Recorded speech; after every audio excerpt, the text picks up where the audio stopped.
All right, greetings everyone. Good morning, good afternoon, and good evening, depending on our time zone and where we are joining from. We are welcome once again to the conference. Today is day one of our conference, and we're supposed to start already. It's already 10 a.m. as stipulated on the schedule. But please, we crave our patience as we give other participants a few minutes to join in, and we'll soon start. In 5-10 minutes, we'll kick off officially.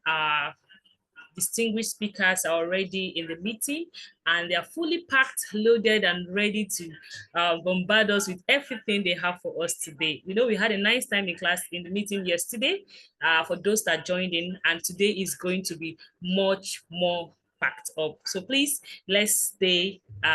Reserve your seat. Please don't stand up from your seat so that someone else doesn't take over your space. All right. So a few minutes and then we are going to start. Thank you so much, everyone. And we appreciate you. All right, welcome back, everyone.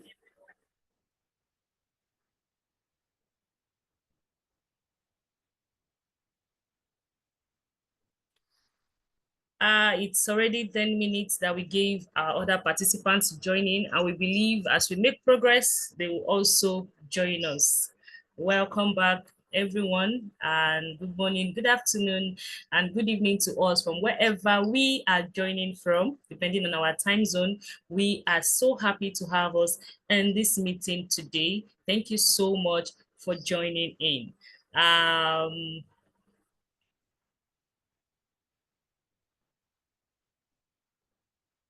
Okay, right. So we're starting right away.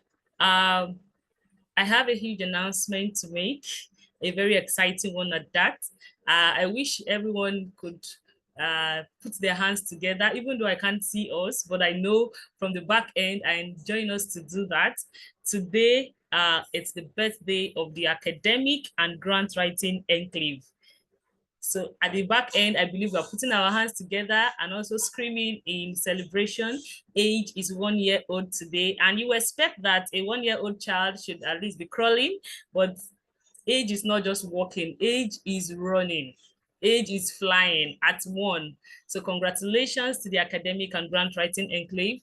13th December 2023, it was established, and today is 13th December 2024. That's a very huge 1 year celebration to us. So thank you so much, everyone, for joining in to celebrate this wonderful milestone with us at the Academic and Grant Writing Enclave. It's a pleasure to have you all in the conference this morning. And everyone will agree with me that yesterday was massive. If you joined in yesterday, you will know that it was actually a beautiful time we had in the meeting yesterday. And the feedback we got from yesterday is a confirmation that the lessons were gained and then insights were also drawn from the speaker's presentation, the guest speaker's presentation, and all that was shared yesterday during the conference.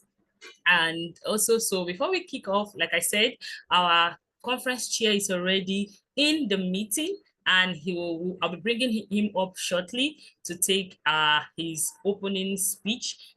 Also, he will run us through the conference schedule and how it is going to run.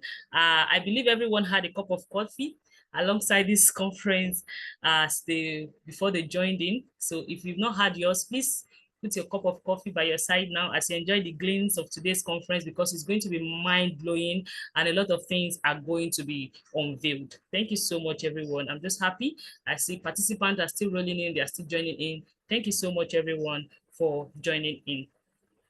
And yes, anyone who knows age will know that.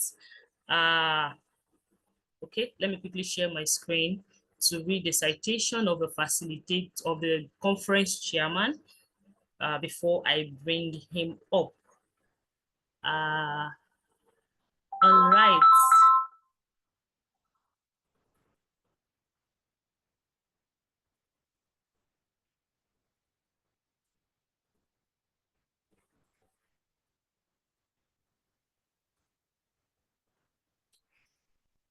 Okay. Yeah, so anyone who has known age for a month or for a while will be familiar with the name Professor Ati. Professor Friday Ojenego Ati. You might not know his full name, but you must have been familiar with the name Professor Ati. So because he's always there for us at the back end. Whenever we call Professor Ati, he's always there for us. At this point, we should make him a brand ambassador. I think he's a brand ambassador already because he's already the conference chair. Professor Ati will keep you engaged in a very profitable intellectual discourse for hours, and you won't be tired. And I'm so honored to be the one to introduce our most revered conference chairperson. So join me as I read his citation quickly so that we can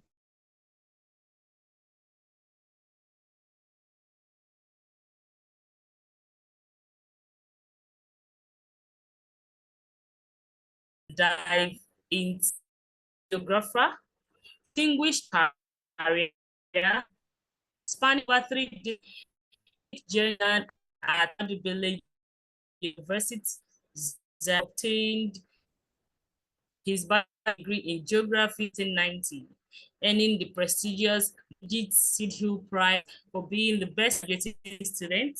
Furthered his studies at the same institution, obtaining a master's degree in geography in 1996 and a PhD in 2006, focusing on the impact of the El Nino Southern Oscillation rainfall characteristics in Nigeria's drought-prone Sudano-Sahelian region. He's a pioneer in climate change studies. Professor Ati has held several influential positions at ABU Zaria and the Federal University Dutsima Futma. At ABU, he served in various administrative and academic roles, including head of the Department of Geography and member of the University Senate.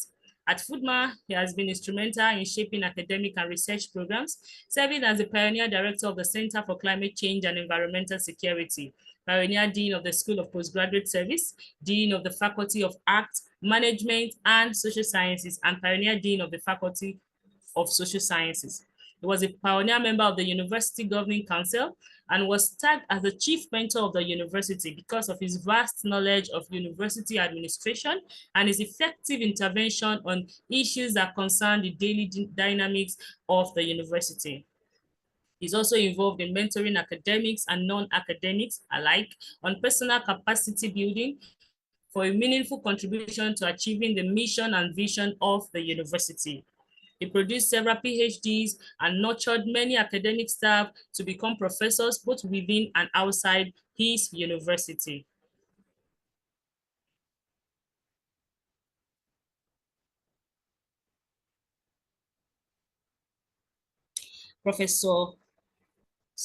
He served as a visiting professor to several universities, including the Nigerian Defense Academy, Kaduna, Department of Geography, Kaduna State University, Kaduna, Department of Geography, Kano State University of Science and Technology, Wudil, Department of Geography, and Aliko Dangote University of Science and Technology, Wudil, Department of Meteorology.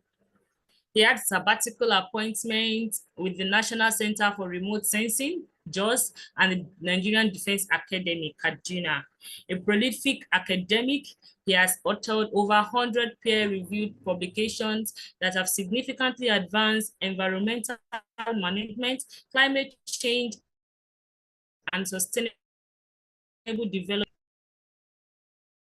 His influence climate action to reflect his deep understanding of the global environmental challenges we face today. He believes that to be a thoroughbred academic, your research should constitute 70% of your core specialization, 20% in cognate areas, and 10% in general areas.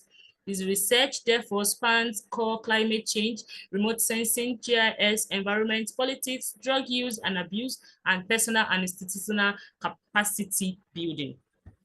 Professor Ati's contribution extend beyond university administration. He's a fellow of notable organizations, including the African Scientific Institute, the Strategic Institute for Natural Resources and Human Development, and the Institute of Industrialist Administrators.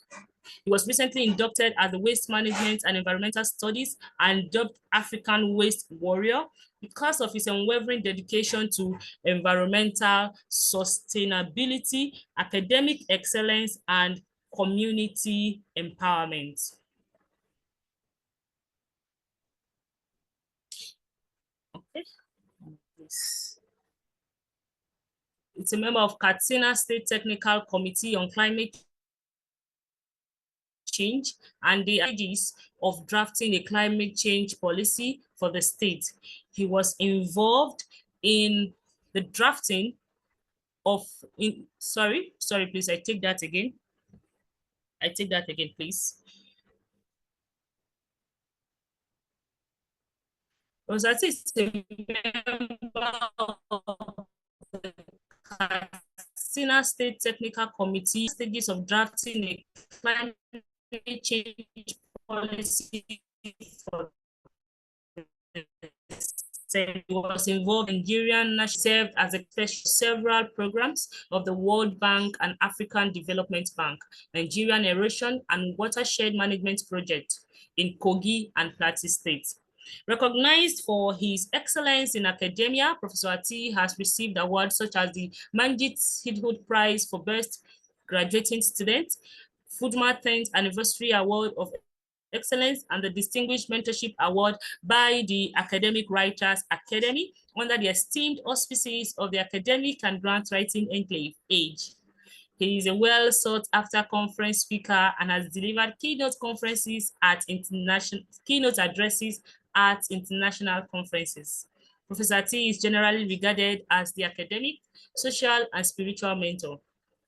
The social media handle Ojonigo Friday at T, Ojonigo Friday at T, is dedicated to guiding in life situations.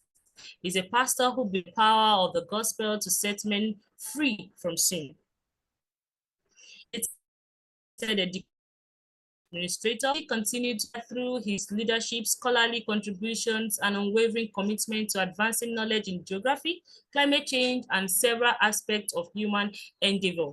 He's married to Dr. Hassana Miriam Ati, a reader in plant breeding, and they are blessed with 3 children, Joshua, Josiah, and JC.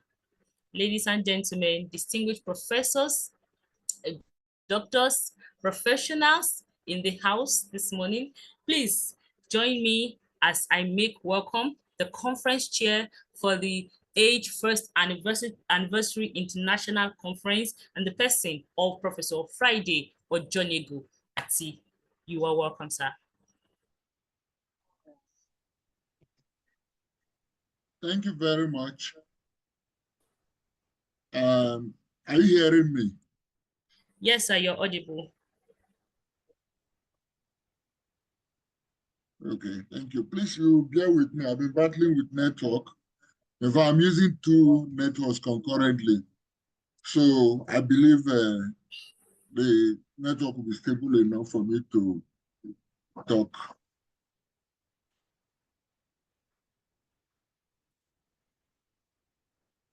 Let me share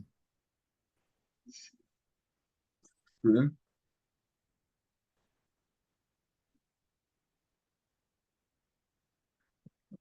Are you seeing the screen? Yes, sir.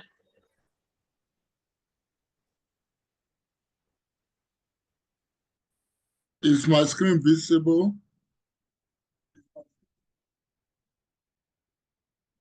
Yes, sir. Your screen is visible, sir. Okay, slideshow. Okay, thank you very much. We are celebrating a year of academic excellence. And I think we should all throw up our hands and say, hip, hip, hip, hooray! Hooray to AGE.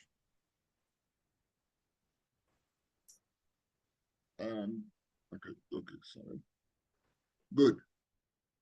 Distinguished guests, esteemed keynote speakers, facilitators, moderators, and the impressive AGE team, colleagues, and participants. I want to welcome you to the Academic and Grant Writing Enclave's first anniversary. This is a conference, and it's a celebratory conference. We are celebrating 1 year of vision, excellence, innovation, and the transformative power of academic engagement. Now, the conference said, international conference, the Age International Conference and Academic Conclave.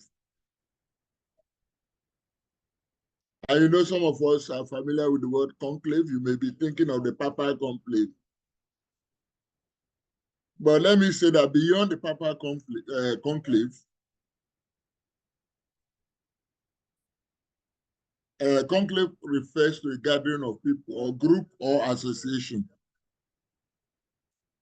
So our conference, our gathering today is a conclave.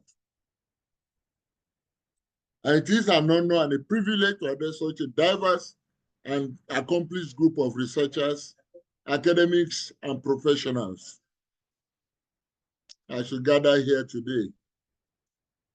It's a significant milestone as we celebrate and amplify our shared commitment to advancing academic excellence, fostering professional growth, and driving impactful research. So let me quickly take a moment to introduce AGE to us and the mission that brought us together. So meet Academic and Grant Writing Enclave. Job 8:7 said, though thy beginning was small, yet thy latter end shall greatly or should greatly increase. AGE is not merely an institute, but a dedicated community rooted in the principles of empowerment, collaboration, and innovation. It is established to enhance the academic and grant writing capabilities of researchers and academics. AGE is a hub of knowledge and excellence that fosters academic and professional growth. And I want to say this, that AGE was established on December 13, 2023, exactly 1 year today. That was why I quoted that verse of scripture, though your beginning was small. It began with virtual seminars.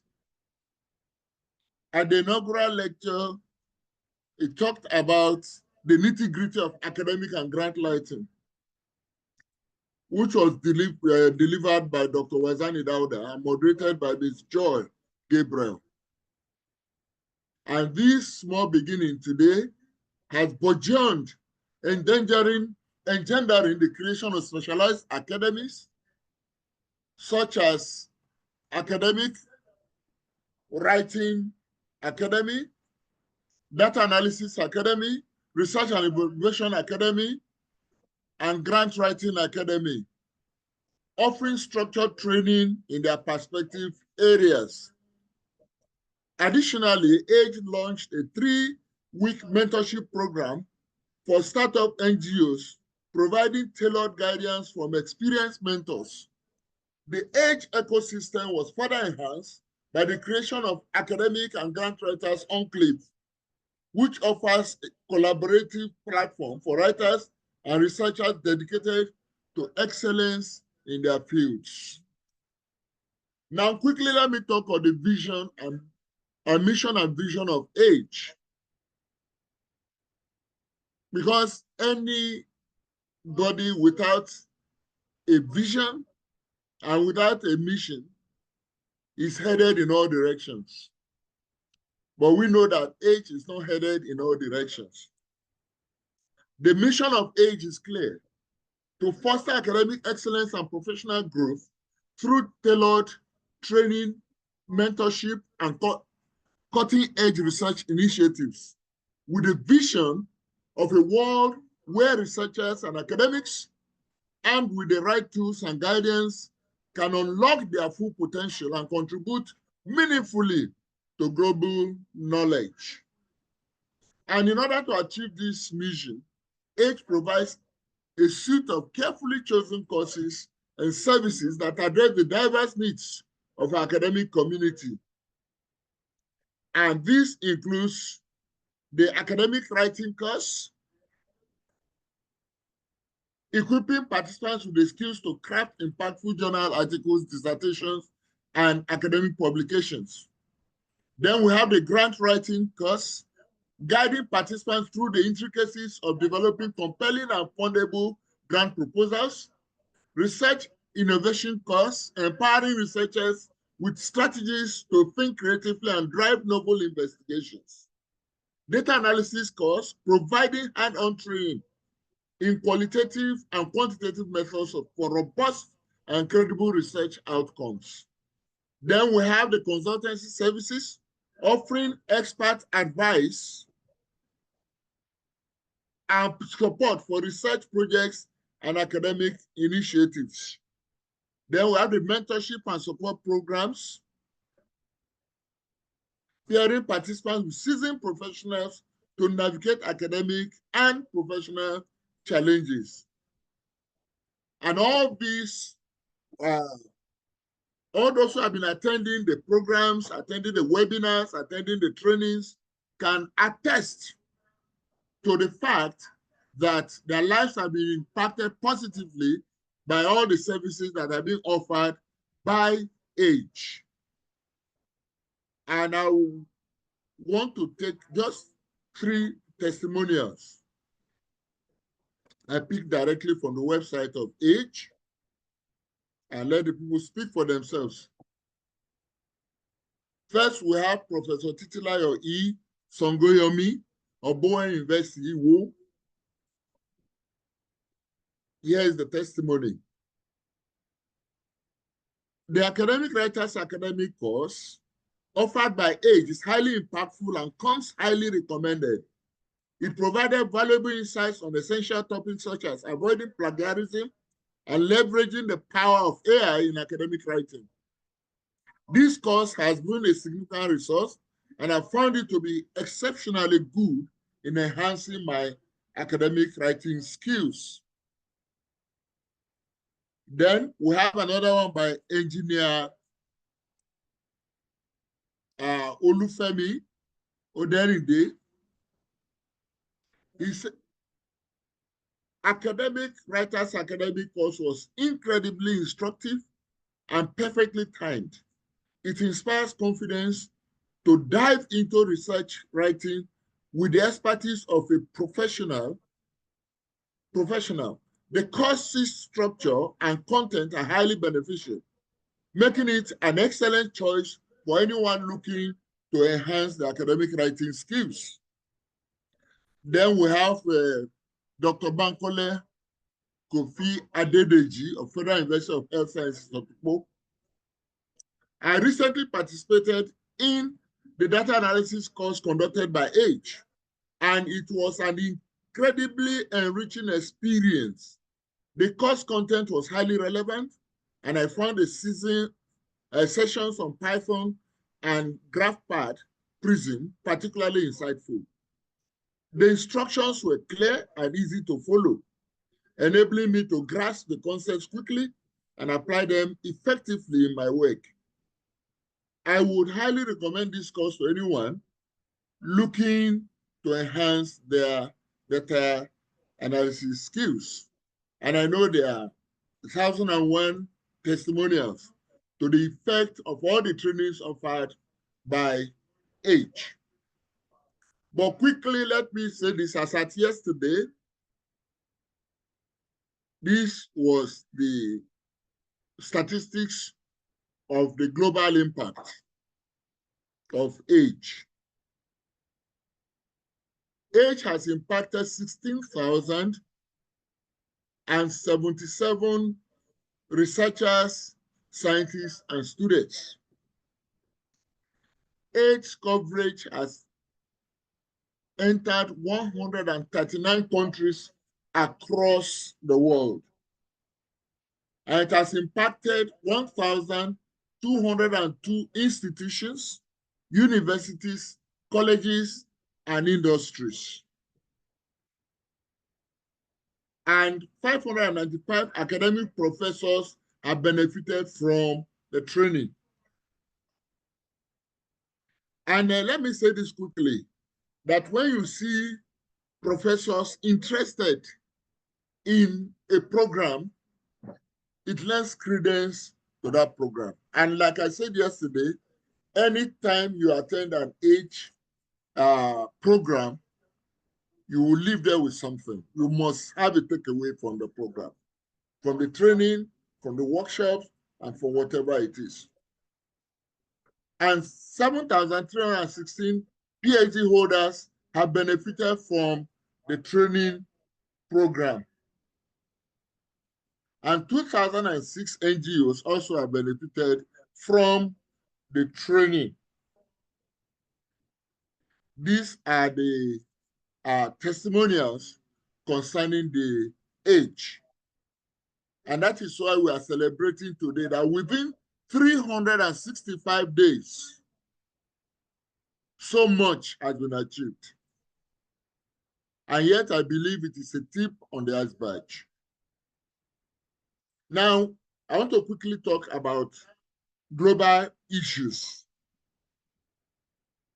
I will talk about this because they are the important issues now that affect the academia. One, we have funding shortages. The researchers are there. Probably a lot of problems have been identified, but it takes a lot of finance, particularly financial resources, to be able to carry out projects, carry out researches, to be able to address these problems. And that is why funding is important. However, we have shortage of funding. Even though we have international funding agencies, local funding agencies, and so on, the funding is not sufficient for the number of researchers that require, or researches that require funding. Then we have technological shifts. We have in an age now that there's a kind of cascade of disruptive technology. And these shifts require that it's like running to catch up. Because we are familiar with this idea today, you've mastered this idea today, and then the algorithms have changed again. And that is why it is important that there be constant training and capacity building to be able to effectively adopt these technological shifts. And I'm surprised that up to now, some people are still battling with the idea of the AI. Recently, some of my colleagues, there was a notice, produce objective questions and so on. And I told them, I just put it on the platform. I said, why not use AI to generate the questions? And one of my colleagues said, no, you can't do it. Students will also generate it and so on. Well, I was not telling them generate the questions and put it like, no, you generate it, then you creatively adopt it, put the human input that will make it such that it will be difficult for somebody else going to that site or using the same this thing to just have a free listen to your own ideas and so on. And I think yesterday we had an enriching lecture on AI, and the high time we accept it. Artificial intelligence has come to stay. You are the one who should master it and I be able to use it in such a way. In fact, I told them, I said that the issue now is not the use of AI, but the ethical implications and how to use it with a lot of human, let me use the word human face, or without throwing the human being aside, that we are still in charge. But there's no way we can be in charge if we withdraw from knowing the nitty-gritty of these technologies that are coming. I remember when Facebook came, there was a lot of opposition, particularly from the older. They say, you can't be on Facebook, this and that. Somebody was asking, you are on Facebook? I said, yes. I said, my children are on Facebook. And if I'm not on Facebook, I'll not be able to know what they are doing. In fact, and I told him, I said, I've used Facebook to solve a lot of youth problem. In fact, there was a day I saw somebody's write-up and I called the person. I said, what's the problem? And he told me. In fact, at that point, he was at the verge of committing suicide. But it was on Facebook I knew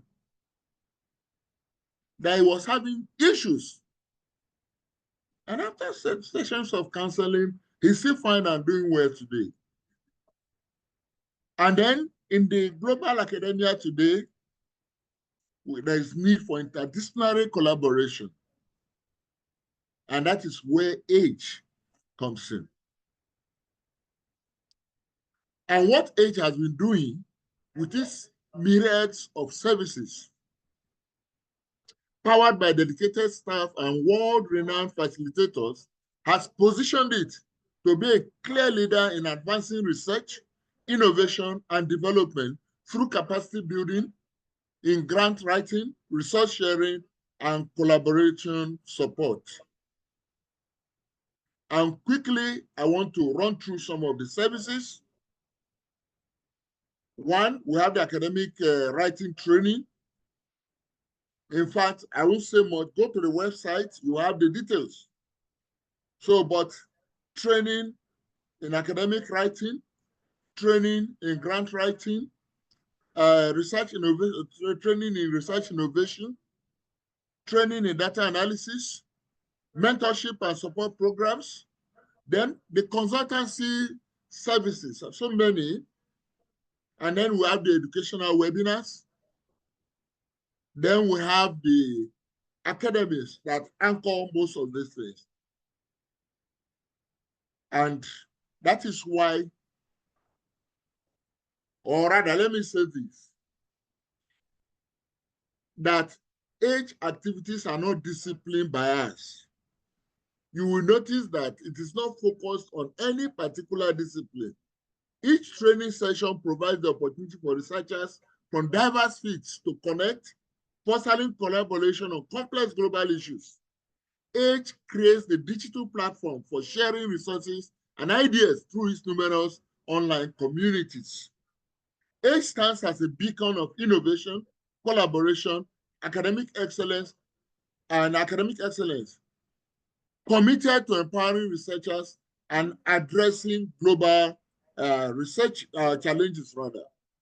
By embracing a future-oriented vision, fostering strategic partnership, and prioritizing capacity building, it ensures that scholars and researchers are equipped to excel in an ever-changing global landscape. Through its unwavering dedication to advancing research and disseminating impactful knowledge, the Conclave is not only redefining excellence, but also shaping a sustainable and transformation future for academia and beyond. We are here today to celebrate the strides of age since its inception exactly 1 year ago. Yesterday, we had a pre-conference workshop, which was quite enlightening. And those that missed it, you missed a lot. I repeat, every age activity gives you a takeaway. So we had two speakers, Dr. Wazani Daida, who talked on mastering AI for academic excellence, advancing writing and research, and Professor Mohammed Paiko, who talked on key points to note and common mistakes to avoid when submitting NRF proposals to third form. And I want to say this. Dr. Wazani doused the general aversion for the use of AI in teaching and research, and Professor Paiko helped to remove our general reluctance to draft concept notes and proposals for National Research Fund, respectively. Because it's very, very important. And I think the webinars yesterday must have created a shift in some people's attitude towards AI and also towards the third fund. Now, today and tomorrow promises to be great. We have the keynote addresses, the technical sessions, the competition, and also the innovation session. All this will be delivered and anchored by seasoned academics and researchers and administrators. You are here to gain insights from renowned academic and industry leaders, engage in multidisciplinary discussions, shaping global academia, and also to expand your professional network and collaborate on impactful research. So I will advise you not to miss any of the sessions, because it will be difficult to relate the proceedings with the same impact. As I said yesterday, I'm repeating the third time now, or rather the second time. Age activities have a takeaway for everyone, young or old. And the icing on the cake is the unveiling of the Academic and Grant Writers Conclave Society and the presentation of awards. Age already has so much on its plate, but I believe that this conference will expand the plate. Let me at this junction welcome you to this celebration of global academic excellence. God bless you and have an impactful conference. Thank you.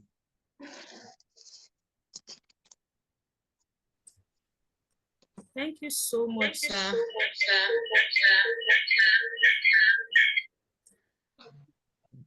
It's always a pleasure whenever we get to listen to you. Thank you so much, sir. Even if it has to be for 5 minutes, it's always packed and loaded. Thank you so much about most also Friday at for the wonderful delivery. God bless you, sir. Yes, sir. So I would love to bring up cheers and try to oversee what goes on in the course during the course of the class. And we have a few of them here, but I'll bring up Professor Nedi Patience Akani. She was a course chair of the Academic Writers Academy Cohort 4. Professor Nedima, you're welcome.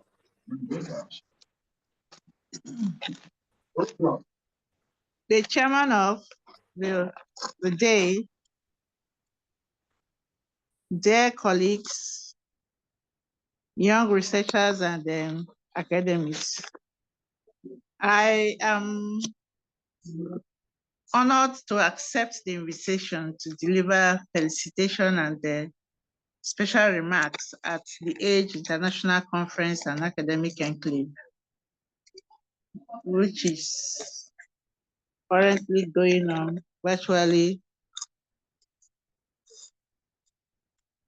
As course chair for the practical training for authors on high impact research paper writing course, our cohort 4, tagged Mastering the Craft, practical training for authors on high impact research writing, which took place from the 11th August to 21st September 2024,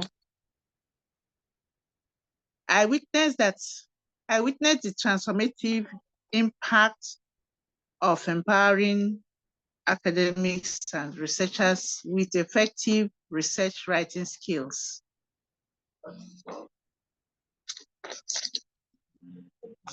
The training equipped participants with the skills and expertise needed to overcome challenges that many authors face in producing high quality, impactful research papers that resonates with the global academic community.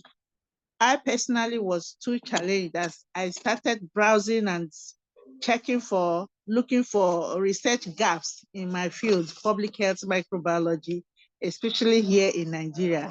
It was amazing what I saw, and it has also helped me to get topics for my postgraduate students who are always asking, I don't know the topic to work on. I don't know what to choose. And they are very excited when I come up with such topics, after looking for the research gaps in this area. It gives me much joy as I empower these young researchers and academics worldwide. And I want to say that I want to give a special thank you to the Academic Grants Writing Enclave, AGE, for empowering young researchers and academics worldwide. And I wish to celebrate their achievements on this 1-year anniversary.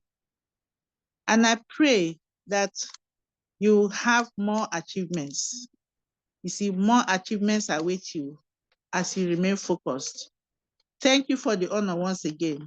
And I wish you a happy 1-year anniversary celebration. And every session that has been planned for this celebration, I believe and I trust that everybody will pay rapt attention because you will go back home with something. Thank you very much once again, and God bless. Thank you so much, Professor Nedi Akani. Like I said earlier, she's the course chair of the Academic Writers Academy Cohort 4. Yes, I said Cohort 4, which means we had 1 cohort, 2, 3, and then she was a course chair for Cohort 4. Our course chair for Cohort 1, obviously, it's our conference chairman, Professor Friday Ati. So there's no need bringing him up again as a course chair to give a remark. Thank you so much, Professor Ati. Our course chair for Cohort 2 is Professor Hafsat, who is unavoidably absent. Yes, she was ready for the presentation this morning, but something came up. Academics are always busy, like we know. So something came up quite important and she couldn't attend any longer. Also, we have Professor Boniface Kashina, who is our course chair for Cohort 3. Also, he had an emergency and he couldn't meet up. Dr. Aminu Suleiman, I think he's also in the call, but he's in 2 meetings at a time, and there's no way he could actually be in the 2 at a time. So he's having a presentation there as well, and he can't do the both at once. So they are unavoidably absent. So thank you so much, Professor Nedi, for standing in for the course chairs and speaking. Thank you so much, Ma. We appreciate you. Up next, we make progress. Thank you so much too. As we share the for the conference without wasting much time. We go to the keynotes. I will bring up the person of Dr. Ifoma Defo, who will be our moderator for this section. Dr. Ifoma Defoma, please, you are welcome.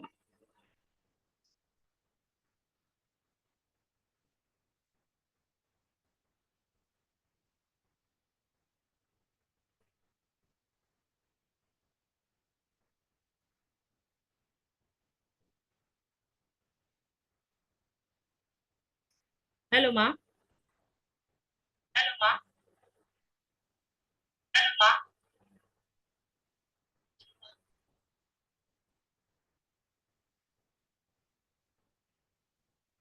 Yeah, thank you. Can hear me. Good morning. Can you hear me? Good morning. Can you hear me? Good morning. Good morning. Yeah, I think you can go ahead. I can hear you at least. Oh, thank you. Thank you for having me. I don't know, it's wonderful to be here this morning.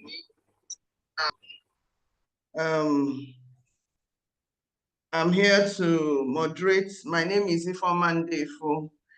I'm a visiting lecturer at the University of the Gambia, School of Journalism and Digital Media.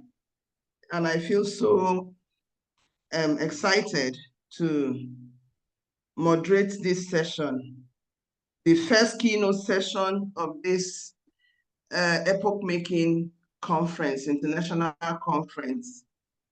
I want to welcome everyone who is here and congratulate you for being here to join in the age story. So this keynote session is going to be on the future of academic innovation and global research. The future of academic innovation and global research. And today to handle this session is one of the brightest we have in our time.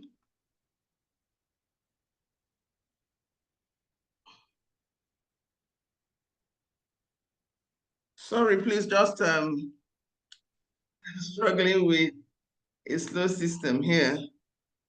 So we have Professor Charles Okechukwu Esimonye. He's going to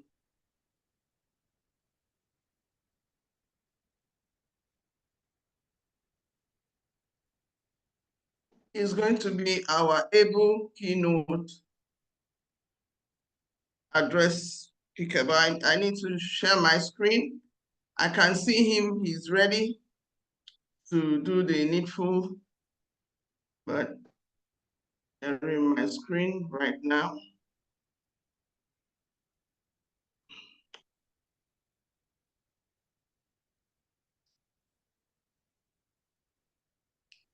Before we give him the floor, I'd like to take some time to read his very impressive citation. I hope you're still hearing me as I read the citation of Professor Charles Okechukwu Esimone. Yes. Am I audible? We can hear you. Yes, we can hear you. Okay. Professor Charles Okechukwu Esimone, FAS, is a distinguished Nigerian academic and researcher specializing in biopharmaceutics, and pharmaceutical biotechnology. He served as the Vice Chancellor of the Nnamdi Azikiwe University, Awka, Nigeria, from 2019 to 2024, becoming the first professor of pharmaceutical microbiology in southeastern Nigeria. Professor Esimone obtained his Bachelor of Pharmacy, BPharm, in 1995, Master of Pharmacy, MPharm, in Pharmaceutical Microbiology in 1998, and Doctor of Philosophy, PhD, in Pharmaceutics in 2002, all from the University of Nigeria, Nsukka. Professor Esimone has an illustrious career in academia and research marked by over 100 publications. He was ranked 18th on the list of the 28 most published scholars in Nigeria in 2019. His pioneering contributions include serving as the pioneer dean of the Faculty of Pharmaceutical Sciences of Agolo Campus, Nnamdi Azikiwe University, and 2 terms as Deputy Vice Chancellor, Academics.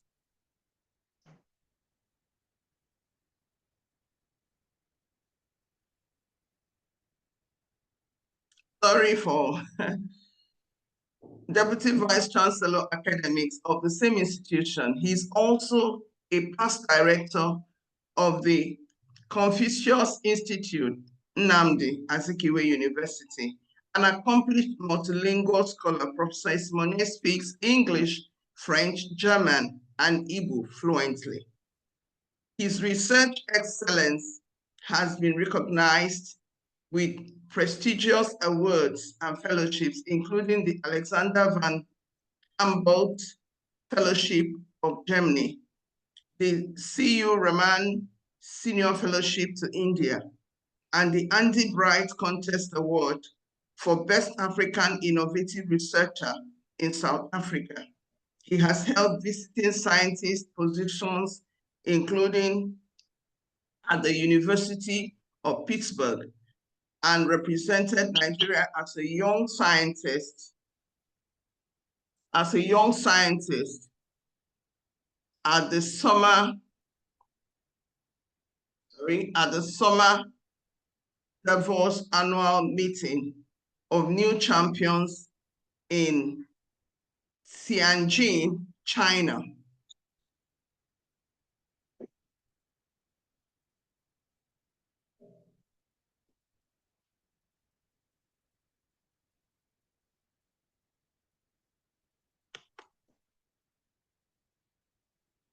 Professor Simone is a fellow of the Nigerian Academy of Science and a pioneer national president of Nanomedicine Society of Nigeria. He is an active member of several professional bodies, including the Global Young Academy and the American Society for Cell Biology.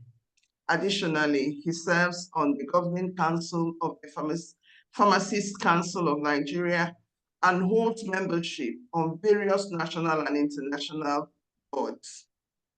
Beyond academia, Professor Simone is deeply committed to community and faith-based initiatives. He serves as the campus coordinator of the Deeper Life Campus Fellowship in Anambra State and is a member of the Board of Trustees for Anchor University, Lagos. Professor Simone is married to Dr. Mrs. Celestina Chinyere Simone, an associate professor of music. Together, they are blessed with 5 children, including a son and a set of quadruplets. Wow, 2 boys and 2 girls. His exceptional academic research and leadership contributions continue to leave a lasting impact on Nigeria, Nigerian academia, and the global scientific community. In fact, this is huge. This is huge. Sir, we welcome you. We welcome you very specially. In fact, this, I don't know how to describe you. In my language, we'll say this is a big masquerade. So, sir, we are honored this morning to have you, and we gladly give you the floor to deliver the first keynote address of this wonderful international conference. You're welcome, sir. Please, let's just applaud him. Thank you. Thank you. Thank you very much. Thank you. I'm extremely delighted, and I'm also flattered when presentations or citations about me are read, because in all fairness, I owe everything I am to our Lord God Almighty, who in his wisdom has chosen to use a very weak and very small vessel to do the little that we have been able to do. So I return all the praise and the glory to him. I want to start again by sincerely thanking the academic and grant writing enclave for inviting me. I must specifically commend the doggedness of Dr. Wazani Dauda, who was so steadfast in trying to catch me. And when I took a look at what I've been able to do, I had no choice but to agree. As we speak now, I'm on transit, I actually told him that it's going to be very tight. I've been, in several countries recently. As we speak, I'm currently in Douala on transit going to the southern part of Cameroon, and the vehicle is actually waiting for me. We had a program that was supposed to start. I was supposed to deliver by 11 o'clock, but I said, "Oh, I'll be glad to share this, and then move on my way back, just to express my appreciation for what the academic and grant writing enclave has done." And I was enthused also when I was privileged to listen to the previous last but one speaker also, who gave wonderful statistics, very wonderful statistics on what age has been able to accomplish within just 1 year, 365 days. And I said, how else can we celebrate this noble initiative but by, participating and enjoying in the largesse that God has used them to provide for humanity. Before I go straight to my presentation, I must point out that one of the greatest problems we have as a developing nation with Nigeria is the lack of innovative research. Research, by definition, is supposed to be innovative. But when we add the word innovative research, it means there's an emphasis. Sometimes we say repetition is for emphasis. When you are not innovative in your research, as a nation, you're already dead. And you aren't going nowhere, as Americans would say. And when there is any endeavor to develop human capacity to tap into this very wide field that defines proper development, is a very noble one. And that's what AGE is doing.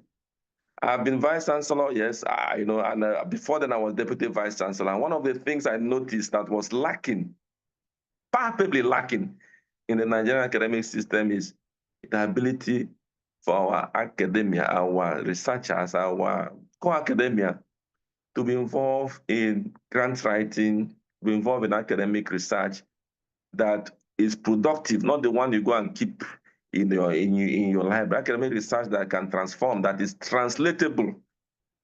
That was lacking. People don't know how to write grants. People don't know how to patent. People, no academic culture. And I was saying at a point, there was a time I gave a talk to young academics. I said, you see, the problem with Nigeria is that here we are. Whether you are productive or not, after every 3 years, they increase your salary. But in other climes, you can have 10 different professors, all of them are earning different salary because your salary is based on your productivity. How innovative are you? How innovative are you? So somebody may be earning 10,000 euros, another one is earning 1 million euros in a month. The same people, the same class, the same everything. And that is what drives competition. It drives competition. People don't just sit down and begin to wait. You have not increased salary. You have not done that. What the human what God has endowed us with, we're not making use of it. So I see the impact that AGE is having as phenomenal, and I join them to celebrate this. As a matter of fact, this initiative is what is needed in Nigeria and some other African countries at this time. Let us tune our colleagues, our fellow academics, to leave the conventional way of coming, just teaching and going back and sitting back and attending burials and wine carrying and other things, but to be innovative, there is money flowing everywhere, all over the world, everywhere. But the discipline to sit down and be creative and tap that funds, many of our colleagues don't have. So AGE, I say kudos to you. Wonderful work you are doing. And I pray God will bless this endeavor mightily in Jesus' name. Amen. So today, the discussion is on the future of academic innovation and global research. It's a future. And I want to start by saying, and very palpably also, that the future of academic research and the future of academic innovation and global research, the future is not a distant reality. As we look at what we have been doing, Yes, you look at the way we have been doing and working, making research, as I said in my preamble, we cannot continue this way. We can't continue, doing things the normal, traditional way and expect that, things will change. We know that in a university system, usually we say we do three things. We do teaching, we do research, and we offer society or community service. That is correct. But I want to let you know, because I'm going to take you through the journey to explore our future, and we're going to be addressing opportunities, we're going to be looking at challenges, and we're going to be looking at the crucial role that we must play as stewards of education, innovation, and research. We'll try to explore the shifting dynamics of academic culture and the globalization of research, and how academia can rise to meet the world's most pressing challenges at a time like this. So I want to start by saying, let us reimagine academia for the 21st century. How do we reimagine academia for our 21st century? We know that for centuries, academia has been guided by the core principles of education, of research, and community service, as I said before. However, I must let us know that the 21st century presents challenges and opportunities that demand a radical reimagining of these principles. The explosion of digital technology is here. The rapid pace of globalization and the urgent need for equity in education, they all compel us to rethink what it means to be an academic institution at a time like this. Now, universities and research organizations must evolve into dynamic ecosystems. Ecosystems, hubs where knowledge is created, where knowledge is shared, and where knowledge is applied in real time. No longer can we afford to remain isolated ivory towers. You are doing your own thing, small silo. No. Instead, we must act as bridges, connecting knowledge producers with policymakers, connecting them with entrepreneurs, and connecting them with the broader public. You can't just be producing knowledge and then it has no effect on the policy, on policymakers. It has no effect on entrepreneurs. It's serious. I remember many years ago after I finished my postdoc in Germany, we had a plant, a drug. In my lab at that time, the German government came and they choose only what I've worked on. They said that's what they want to take for patenting. They chose that's what they wanted to take for patenting. And of course, for some reasons, because I didn't stay back, I came back to Nigeria. So I said, let me come and share this wonderful idea with our people, whether a company wants to take up this to patent. I went around many companies, up to more than 20 or 30 in Lagos. And nobody was interested. Nobody was interested in the product of our research. Entrepreneurs were not interested. They don't have that mindset because there has not been that. We have not been able to build that bridge between academia and industries. There's no link. But the reverse is the case in Europe, in America. Industries, entrepreneurs look up to universities for innovations that they'll put to they'll put to the market. So that is what we need to reimagine at this time, to see that universities and research organizations are evolving to meet these needs. They must not be acting in silos. They must build bridges that connect them to policymakers, connect them to entrepreneurs. I was in a meeting in the US earlier this year. And in South Africa, sometime in October, one of the researchers from US was sharing, when they had COVID in America, one of the things that happened is that the government directly, policies about what drugs to use, what medicine, what behavior, what health hygiene, everything about their policy, they were driving them directly, they were getting them directly from the universities, from the research institutions. And this woman was part of them. So she said that she saw that there was a particular company that was trying to market a herbal product that scientifically they know that that herbal product is poisonous. It had a toxic effect. On long term, it was poisonous. But because of COVID, so the company was marketing it, and they were moving, and even the president, Trump at that time gave kudos to it and was saying, yeah, these people, this company, this particular product. The researchers started saying, no, it's not true. And they put up a rejoinder immediately because the government listened to them to make policies. They say what these people are promoting, this particular plant, yes, it may be 30% effective, but it has 70% toxic effect that will kill people rapidly after some time. And they had evidences. So even though the president has made a public announcement adopting that product, based on what university professors have said, they had to rescind on that and withdraw it immediately. Of course, some of these companies are mafias.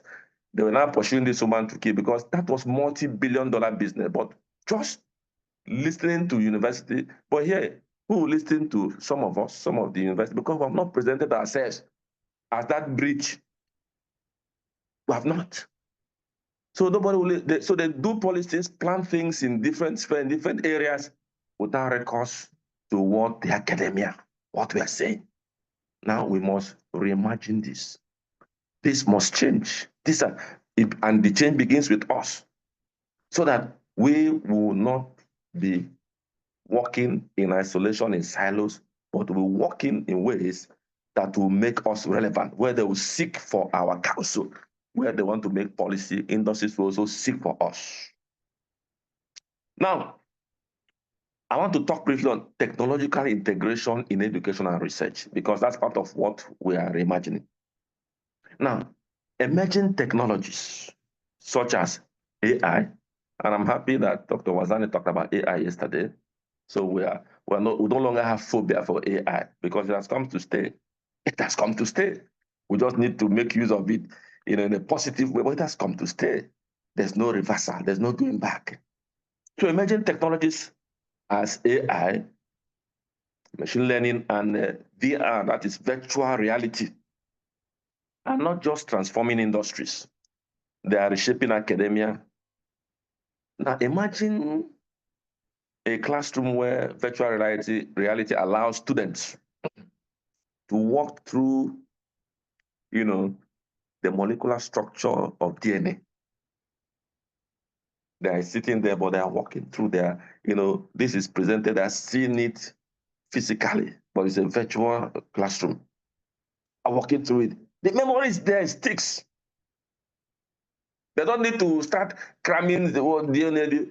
VR is taking them through that classroom. They are walking through the structure. That's seeing it. It is like experiential. That's where we're going to. Or where they are, they want to witness the effect of climate change on polar ecosystem. They don't need to begin to cram the mind, but they are walking through that virtual reality. Now, this is currently happening in several countries like China. So imagine where research laboratories, where AI accelerates drug discovery. Last week, I was in a meeting in Burundi, and one of the people, they were discussing on how, a particular company, what they do is they use AI to do drug design. So all the drugs that are not working, that are not failing, AI is now predicting why they failed and what they can do in order to change it. So instead of going to start from the scratch to do clinical trial check of the AI, they were able to predict what you need to do. So they just moved from 0 to maybe phase 2 clinical trial. So it's saving billions of dollars. That's what they're doing.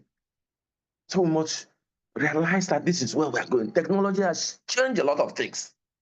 So if you are here, you say you are just sitting, you want to stay, good luck to you. But people are moving on.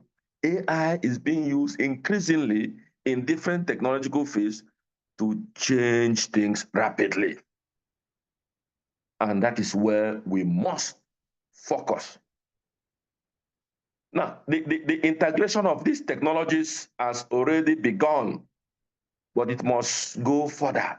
So universities should invest in digital infrastructure that enables personalized learning, that enables data-driven decision-making and collaboration across disciplines. For example, digital platforms can connect students in remote regions with world-class educators, democratizing access to knowledge like never before. And this is where the issue, access to knowledge is not democratic, so to say. But with technology, it could be done. You are in your world-class Harvard, I'm in my small class here in Zamfara or anywhere, but we have the same, using technology, we have access to the same knowledge. And this is what we should do in the future. We must not wait to begin to build physical infrastructure like they have. Start in a place where we can have common access. And this is technology, gives us on equal grounds. So if universities will invest on digitization, on technology, it will make them catch up faster with what they have lost. So breaking down silos, let's talk about the power of interdisciplinarity. The grand challenge of our time, something like climate change, we know that, like global health crisis and social inequality, they cannot be addressed through single discipline approach. No. Interdisciplinary research is the key to unlocking solutions that are both innovative and impactful. Take, for instance, the fight against climate change. Now, this global crisis requires expertise in environmental science, in economics, in engineering, and social policy. It also requires historians to analyze past environmental shifts and psychologists to analyze behavioral change. So it needs interdisciplinarity. However, interdisciplinary collaboration is often hindered by academic structures that favor specializations. Somebody said, this is my own. So we need to break down these silos. We must redesign curriculum. We must create interdisciplinary research centers and incentivize collaboration. That's the way to go. Imagine a university where biologists, data scientists, and economists, they work together to solve the pressing issues of food security. This is not a distant dream. It is an imperative for the future. That's where we must go. I want to also talk on the issue of equity. I want to look at the role of equity in academic innovation. Now, innovation is only as strong as the diversity of the perspectives it includes. Yet, access to academic resources remain deeply unequal, particularly between high-income and low-income countries. Now, according to UNESCO, I want you to listen to this, only 2% of global research funding is allocated to developing nations. Only 2%. Now, this kind of disparity stifles innovation and perpetuates inequality. The future demands that we democratize access to academic opportunities. And this can be achieved, number one, by establishing scholarship programs. That's one. But more importantly, by promoting open access research and building partnerships that empower underrepresented communities. For instance, initiatives like the African Research Universities Alliance, they are fostering collaboration among African institutions to address very local challenges with global implication. And what AICAC is doing is also bridging that gap in a very significant way. What you are doing now, I tell you, you are bridging that gap, the equity gap that you have been experiencing. You can now see, when I saw the statistics, I saw that professors participating, that was a problem I had when I was Deputy Vice Chancellor. Trying to get professors to come and sit down and learn and say, you don't know how to, you are a professor, we're not going to strip you of that. I beg, no. But brother, sister, can you write a grant? What amount of money? This money floating everywhere. Is it possible that you can be able to gather together so that your PhD students can benefit? We see a system where the supervisors are making the postgraduate students. They bring money for it. But it should be the other way around. You source money and bring money. People come and work in there. So we're begging them to come and sit down and learn the grantsmanship. They were too proud. But I'm happy. Things are changing. And I don't know what system you are using, but I say kudos. Because for them to participate and learn that, humble themselves, is a great breakthrough. Of course, we see a number of PhD students who are there. So this equity gap is going to be, broken down, is going to be reduced significantly by this initiative if we continue in this space. Then we'll talk about globalization of research. Research as a global collaborator influencer. The globalization of research has revolutionized the way we approach scientific discovery. Now, collaborations across border is now the norm. Before it was not, so common. With international research teams tackling challenges from vaccine development, that's my field, to climate modeling. This interconnectedness has accelerated progress, but has also introduced some new complexities. I'll just mention some of them. Let's take the COVID-19 pandemic, as a case study in the power of globalization. Scientists from different countries and continents shared genomic data. I'm talking about what I have experience in. They coordinated clinical trials. They developed vaccines at an unprecedented pace. Yet, the pandemic also exposed gaps in global research systems, such as unequal access to vaccines. You see, we all work together, we got the vaccine. Now, access, they started looking at where they will go. Unequal access to vaccines, and above all, inadequate data sharing protocols. Do we have data now? We fully share our own data. They used it to develop stuff, but we don't have data from other top scientific institutions from other countries. We don't have access to them. So we see that this data sharing protocol was skewed. You collect from us, we don't collect from you, we don't see from you. You use our own to work. We don't even see your own. So it exposed that. We saw that a lot, especially in my own field. So to fully harness the potential of globalization, we must address these gaps. And this includes creating equitable frameworks for intellectual property. It must be equitable. Ensuring that researchers in low resource settings can participate in global projects. Why? Why would they, exclude you by the place you come from, race? There are global projects. They only want to come here and use the ground for clinical trial, but we don't participate in them. We have the same, we can do what they are doing. So we can see that inequity is still there. So, and building networks that facilitate knowledge exchange. This is where we should be working for in the future. So when we are negotiating, we're defining these things in our proposal and our grants collaboration that, data sharing, equitable, and countries when they're doing policies. I just told you I came from Burundi. There was something that they're doing. The European Union want to set some funding there for one thing or the other, But you see the mechanism, even the people themselves are not aware of what they should demand for. If you want to assess this project, do this project, just give us. Give you at what terms? You must be knowledgeable. You must be able to sit down and define what are the things you want to be done and how you want them to be done. These things are the future that we must be working towards, not at the receptive end. Bring. I need to be part of the decision making. And that's when you can begin to change things realistically. So building sustainable research infrastructure. Now, research infrastructure is the backbone of scientific innovation. However, infrastructure is not just about physical labs or supercomputers. No, it also encompasses data repositories, collaborative platforms, and funding mechanisms. In the digital age, robust data sharing systems are as essential as physical laboratories. For example, initiatives like the European Open Access Cloud, they aim to create a virtual environment where researchers can store, analyze, and share data seamlessly.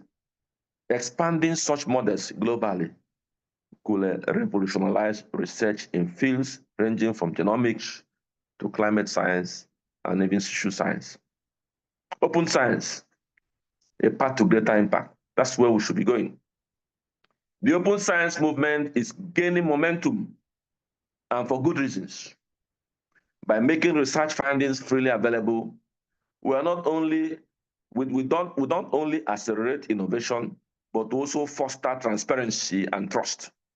Now, open science enables researchers from all over the world to build on each other's work to reduce duplication and increasing efficiency.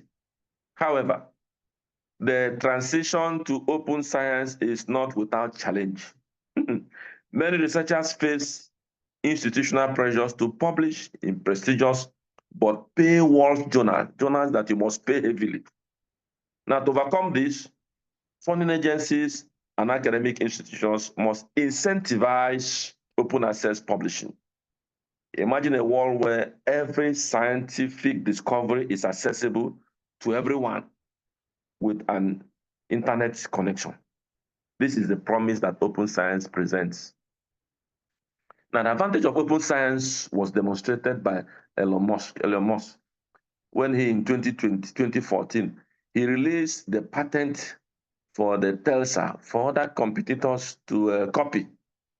That singular act increased the number of charging points which Tesla could not provide. And the competition did a lot for him. The competition was very, was constructive. It was not something that made him to diminish. They couldn't provide those charging points. When competitors came, it was available. Though Tesla cars could be bought more and more. They could be charging many, including Nigeria. People are using Tesla cars here. So that's what competition does. Like open science will also do.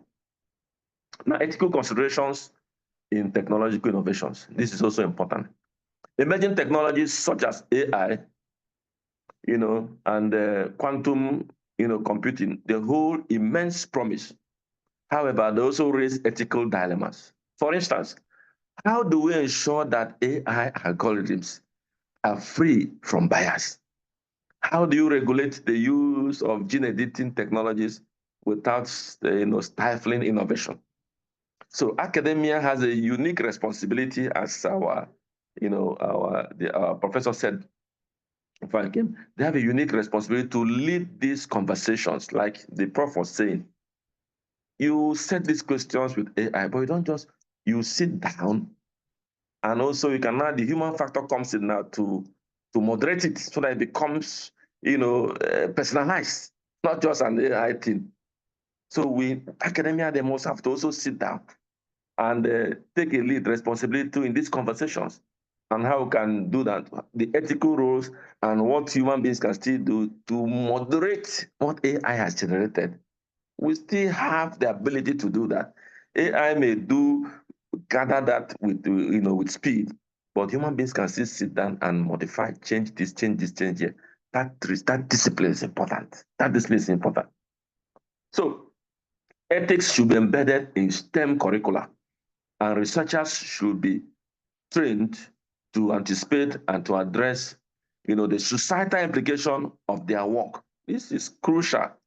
Furthermore, interdisciplinary collaboration between ethicists, scientists, and policymakers is essential. It's essential for navigating these complex issues. And these are the kind of things, that AGE is also addressing. I saw some of the topics that are there, and I was so impressed. They're addressing some of these things already. But, it's good that we're also, mentioning them.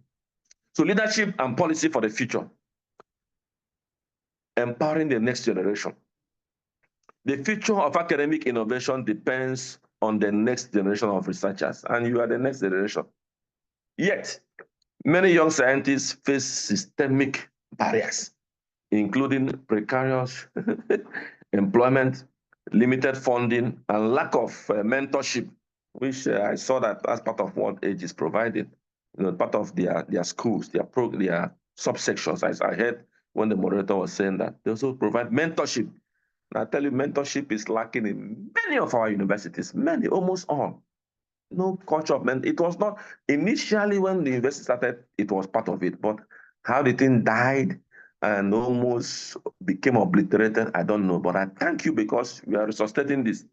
Mentorship is important. Addressing these issues require a comprehensive approach. So universities must invest in mentorship programs.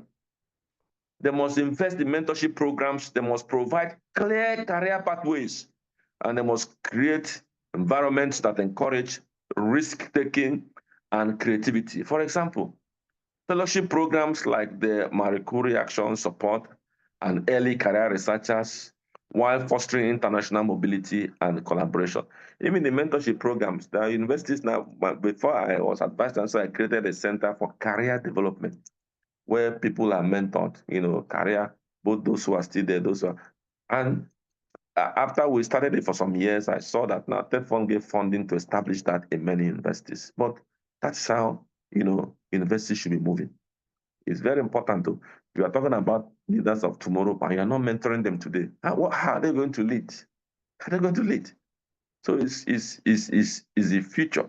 Mentorship must be built. And I'm happy, as I said, Age has that as part of what they're doing. It is very crucial for our own future.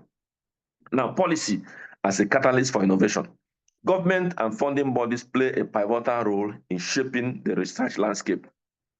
Now, policies that prioritize research and development, investments, protect academic freedom, and streamline funding processes, they can unleash the full potentials of academia. At the same time, academics must engage with policymakers. This one is missing. They just sit in silos. You must engage with policymakers to ensure that research findings inform public decisions. You must. We must create that bridge, as I said in the beginning. Whether it is advocating for issues like climate change or public health measures or education reforms, researchers have a responsibility to translate knowledge into action. Publish or perish, yes, but when you publish and it does not affect actions in the society, it does not translate to economic empowerment, it does not translate to palpable societal behavioral changes, that knowledge is doubtful. So publish or perish, yes, but let us publish to transform, to translate, to build, to generate resources for the development of our nation. So researchers must be concerned about how their researches impact policy. Very important. The future of academic innovation and global research in Africa. Now, the African continent is on the brink of a transformative era. With over 1.4 billion people, 60% of whom are under 25, Africa possesses immense potential to shape the future of knowledge, innovation, and global research. Our discussion today aims to highlight how we, as a collective people, can harness this potential to position Africa as a global leader in academic and research innovation. And that is where we should be thinking. That's why this meeting is very important. So the current status of academic innovation in Africa, I'll just go through this very fast. The achievements so far. Let us begin by celebrating our successes. Across the continents, universities and research institutions have made remarkable strides in education, in innovation and research. Countries such as South Africa, like Nigeria, like Kenya and Egypt are home to globally ranked universities producing groundbreaking research in medicine, in agriculture, renewable energy, and even in technology. We have seen the rise of African-led initiatives addressing global challenges. For instance, the African Center of Excellence, the ACE programs, we saw that it did a lot, it fostered a lot of regional specialized discipline. We saw breakthroughs in malaria and sickle cell research by African scientists, and they are saving millions of lives. These achievements are a testament to Africa's growing capacity to lead in academic and research innovation. But the challenges are still there. However, let us also acknowledge the barriers. Number one is underfunding of research and education. While Africa accounts for 16% of the world's population, it contributes less than 1% to global research output. That is terrible. Now, brain drain. Many of our brightest minds leave the continent in search of better opportunities abroad. Now you hear Japa syndrome in Nigeria. Some of us were, if not that God helped us, we were almost tempted to also do the same, because we look back here, nothing is here. So they will tell you, come. All the places I worked in, whether in Germany or USA, very tempting decision to stay back. They always want to present things to you, but we say, no, let us come back. But how many people did so brain drain is still a very big problem in many African countries today. We also have the challenge of limited infrastructure. The lack of advanced laboratories, technology, and facilities, they slow down scientific discovery, and this is just basic. Now, these challenges, while significant, they are not insurmountable. That's why we're talking about the future. They represent opportunities for growth.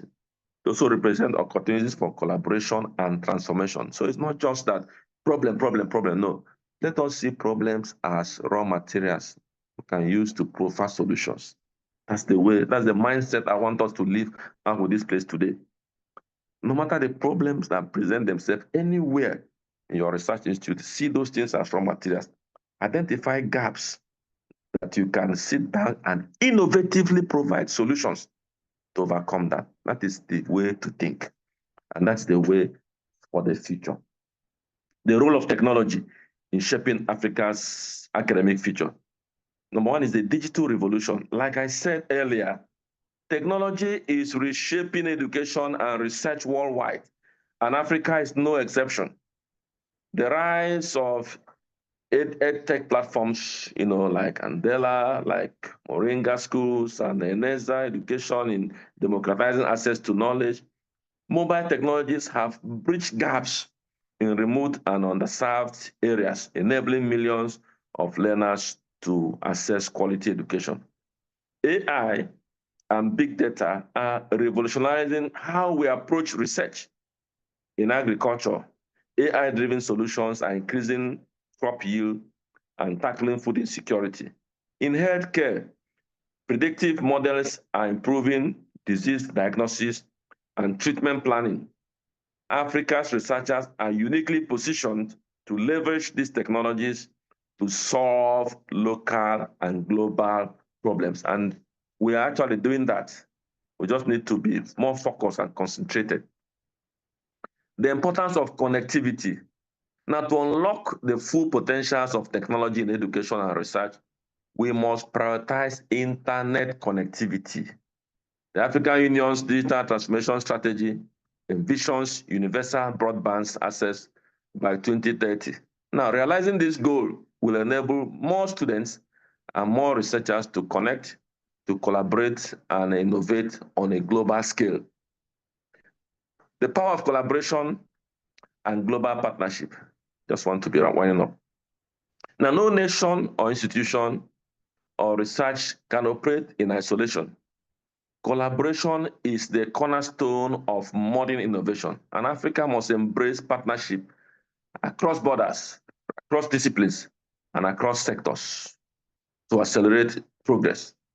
Now, regional collaboration. Organizations like the African Union and ECOWAS are fostering regional initiatives to promote academic and research collaboration. For instance, the Pan-African University is a shining example of how collaboration efforts can create centers of excellence across continents. But we need to utilize these platforms.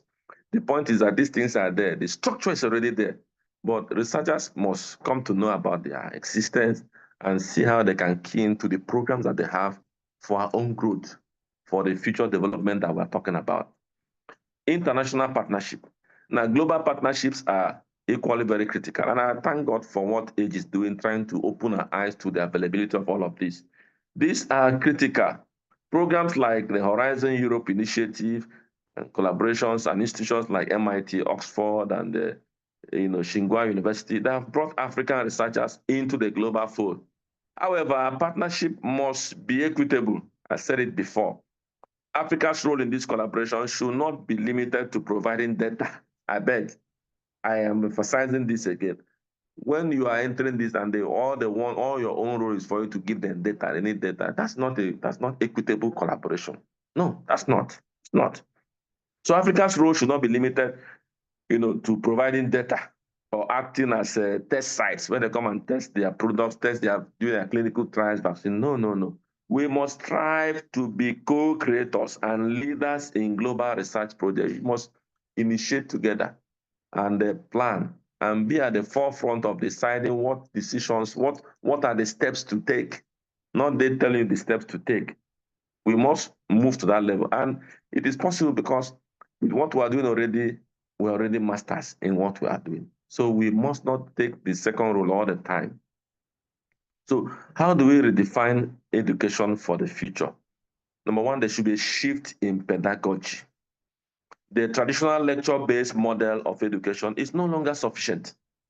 To prepare African students for a rapidly evolving future, we must embrace innovative pedagogical approaches such as problem-based learning that emphasizes critical thinking. Thinking. As a young man in secondary school, I remember, high school, one of our teachers that at that time used to tell us, and I still remember it up to today, he said, thinking is a difficult job. That is why a lot of people refuse to think. That the problem of today, the problem of tomorrow is because people refuse to think today. You cannot solve tomorrow's problem by thinking tomorrow. You think now, you don't postpone. So you think now to solve tomorrow's problem. So thinking. So whatever will create critical thinking mindset in our youth is what we need today for them to be leaders of tomorrow. We must develop it today. It's not tomorrow that to be developed. So problem-based learning that emphasizes critical thinking. Number two, experiential learning through internships. Experiential learning is important. So people, through those who have expertise, those in the industry, so they should be also part of the teaching. An engineer that has expertise in road construction for 10, 15, even though he doesn't have a PhD, I tell you, if he comes to teach students, that experiential teaching will be more impactful than a PhD person that has never had practical experience in road construction. So we need experiential teaching. Our curriculum should change so you don't just say everybody, hey, professor, senior lecturer, but no experience. Bring people from industry, from the society, from the policymakers who are involved in day-to-day solving of these problems. Let them come and talk to the students to go and see what they are going to see, what they will be seeing when they go out in society. So we must bring them as a part of the curriculum, part of the teaching team. That's the kind of thing. That's the kind of pedagogical change that we're talking about. They call it experiential learning. Experiential learning and you can also be accomplished through internship, through research projects, and through real-world applications. Prioritizing STEM and interdisciplinary studies. While humanities and social sciences remain essential, there is an urgent need to prioritize STEM education. Now, programs that integrate science, technology, engineering, and mathematics STEM with local challenges can create solutions uniquely suited for Africa's need. And this has been seen in many parts of Africa, East Africa especially. There's also lifelong learning. Education does not end at graduation. Lifelong learning must become the norm, enabling individuals to upskill and adapt to changing industries. And I want to say that research institutions and universities should be able to provide that. You go to many universities that have institutes, they should be able to provide lifelong learning. And these lifelong learning institutes, you are now looking at problems society has, and you are designing curriculum to address those things. You can also bring on board those experts in those places to be part of it. But lifelong learning should be encouraged. Many of their countries, that's what they do. So lifelong learning must become the norm, enabling individuals to upskill and to adapt to changing industries and technological needs. Now, universities and research institutes should create pathways for continuous learning through short courses, through certifications, and through online programs. The next is funding and policy support. Now, investing in research is crucial. African governments and private sectors must increase their investment in research and development. The UNESCO benchmark recommends that countries spend at least 1% of their GDP on R&D. Now, but today, only a handful of African countries meet this standard, and that is bad. That's bad. Public-private partnership. Collaborations between governments, universities, and the private sector can unlock new funding streams for academic innovations. For instance, tech giants like Google and Microsoft, they fund computer science programs. That's possible, and they're doing it in some places. Now, partnership between pharmaceutical companies and African universities for drug development. These are the public-private partnerships that are very crucial for the future for development. Then there's also policy frameworks. Strong policies are essential to creating an enabling environment for research and innovation. Now, governments must simplify regulations for research collaborations, protect, intellectual property and incentivize innovation through tax break, grants. Very crucial. The role of African leadership and youth, as we round up. Empowering African leaders. The future of African innovation and global research in Africa depends on strong visionary leadership, depends on academic leaders. Academic leaders must advocate for resources, they must build strategic partnership, and they must prioritize quality and relevance in education and research. How do we engage youths? African youths are its greatest assets. By fostering curiosity, that's one way, creativity and entrepreneurship in young minds, we can cultivate a generation of innovators who will lead the continent into the future. Programs like the African Leadership Academy and the Tony Elumelu Foundations are excellent examples of these initiatives. And I must also add that what AGE is doing is also part of it. Diaspora engagement. The African diaspora represents a vast reservoir of knowledge, expertise, and resources. By creating opportunities for the diaspora to contribute in Africa's academic and research landscape, we can reverse brain drain and accelerate progress. I used that a long time ago when I was Dean of Pharmacy. We had a program visiting lecturers in diaspora. I tell you, as Pioneer Dean, that was what changed the psyche of our students. That diaspora engagement, they come every summer, spend time to teach the students. It was wonderful. And I wish that universities can also incorporate. And many of them are willing to come. But let's just invest in that. Let's do it deliberately. Let diaspora be involved in our academic training and institutions. Try it, you see, they are willing to come. Everywhere they're willing to come. And you don't need to pay them. You don't need to pay them. Well, we were doing that, we just pay for their flight, their flight, no money for their flight, they come for their summer. But it was very, very impactful, and the result is still being reaped today. The vision for the future, as I conclude. As I conclude, let me leave you with a vision. Now imagine an Africa where universities are hubs of innovation, producing groundbreaking research that addresses global challenges. Imagine an Africa where students, irrespective of their socioeconomic background, have access to world-class education and resources.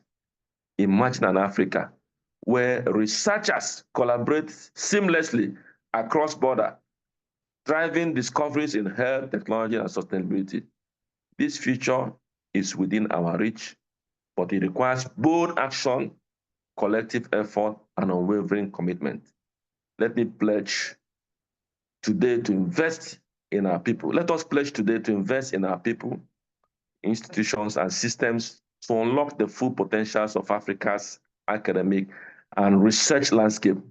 Together, we can make Africa not just a participant, but we can make Africa a leader in global academic innovation and research. Thank you for listening. Thank you very much, Prof. This is huge. It is deep, it's intense, it's compact. I don't know.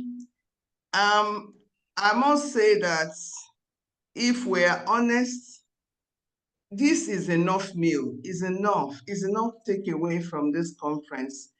You've spoken to so much, and these are very, very, very, very serious issues to be addressed. So we want to thank you very much, Professor Charles Okechukwu-Simone. Thank you. Thank you. It's something a lot. I would not want to preempt things, but I know that there are going to be questions. We are in that moment where we would ask our questions, because you have spoken to really serious things. How research should move from the shelf to the market. Yeah. Okay. Then interdisciplinary research, very important. This, they say if you want to be successful, you do what successful people do. People do, yeah. This is what is trending in those climes where we go and we see things working. Yeah. And we pray and hope that it works here. So please, we want to thank you very much, sir. Thank you. We cannot thank you enough. Thank you. This is what makes age. Yeah. You bring the brightest and the best. I want to plead, for the question. I wouldn't know, I told you I'm supposed to be giving a lecture somewhere, and I'm already seeing beeps on my phone that the driver is waiting. So I plead, if it's possible that they just release me they're waiting for me now in the southwestern part of Cameroon now. I just plead that if it's possible, but maybe if they send questions online, I may try to address them later, but so that I don't also delay where I'm supposed to be giving another talk today. And we're already late by 1 hour, but I told them that I'll be late by about 1 hour, 30 minutes. So it's understandable. Okay, so I think that you've done so much for us already. Thank you, man. I also expect the secretary to speak to this. I think it's a fair thing. People can turn in their questions and we'll send them I'll be glad to answer later. them. Maybe yes. And because this interaction is continuous. It's not a one-stop thing. We want to believe that everybody on this call will stay with us so that something tangible comes out from this engagement. Thank you. Thank you very much, sir. I appreciate it. Thank you, man. Thank you.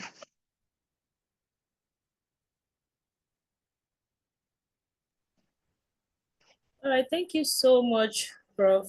It's a pleasure to have you.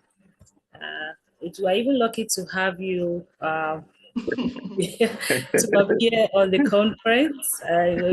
Your schedule is always very tight, so we are grateful that you could make out time for us to be here. Thank you so much. Just like Prof has said, please, let's kindly understand with him. He has another place to be at the time. So let's just be patient. Let's just drop the questions. Let's drop the questions in the chat box. If you're in the WhatsApp group, let's also drop the questions in the WhatsApp group so that Prof could answer later. I can even answer them later today, but maybe on the road, if they have connectivity on the road, I can do that. So on my way. But I just want to just start dashing out now since the driver has been here since 11 more or less. Thank you. So I appreciate it. Thank you. Okay, all right, sir. thank you so much, Prof. We wish you journey mercies. Okay, thank you, man. Thank you, man. Okay, so we make progress already. Let's keep the questions pending for Prof. We make progress as we move ahead in the session. We're going to take our first technical session now, and I'm going to be handing over the microphone to the moderator. So the next moderator and the person of Dr. Shadia Samuel. Please, you're welcome. Yeah. Thank you very much. Once again, I want to say good morning, good afternoon, and good evening, everyone, depending on where you're joining us today. And welcome to this virtual session of the AGE International Conference and Academic Conclave. And my name is Dr. Sadia Awala Samuel. I'm a lecturer from the National Open University of Nigeria, Department of Biological Sciences. And I'm delighted to serve as your moderator for today's session on From Bench to Business, Trade Secret for Successful Idea Commercialization. And it's wonderful to have all participants joining us from various locations. We are honored to have you all here. Without wasting our time, I want us to start officially. We'll begin this session. And I have the distinct honor of introducing and reading the citation of our today's esteemed facilitator, a person of Dr. Obichi Obiajunwa. So I will share his citation so that we welcome him officially. A minute, please. All right. Okay. So Dr. Obichi is an accomplished innovation leadership expert and a public health physician. He leads the research for impact initiative for Nigerian TED Fund, which is a tertiary education trust fund, where he has trained over 500 lecturers from all public universities and polytechnics nationwide on research commercialization. And Dr. Obichi is the founder and president of the Young Innovation Leaders, which is the YIL Fellowship, a Pan-African platform nurturing young professionals to drive innovation in their fields. Now, through collaborations with diverse organizations and multilateral agencies, the YIL Fellowship empowers African youth to address global challenges innovatively. With over 15 years of entrepreneurial experience, Dr. Obichi mentors on global platforms. Notably, he spearheaded the Innovation Lab at the UNFPA Nigeria in 2019, focusing on groundbreaking innovations in maternal and adolescent health. As a speaker at the 2021 Milken Institute Global Conference, Dr. Obichi shares insights and conducts training sessions on innovation, leadership in cooperative, educational, and research settings. Now, through the research commercialization and acceleration program, which is the RECAP, which he has funded in 2022, he has provided intensive training at top-tier universities across Nigeria. Now, Dr. Obichi, a Nigerian trained physician, holds a Master's of Public Health degree and an MBA in Innovation and Venture Creation from Israel. He's a member of the AUAI Continental Strategy Development team and has co-founded AI-enabled healthcare startups, including Teragist, Daru Health, and Epoch Zero.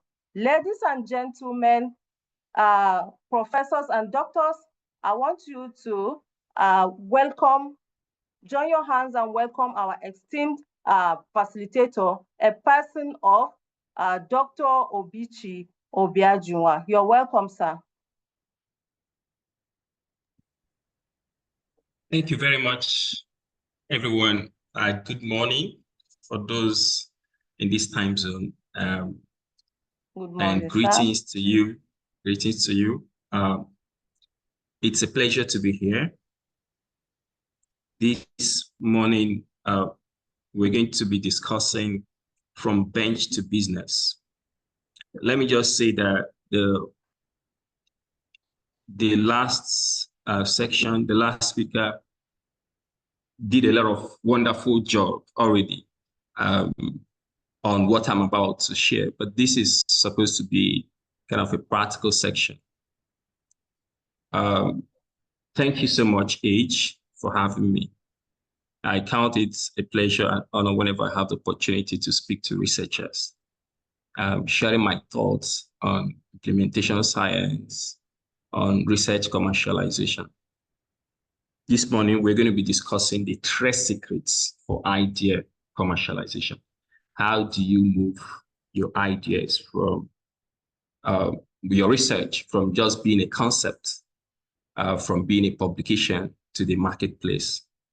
And there is no better time to have this conversation, no matter where you are in the world today, especially if you're a Nigerian lecturer or researcher. We want to begin to ask that question. I believe you can see my slides as we delve in. Yes, sir, we can see your slides. Excellent, thank you. So for my bandwidth, I'm going to off the video, please. Okay, so this morning, we're going to be looking at how you can move from bench to business with your ideas. Let me start with a story that many of us can relate to. Yesterday, I met a lecturer here in Abuja, actually. One of the lecturers undergoing my training currently in Abuja. Now, this is a brilliant lecturer. He has researched extensively, published hundreds of articles, top 2% severe publisher. And he has also worked on very innovative agricultural research, some that could even significantly boost crop yields in the country, rooted in years of research and experimentation.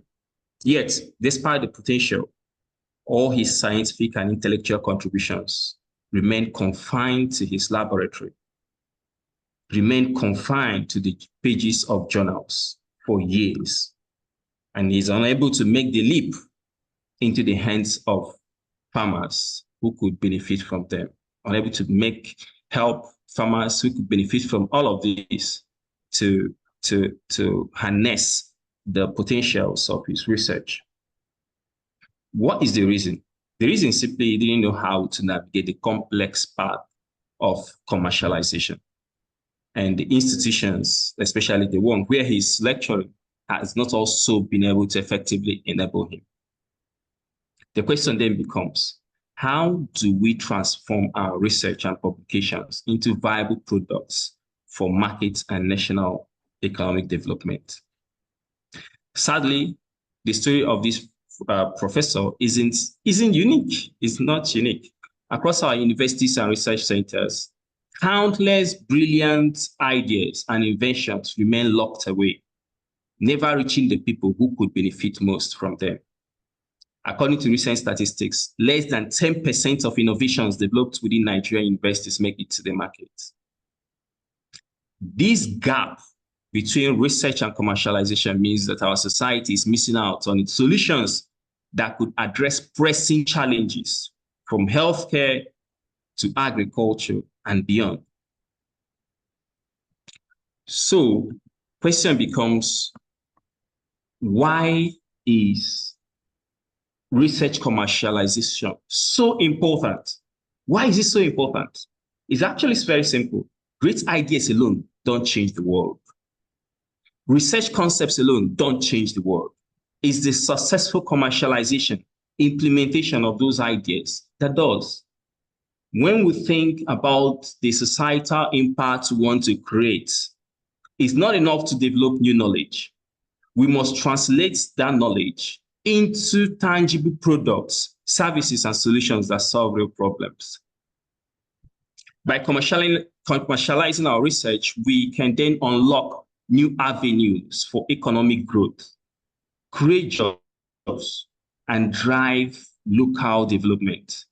Today, we have graduates from our universities, from our polytechnics, who are not able to find jobs.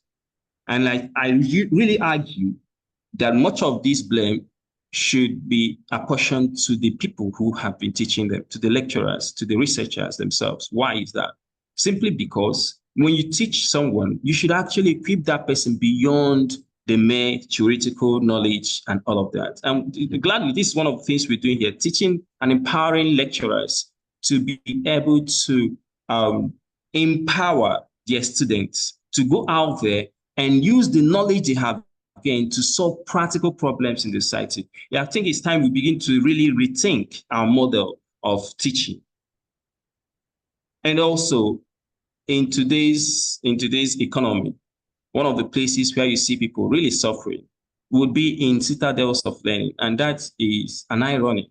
You see, people have the knowledge. Knowledge is no more wealth, as we used to say. It is actually knowledge that is translated. It is knowledge that is harnessed. That is what is wealth. So we're looking now to see that more lecturers, more researchers are able to translate their knowledge. And that is why it is so important that we discuss commercialization of research.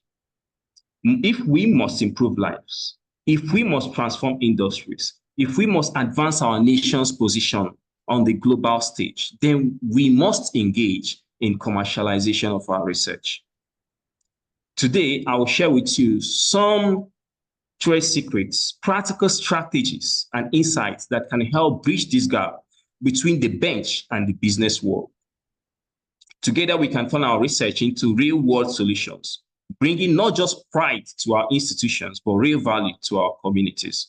So let's dive into this journey from bench to business and explore how we can transform our ideas into impactful market-ready solutions. Now, this is the step. For many of us, our expertise lies in the laboratory. It lies in writing publications, writing articles, making publications. And this involves us dedicating a lot of days, a lot of hours, a lot of years, even in research and development. But how do we take these results and ensure that they make meaningful impact outside the laboratory? That is the question this slide is supposed to answer.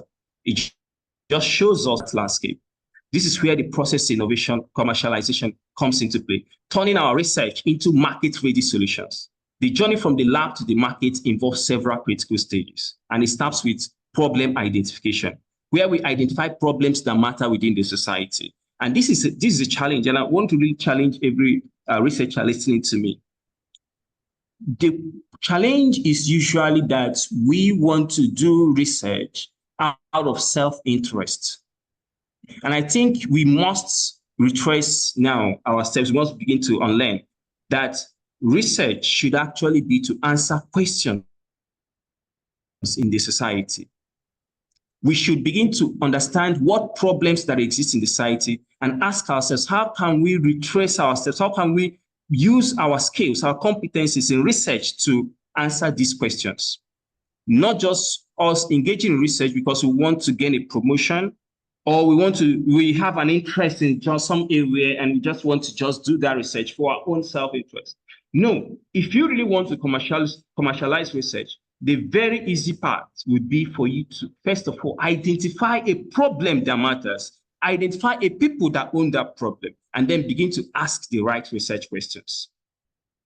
Now, once you have identified the problem that matters, the next thing is what? Research, where you then begin to rigorously test your ideas and refine them in order to solve that question you had identified. We must learn to ask the right research questions. The ones that are demand-driven, our research questions basically will have to become demand-driven, basically to answer the questions in the society, whether it be policy questions, whether it be social questions, as a matter of fact, or even commercial questions that the industries have, right? So we have to ask the right research questions. Once we have promising results from our demand and market-driven research, the next step is prototyping, creating a working model or preliminary version of the product or solution that we intend to push out there in the marketplace. This prototype is essential because it allows us to test how the idea might function in real-world conditions, making necessary adjustments along the way. Now, this is critical because this is actually one of the reasons why people get grants and others don't. Because you want to now begin to move from just the thoughts, level of your research, from concept to real practical manifestation of your research, of the research concepts you have developed. This is a critical step. Most times we stop at the research and then we make publication instead of advancing to prototyping. That concept, that question you have been able to answer, go the next step. Try to model it, try to birth it in the real world now. Try to visualize it, try to make it something that is tangible. Demonstrate the basic functionalities of the concept you have been able to develop. Very important. But it doesn't stop there. After prototyping comes the crucial stage of market introduction, bringing the solution to the people who need it. This involves everything from setting up production to finding distribution channels and creating a go-to-market strategy. And this is why it's important for us to understand some elements of business modeling, though we are researchers, though we are lecturers. Because without that knowledge, then it becomes difficult for you to really conceptualize the end-to-end journey of that product from the market, from the society to the marketplace, right? Or from the laboratory to the marketplace. Now, this involves you understanding what is going to be the process of production, what is going to be the process of manufacturing whatever thing I've produced in the large scale, what is the process of channeling it to the people who need this, who need the most, and what would be my go-to-market strategy. It's at this stage that many research concepts face significant challenges, often requiring strategic partnerships and investment to scale effectively. Yet, it's a step that holds the potential to transform research into tangible benefits for our society. This point of market introduction. And sometimes as a researcher, it's not even your role to do this most of the time, unless you want to go straight on to spin out. But your institution now comes in to support you to license this technology from the point that you have prototyped it and protected it to the hands of industry players. Prof, the earlier speaker was talking about how that there is a silo, a gap between the academia and the industry. Yes, it's simply because we share a lot of that blame. Our research is not really relevant anymore to the industry. And there is a way out. While I think I'm going to come to that, but let me just say this. The way out is by you identifying a research problem that matters. A research problem that matters. I'm going to quickly digress a bit to give you 4 approaches to research commercialization. Number 1 is the supply-driven research, supply-driven innovation, or supply-driven research. Now, what happens there is that you finish doing your research, and then you're looking to see how this research can solve a problem in the society, how this research can be commercialized. Pay attention to this. This is what most of our researchers do. This is what we engage in. We finish our research, then we begin to think, okay, how can I commercialize this? I have had someone talk about commercializing research. How do I go about that? Or which industries can I take this concept to? That is the wrong way to go about it. It's the wrong way to go about it. While sometimes you succeed, but it's just fair chances that you will succeed. The second, that is simply like a hammer looking for a nail, right? We know how difficult that could be. The second approach would be the demand-driven approach. The demand-driven approach is where you look to the society, you look to the community, you identify a problem that is worth solving. You identify how your competencies, how your research competencies can key into that. Remember, this is where collaborative research now comes in, because there is no problem out there that only you can solve with your competencies. It's not possible. It's not going to be an innovation, and it's not going to make sense. So what you're then going to do is to do what? Identify that problem, identify the interdisciplinary collaboration that you need to solve that problem, and then you go ahead to answer that critical question. Develop a solution to that problem. When you have developed a solution to that problem, then it becomes very easy now for you to eventually spin it out, trying to answer the question to what the identified customer segment you have started with, because it's a loop. It will come back to them. You had earlier identified them. You had earlier identified the need that they have. So it's easier now that when you now have a solution for you to circle back to them to solve their problem. It becomes easy. It's easier that way. And you're talking to investors, it's clear in your head who the persona is, who the archetype is, who the end user is. It's not in doubt. And this factor alone defines everything in your research journey. That you have in mind the exact person whom you want to solve their problem. But right after that, we even have a more interesting approach, which I call accelerated approach, accelerated innovation. In accelerated innovation, now, this is where the problem of the silo we have between the academia and the industry gets to be solved. Because at this point, you don't even begin the research without identifying a company or an institution out there in the marketplace that you're going to work with. We call it accelerated. Those companies have problems already. They have problems already. But you know the sad part? They go ahead to import all the technologies they need to solve these problems. That is what they do. They go ahead to import all the technologies they need to solve these problems with dollars, right? So now you're asking why the Naira is weakening or why your local currency is weakening. It's just simply because there is really no solution to be absorbed by those that need them in the marketplace.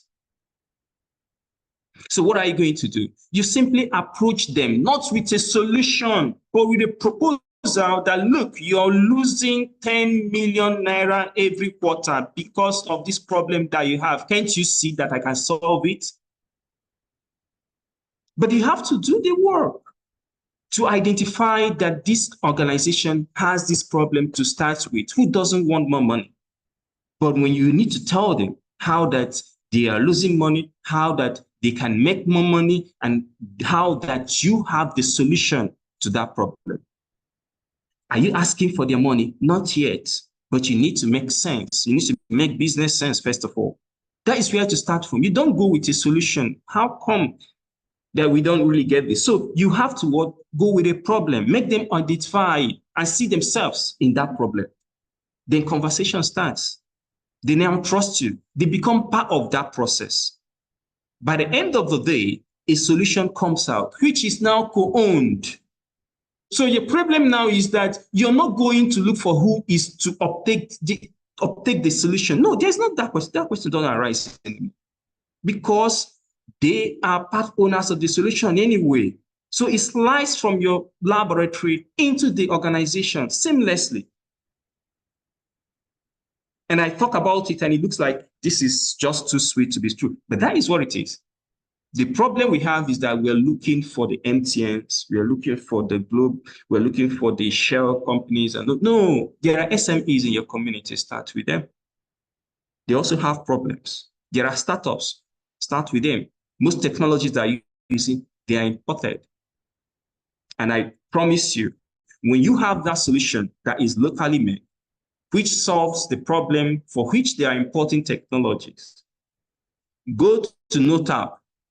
NOTAP will ensure that they can help you to stop this company from importing that technology. That's another conversation. It's just that we have isolated ourselves and we are serving our interest and we are looking to see how to get the next promotion from our research. And then we blame the industry for not trusting us. But we are just the cause here. After that, the other one is when you decide to solve social problems. And I call it public policy-driven research or public policy innovation, where that your research is simply to solve a societal problem that is socially inclined.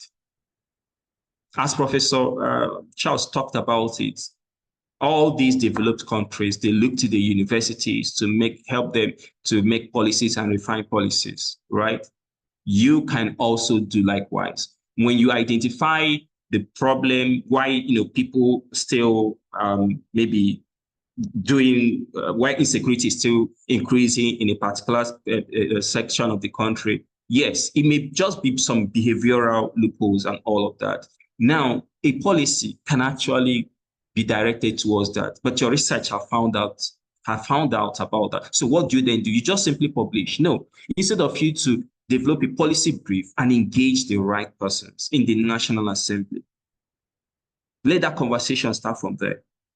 evidence-based policy making. They shouldn't just be making policy out of their head. It should be based on the evidences that the universities, that the researchers have given them. That way, it becomes easy for us to get to the market. And market here now would be policymakers as well for this fourth category. It's important before we go any further to distinguish between invention and innovation. Invention is about creating something new. We need to get this out of the way, because if we don't, then we're not going to make a lot of progress when we talk about commercialization of research. Discovering a new or a unique solution to a problem or developing a groundbreaking technology, that is what invention is. It is that spark of creativity and curiosity that drives researchers, right? However, innovation is completely different. It's about taking down new creation and turning it into a product or service that people can buy and use. And a simple definition, it is the process of creating a viable new offering. Viability must be there. And that is simply the word that differentiates between invention and innovation. While invention focuses on discovery or novelty, innovation focuses on delivery, getting that invention into the hands of those who will benefit from it.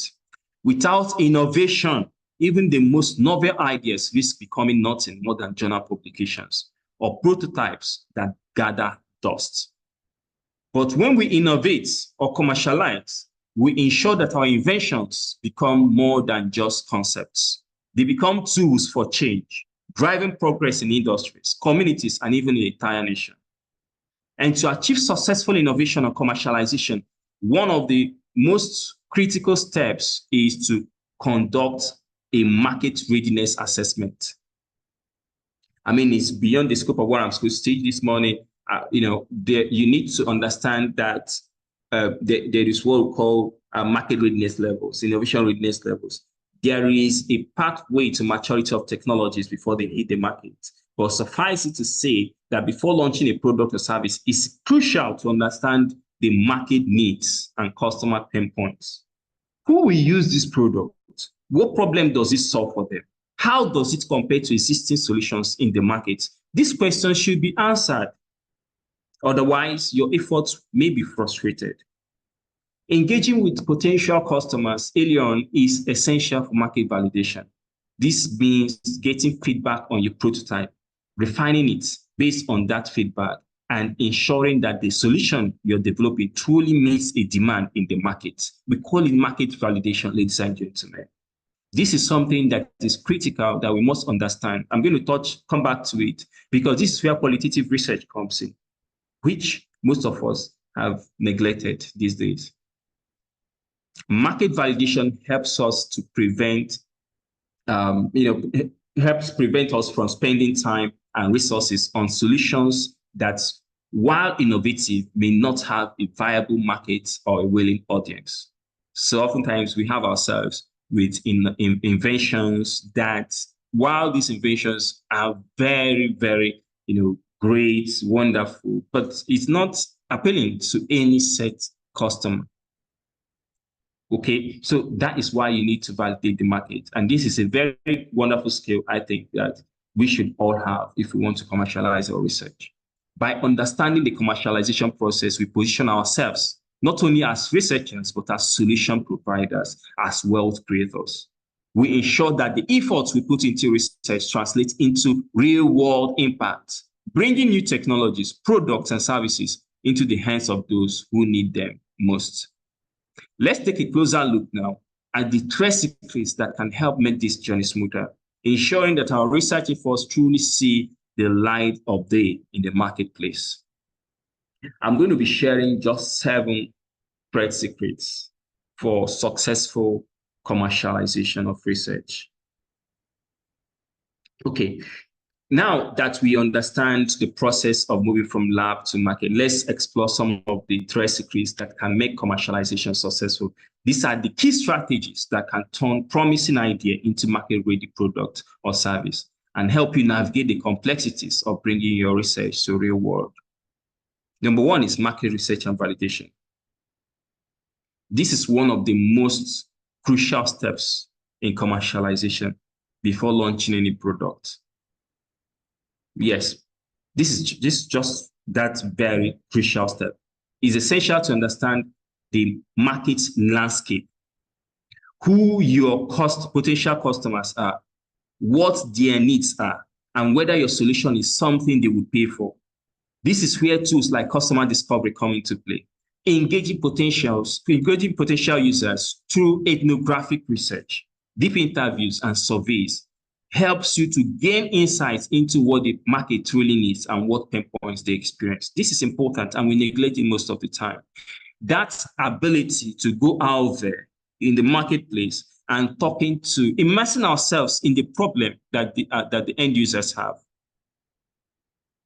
getting to observe them, getting to ask them deep questions to understand exactly what their pain points are, because you don't take your research at the surface level. You want to understand exactly what the problem is, and you can't do that by just passing questionnaires. You're going to go there, you're going to do ethnographic studies, you're going to do surveys, you're going to observe them, and you're going to be able to see the problem through their own eyes. Think of it as doing a reality check for your idea. It allows you to validate demand, refine your product features, and ensure that when you eventually launch, you're not just offering something new, you're offering something that people actually need and want. This process can save you time, money, and effort by ensuring you're building the right solution from the start. Why I bring this as number one is that sometimes I hear lecturers or researchers say that, yes, we've made efforts to commercialize our research, but it doesn't work in any way. That's one. Second is that we have solutions and we're going to the industry and they don't care about it. That is another concern. Why is that the case? It's because at the beginning of their research, they didn't quite consider market research and validation. They didn't validate it at that point of technology readiness level 2, 3, 4. They went on head on until they finished their research. Then they are looking to see what miracle that will happen. The next one is to build a strong value proposition. A value proposition is essentially your promise to your customers. Why should they choose your product or service over existing alternatives? This is the core of how you communicate the unique benefits your innovation offers. A compelling value proposition answers these questions. What problem does this solve? Why is it better than other solutions?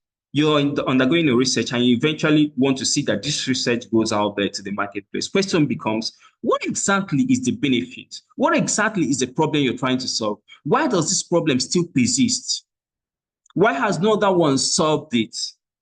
And how will yours be better than existing alternatives? Why? How? To develop these, tools like value proposition canvas can be extremely helpful. So I want you to look it up. This framework allows you to map out the customer needs and how your product addresses them. So you have to start by identifying the particular needs of the personas you're interested in solving their problem. If you can reduce the market to one person, in your mind, you see that one person, that unique person with their unique needs, and you're able to solve their problem using your research, then you ask yourself, how many similar persons are there in the society? That is the approach. Don't start from the society and narrow down to one person. No, start from one person and then upscale it to the society. That's how it starts. Because if I can effectively solve the problem of one person, then I can identify how many of such persons are there in the society. A strong value proposition not only helps attract customers, but also becomes a powerful tool when pitching to investors or potential partners. Very important. You can then have a strong story to tell when you have a strong value proposition. Very important trade secrets when it comes to commercializing your research is intellectual property strategy. You must have an IP strategy. You must have a solid IP strategy. Protecting your ideas is critical as you move from research to market, ensuring that you retain ownership and control over your innovations. This can be done through patents, trademarks, copyrights, trade secrets. You know, most times we do patents in the academy, we just do patent because of promotion, because see, the patent comes with some good stats. I mean, while that is wonderful, you need to realize that we're discussing something different here. The IP strategy you're going to have is going to help you achieve that defensibility you need in the marketplace. Your ability to stand out there and reap the rewards of your solution over the next couple of years, 20 years, usually if you say novel product. Right. So patents are ideal when you want to protect a new invention or process, giving you exclusive rights for a certain period. Trademarks protect your brand, talking about names, logos, slogans, but sometimes it's better to keep a formula or process as a trade secret, especially if it's something that can be easily reverse engineered. Now, this is important. It's not everything you go to patent. Sometimes when we talk about intellectual property, our minds just go straight on to patents. No. You need to have an IP strategy. You may not do patents, you may just allow it as a trade secret. Because remember what patenting means. When you patent, it becomes out there in the public domain. So if it's something, you know, that can be easily reverse engineered, then it becomes a problem. People would just have a better version of what you have out there, and then your efforts may just go down the drain, or they even infringe on the patents, and you don't have all that it takes to pursue and regain your rights. So it's important we understand that we need to have an IP strategy. Additionally, it's crucial to use confidentiality agreements when discussing your idea with potential partners or investors. This ensures that your IP remains secure during those initial discussions, safeguarding your innovation until when you are ready for broader market exposure. Creating a minimum viable product. This is important, very critical. An MVP is a basic version of your product that allows you to test its core functions and features with real users. This is another secret why people get grants and others not get grants. This right here. Because with this, you have diffused a lot of the assumptions. The MVP is a way to test, learn, and iterate without investing heavily in full-scale launch. By putting an MVP in the hands of early users, you can gather feedback, identify necessary improvements, and make adjustments before scaling up. This process of iterative development is essential. It allows you to refine your product based on real-world testing rather than assumptions. It's far better to pivot early based on user feedback than to find out later that a crucial feature is missing. And this is very critical because by the time we have focused on creating something new, something innovative, we have fallen in love with the solution. We drive through to the finish line very quickly without realizing that we have, there are points of mistake here and there. When we realize eventually at the finish line that, look, there are mistakes we have made, it becomes so emotionally draining and also resource draining to want to look back. And that begins the failure journey. So you don't want to neglect this critical step, which is having a minimum version of your product, which is, of course, not going to cost you so much to then do. The next one is business model development. This is another critical piece of successful commercialization. It's not enough to have a great product. You also need to have a clear plan for how you will generate revenue. Should you sell the product directly, license the technology to others, build partnerships, or offer it as a subscription service? These choices can dramatically impact your path to profitability. Tools like the business model canvas can help you map out key components of your business model, such as value propositions, customer segments, revenue streams, and cost structures. These are critical aspects of a business model, which you must develop from the early on in your laboratory, even before you get to the marketplace. This critically helps you make strategic decisions about what pricing, distribution, customer acquisition, and exactly what the offering should look like for a said customer segment. The next one would be, there are 7 of them, so this is the 6th one now, building strategic partnerships. As you move toward market introduction, building strategic partnerships can be a game changer. Working with manufacturers can help you produce your product at scale, while distributors can assist with getting your product into the hands of customers. Investors can provide the capital needed to expand production and reach new markets. I want to really say here that you cannot do this thing alone. It's important that we note that we cannot do it alone. There is no way that you can commercialize your research alone or within just that your research group. You must go out there and seek partnerships, people to collaborate with in order to do this. And you must be willing to do that. And the best kept secret in research commercialization is this: you are just a researcher. That's who you are. You are the researcher. Nothing says you must be the commercialization team. You must let go and involve others and give them a fair share of the company, of the entity, so that you go back to the classroom, because that is what you are trying to do. That's your mission, to be a researcher, to be in the classroom and teach. While you have gotten into technology readiness level 7, other people can then go ahead, whose duty and competencies is it to what? Go out there and get the money and push it into the markets and stores and shops. That is what it should be, right? But before you even talk about partnerships, please make sure you have the right team members. Of course, your competencies must be complementary. Assessing funding. This is the elephant in the room. I know as I talk about this, people are thinking in their heads, oh, you're not talking about money. Do you think it's easy to do this? Funding. Yes. While funding is wonderful, is good, is the lifeblood of any commercialization effort, you must understand that there are the first things you need to do, which is to get the solution, get the problem right that you want to solve. It has to be a problem that matters. You have to have a concept that fits that problem adequately, squarely. All right. Now, there are different sources of funding you must look to. One would be grants.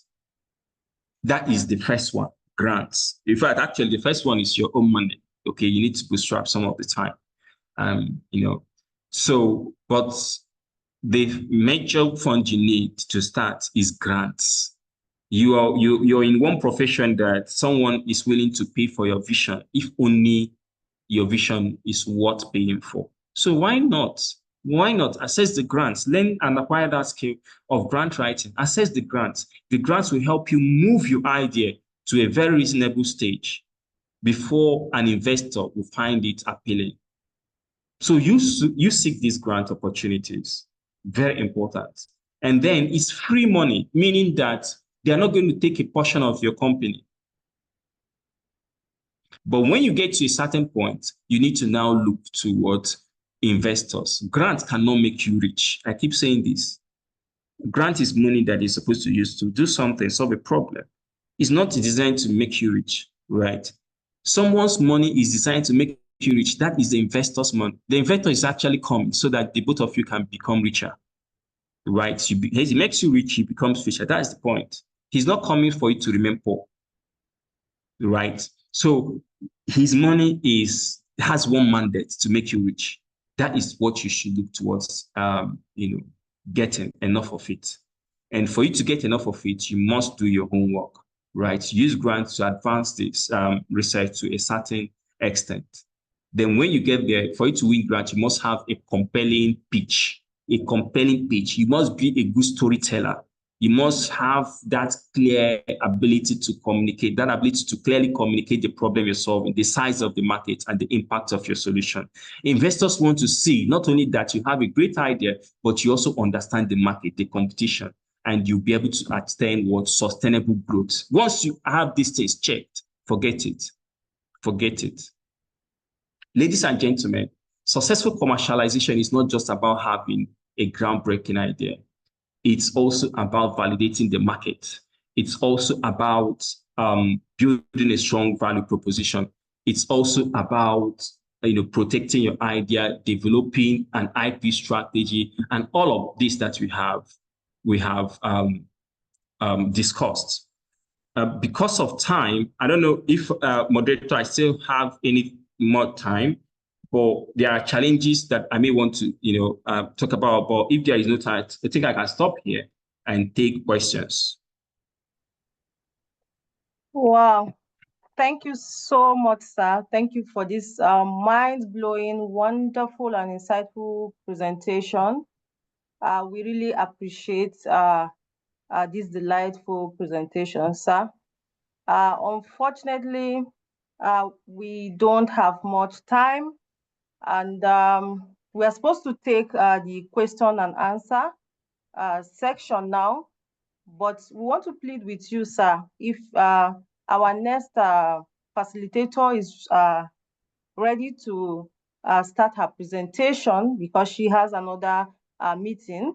If you can please stay after her presentation, we'll now take questions. So I want to plead with everyone. That is fine. I don't know if it's possible, sir. Yes, that's fine. Okay, thank you very much, sir. So I will plead with everyone to please write down your questions. After the next session, we will dive into discuss more of this very important session. Thank you very much. This has been a very, very fascinating session, full of practical insight and inspiration. Thank you so much, sir, for sharing your expertise, walking us through the journey of training ideas into impactful business. Thank you so much. We really appreciate you, sir.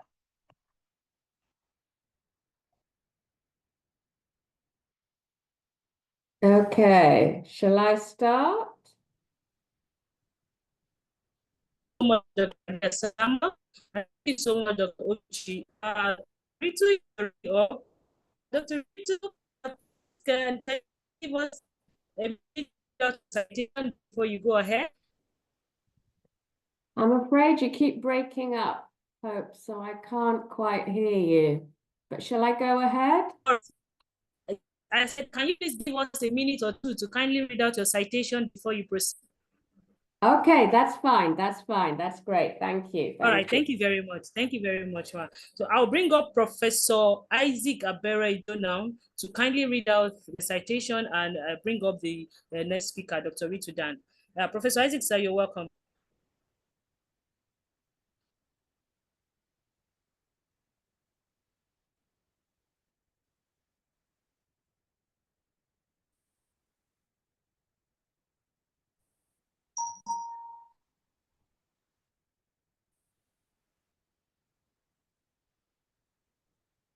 Okay.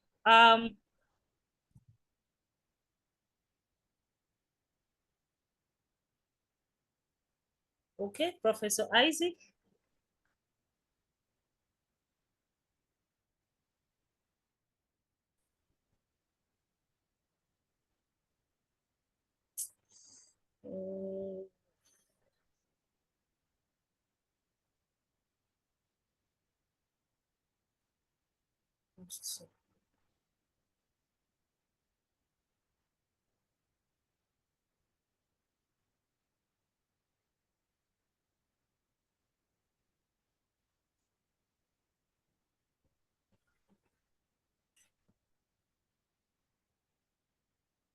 Of Dr. Ritu Dan, Dr. Ritu, Chief Scientific Officer at Springer Nature, a position she has held since January 2022. In this role, she is dedicated to driving editorial excellence across the Springer Nature Journal's portfolio while championing open and inclusive publishing practices. Her efforts are focused on uphold trust and integrity in research publishing, ensuring the highest standards for the whole research community. Prior to her current role, Dr. Dahan served as Vice President of Nature Journals, where she oversaw the editorial strategy and management of Nature, Nature Communications, and the Nature Research and Review journals. Her extensive editorial career began as a cancer editor for Nature, where she was later promoted to Chief Biological Sciences Editor, overseeing all life science research and leading the editorial team for 13 years. Mr. Dahan's career is grounded, Mr. Dahan's career is grounded in over a decade of cancer research. She earned her PhD from the Ludwig Institute for Cancer Research and University College London, and completed her postdoctoral studies at the Samuel Lunenfield Research Institute, Mount Sinai Hospital, Toronto. Her dual expertise in research and publishing has made her a respected leader in advancing scientific knowledge and fostering innovation in academic publishing. Professors here present in the house, distinguished doctors, ladies and gentlemen, please kindly join me as I bring up to the stage now Dr. Ritu Dahan for her keynote session. You're welcome, Dr. Ritu. Thank you so much for your very, very kind words, Hope, and the very generous introduction. Thank you to all the organizers for inviting me. It's my pleasure to be here today. I'm going to give you a whistle-top tour through how research publishing has changed over the last 2 decades, and how the Springer Nature journals are trying to support a more global, diverse publishing environment. So without further ado, I shall get started. So I'm going to start with an overview of the research publishing landscape over the last 20 years and talk about the changes. We will then talk about the importance of reviewer and editor diversity in today's research landscape. And then we will talk about how Springer Nature values inclusive science and research publishing equity. Okay, let's start with the research landscape. So, one of the biggest changes that has happened over the last 20 years is where the research is being done. So this is a table looking at the number of citable documents, citable research documents published across all research areas in 1996. That's on the left-hand side. And you can see that the United States was publishing the largest number of research documents, and followed by the United Kingdom. Japan was 3rd, Germany was 4th, and France was 5th. And if I looked at the top 20 countries that were contributing to that research landscape, then they were mainly Western nations. If you look at the research landscape today, and on the right-hand side is the same analysis, but done for 2023, you can see that China is now producing the highest number of research documents. Indeed, it's nearly double that of the United States, which is 2nd. India is now in at 3rd. United Kingdom and Germany are the 4th, 5th largest contributors. And if you look at the top 20 countries that are contributing to research publishing today, you can see in the top 20, South Korea, Brazil, Turkey, and Iran. So the research publishing landscape is a lot more diverse than it ever was. And that's great. So how has this change come about? So here we're looking into investment into research and development throughout the world. You can see in the first bar in 2000 and in 2000, firstly, how there was about 700 billion euros being contributed to research development, and 50% of that money and funding was actually coming from Europe and North America, with the rest of the world. Actually, it's more than 50%. It's 70%. My apologies. 70% of research funding was dominated by Europe and North America, with 30% from Asia and the rest of the world. And what you can see over the last 20 years is the contribution to research and development has greatly risen. So now the overall contribution is about $2,400 billion, which is a huge global investment. But only 50% of that research funding is coming from Europe and North America. And Asia, South Asia, Southeast Asia have grown their research and development investment significantly to 39% of the global market share, and the rest of the world remains at 9%. And that is the reason that we are seeing China dominating in producing the most research articles, followed closely by India. So it's the contribution in money that has led to the increased volume. But what of the impact of the research? So this is 2 histograms looking at the G20 countries over the last 20 years. And on the left-hand side, the histogram is looking at the growth, which countries have grown the most from 1999 to 2022 in the G20.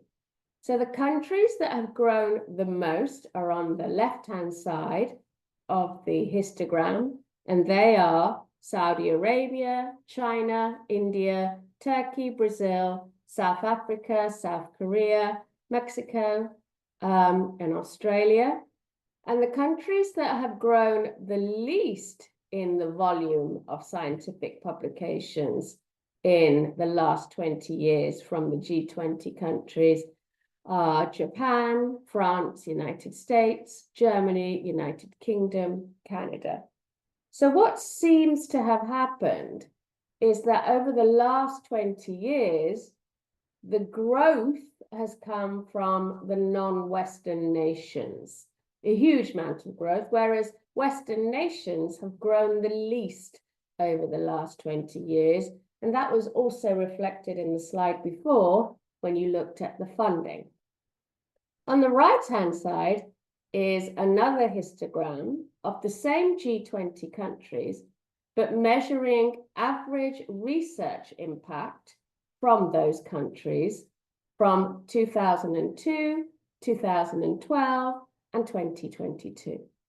So the purple bar is 2002 for every country.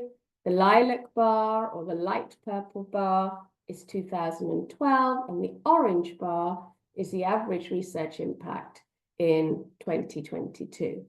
We're using a metric called the field-weighted citation impact metric, which has been developed by Elsevier and is used on Scopus and SciVal.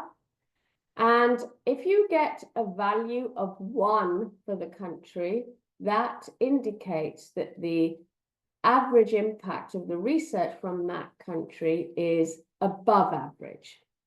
So what happens when you look at this graph is if you look at 2002, that is the dark purple or blue bars that you can see, the only countries that had above average research impact were the Western nations. But if you look at the average research impact in 2022 for all those countries, you can see that the Western nation countries continue to produce research that is above average impact. But now Argentina, China, India, Saudi Arabia, South Africa, and Turkey are also producing research that is above the world average. So that is fantastic to see. What we've seen is investment into research and development that's led to a higher volume of research being published. And now what we're also seeing is the average impact of the research is also rising. So the quality and the impact of research is very high in some of these countries. Let's take a closer look at where Africa sits on this map. So this is, again, looking at 2019, looking at the investment into research and development in 2019. And you can see that Africa invested $25 billion into research, which is a huge contribution and a big, big change from 20 years ago. If you look at the contribution to research publishing from African countries, you can see that if you compare it to 2013, there has been a growth of 160% in the number of citable research documents that have been produced. In 2023, African countries produced over 170,000 research documents, which is a phenomenal number, close to what Germany is actually producing. The top contributors are Egypt, South Africa, Nigeria, Morocco, and Algeria. And this doesn't change very much over the 20 years. In 2013, the top contributors were South Africa, Egypt, Tunisia, Nigeria, and Algeria. So again, fantastic growth and change. And you can also see the number of citations that this research is producing. Up until 2023, there was nearly 190,000 citations to research from African countries, which is also fantastic to see. If you take a deeper dive and let's look at the sub-disciplines that some of these African nations are doing the most research in, you can see from Egypt, the top graph is looking at is the number of citable documents on the y-axis, and on the x-axis is increasing citations. So the highest number of documents in Egypt are produced in medicine, followed by engineering and chemistry. And the highest impact research from Egypt is coming from medicine and engineering. And these are two major disciplines that are absolutely going to deliver good research for African nations. If you look at what South Africa is excelling in, you can see medicine is their field, which they are producing the highest number of research documents. That is also their most cited research area. But the other area that they are accelerating in is the social sciences. And you can see engineering is third. So again, some really, really great research being produced. One of the other changes that has occurred in the research landscape is editor and reviewer diversity no longer aligning with where all the research papers are coming from. In research publishing, we feel it is best practice if our editorial decision makers and peer reviewers are representative of the global and diverse communities we serve. And what we have found is because of the huge change in diversity of research publishing, our editor and reviewer diversity no longer are aligned with research activity. And that is a problem because we know that there is evidence of a homophilic relationship between the demographics of editors and authors. First, let's define what homophily means. Homophily is a known human behavior, and it's a tendency to associate with similar others, be they same race or same gender.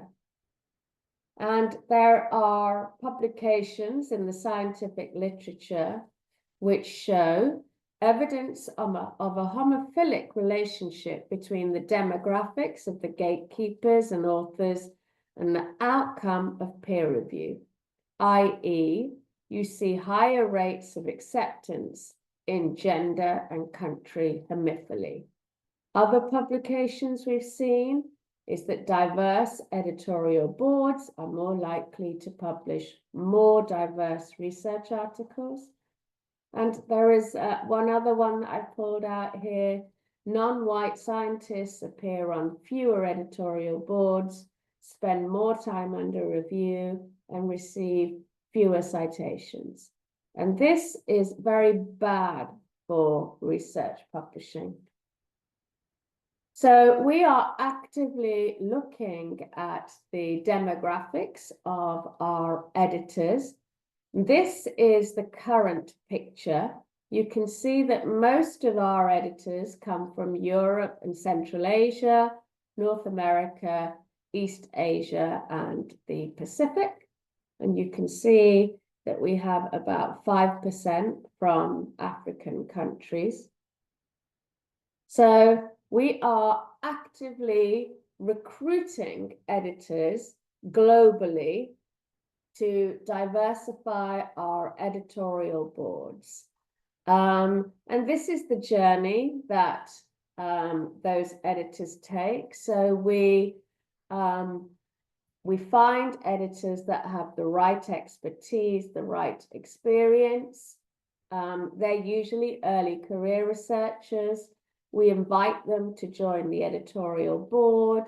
Their details are displayed on our website. We train them up to become editors. We inform them, invite them to webinars to sort of keep them updated of publishing. We support them and we reward them as much as we can. And the criteria that most journals apply when they are looking to recruit new editors include they look at the researcher's publication record, they want the right expertise, they're looking at the number of publications that the editor has, their H index, they're looking at the career stage. We more often than not are recruiting early career researchers, and we're looking at their online presence, whether they actually have any editorial experience, awards and grants that they may have received. And this year alone, we have recruited just under 700 editors from African countries to our journals, and you can see some of the different portfolios that we have recruited onto. And this is a breakdown of the demographics of the editors that we have recruited this year. The highest proportion, 33%, come from Egypt, 16% are coming from South Africa, 14% from Nigeria, 8% from Ghana, 4% from Kenya and Uganda and Ethiopia and Morocco, and 3% from, I've got lost, Tunisia, 2% from Algeria, and the other nations are seeing 1% or less. So a fairly diverse recruitment exercise by Springer Nature. We do support global diversity. We support inclusive publishing because we feel it's more equitable. And in the next few slides, I'm going to talk to you about our inclusive portfolios and why they are so important to us. Okay, so this slide is going to summarize how the research landscape has changed over the last century and why we currently have a problem. So journals were launched in the 1900s, the early 1900s. They were low article volume because they had to be printed, they had to be distributed. These all presented costs. And this led to the birth of what I am calling selective science journals. That means all the submissions that could be published are not published, but the editors are choosing the top submissions to publish.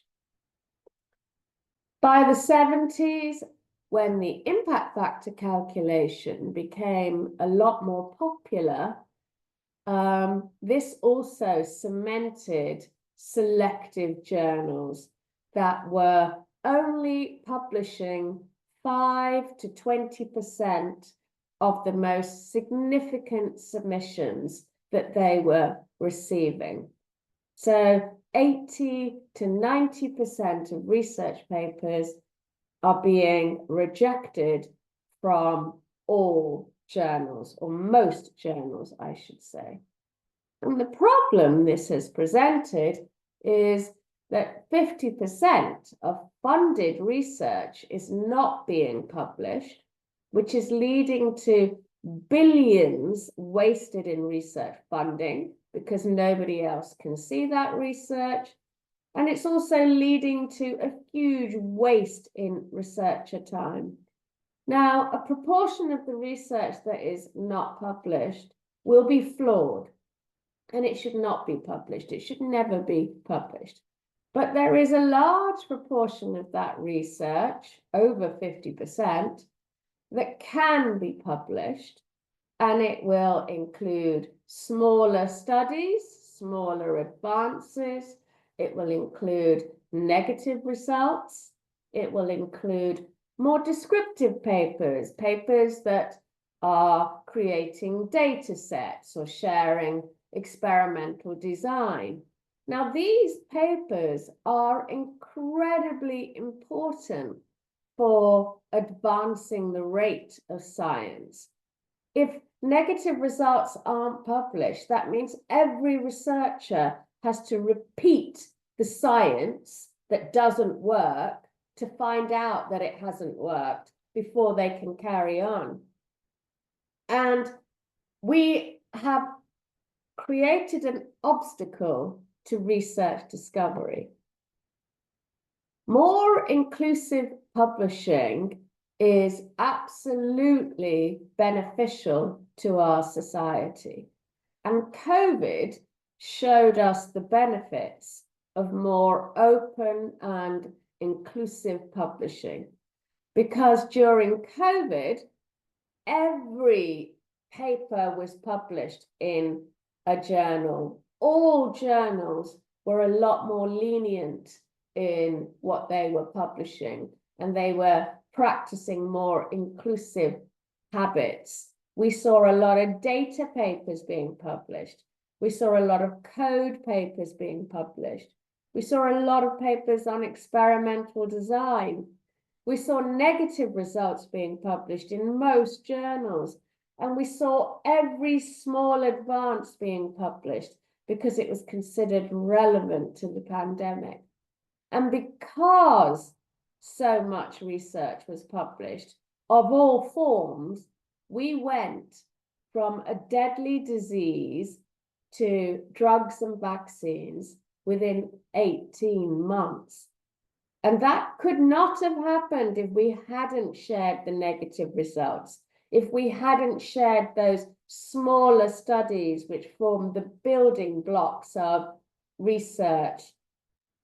And more inclusive journals like Scientific Reports, BMC, which is our BioMedNet Central journals, and Frontiers and MDPI journals, who are all more inclusive. They published a lot of this research, and they played a key part in leading to the drugs and vaccines for the global pandemic. We at Springer Nature believe in inclusive publishing.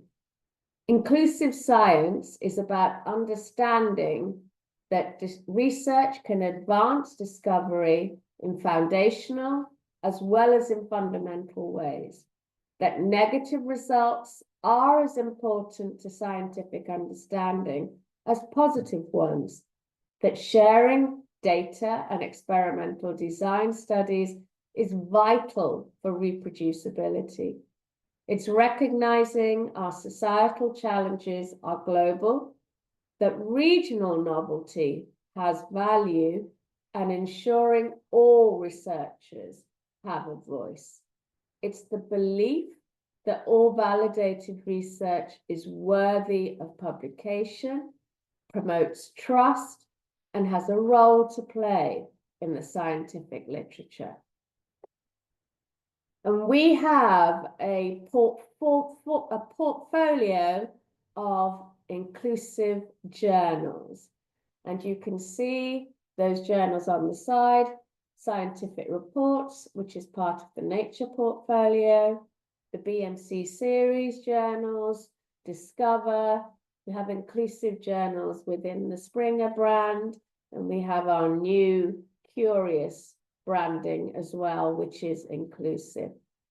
So what happens on an inclusive journal is that the editors should not be rejecting based on significance, which is such an abstract term. As long as the research is scientifically sound, it's making an original contribution to the field, it's been carried out using appropriate methods to agreed community standards, and the peer review process has been successful, it will be published. It will not be rejected on the grounds of interest or significance, which is where 90% of our journals are rejecting the research. These journals do encourage submission of a broad range of research types, and they do consider regional novelty to support diverse and open science values. What is regional novelty? I just want to give you an example of how important regional novelty is. So, for example, let's talk about a water purification technique. If Western editors are assessing a water purification technique, they will be looking for a technique that uses the latest technology, has the most sophisticated technical advance, uses very advanced, sophisticated infrastructure to implement, because in Western nations, that is where the advance lies. But that type of purification technique probably won't be appropriate for many countries in the global south, which may not have the funds to be able to support the cost to installing such a water purification technique, or even if they can install it, they can't maintain it and upkeep it, or the economic infrastructure can't support it. So actually, for water purification in some global south nations, we don't want papers that are using the highest sophisticated, most expensive technology. We want papers that will work with less sophisticated technology, that are cheaper to install, that will work in the social infrastructure of some of the global south countries. And that is the importance of regional novelty. These journals, on the inclusive journals, we have the highest diversity of editors and published authors. And these journals are impactful. Over a third of the research output from the inclusive portfolio directly addresses the UN Sustainable Development Goals and is contributing to resolving society's biggest global challenges. And if that isn't impact, I don't know what is. These journals give the global south an active voice in research publishing, because it's so important that every researcher has a voice in publishing. And we're also supporting equitable publishing. 44% of Springer Nature's research is now published open access, and we are working to eliminate barriers to equity in publishing. So we have over 3,700 agreements with institutions globally. And I've just highlighted agreements with African institutes here. 150 Egyptian institutes working with the Science, Technology and Innovation Funding Authority, as well as the Egyptian Knowledge Bank. This means that authors, researchers from these 150 institutes do not have to pay the APC because their institutes have already covered the costs. We also have an agreement called the SANLIC Transformative Agreement for SANLIC institutions from as well as the University of Botswana and the University of Namibia. We offer waivers and discounts to our authors that can't afford to pay. And in 2023, we waived 26 million euros in publishing fees for authors on fully open access journals. We're also experimenting with new programs to support countries that aren't eligible for support. We have several journals that are covered by Diamond Publishing. Curious is one of those portfolios, and then we have individual journals where costs are covered by sponsorship or some other form. We are founding members of Research for Life, through which we offer free online access to all our journals in eligible countries in the low to middle income range as defined by the World Bank. And we also offer waivers to those countries too. I want to, penultimate slide, we have over 3,000 journals serving different author needs. And we feel that each journal category plays a vital role in advancing discovery. We obviously have the big prestigious journals that includes the Nature family and other prestigious society journals and academic journals.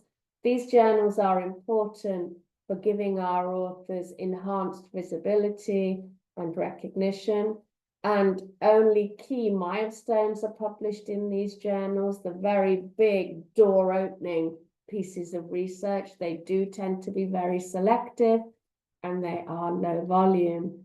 But equally important to these journals is our inclusive portfolio of journals, which you can see here, the third block. These publish the building blocks to discovery. They publish negative results. They'll publish experimental design papers. These journals are equally important in advancing scientific research. We need both types of journal, not one or the other. And it's very, very important that researchers recognize these journals as being equally important. And of course, there's a lot of academic journals that are in between, where fundamental research findings can be published.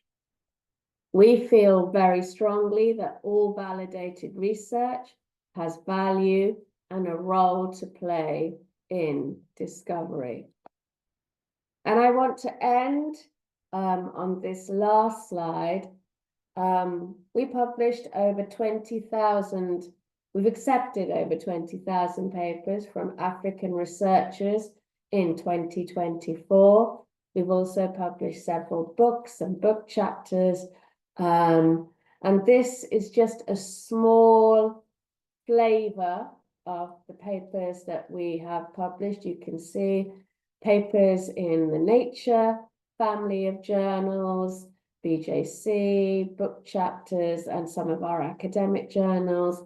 There's no way I can feature them all, but just a flavor to show you some of the great research that we have been publishing. And with that, I will say thank you.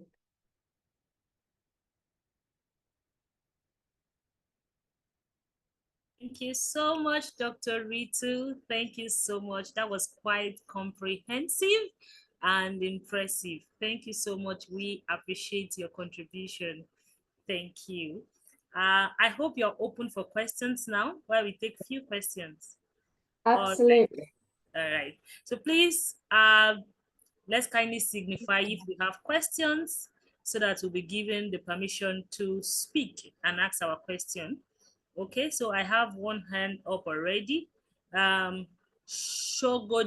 Babatunde, please kindly unmute yourself and speak. Hello, good afternoon, everyone. I want to appreciate the speaker for that lucid and succinct delivery. I want to say a big thank you to you. And I want to appreciate the organizer of the seminar, of the workshop, for a great job done. And in addition to that, I'd like to ask the speaker if, as someone who has an experience with publishing, though like in scholarly publishing, in book publishing sector, how do I get engaged by Springer Nature publishers?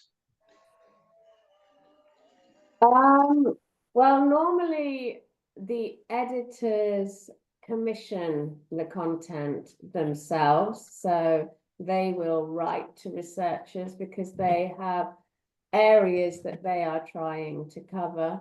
But it doesn't hurt to write to the editors yourself and say you have a proposal for a book and give a brief outline of what your proposal is, and then see if they are interested.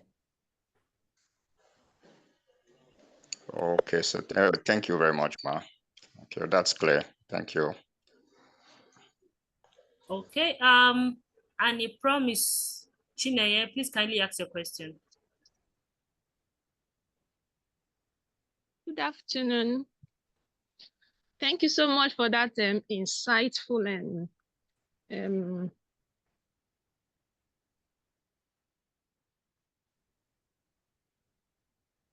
Annie, promise we can't hear you. Hello, can you hear me? Okay. Hello, can you hear me now? Yes. Yes, we Hello. Okay. All right. Thank you so much, Ma, for that insightful presentation. Ma, I'm sorry, you talked about negative research or negative results, publishing researches that negative results. So I want to ask, based on that, I actually had a recent research that I got a negative result, and I was thinking of dumping it and going for the ones I had a positive result. So in that case, should I go ahead and publish in Springer? Then secondly, I also want to ask the procedures or the requirements for one to publish with Springer Nature. And if possible, the cost implication. Thank you so much, Ma. Okay, so the negative, a negative result needs to have value to your research community. So I don't know what field you are in, but examples would be a negative clinical trial is important. We should know which clinical trials aren't working. It could be, I don't know if you are expecting a phenotype in a mouse study. Maybe you're expecting to see a heart defect, but you don't see that. You see something else, or you don't see anything. That is the negative result that would have value to your community. Those types of papers can be submitted to, we have launched a new, two new portfolios. They're called the Discover portfolio and Curious. And there are lots of different subdisciplines for journals. So you have to find the journal that's relevant to your discipline. And you would just submit your research to those two journals. Curious has very low publication fees. I can't remember what they are, but you can also publish for free if your paper doesn't require any editing. And Discover, I think also are doing, because they're newer journals, they may have a discount on the APC as well. So I'd encourage you to look at the Discover and the Curious portfolios to see if there is a journal of relevance to your research. All right, thank you so much, Ma. Up next to bring up Festus Onipede. Please ask your question. Good afternoon, ma'am. Thank you for this wonderful presentation. I was so glad to be part of this conference. The previous questions align with mine, but what I actually want from you is that as a budding scholar, is there any requirement or guideline you can give in submitting to Springer Nature that will lead to publication? Because oftentimes I've tried a lot. At times they will tell us this journal does not publish this related paper. They will send to another one. At the end of everything, it won't yield any results. Could you please elaborate on that?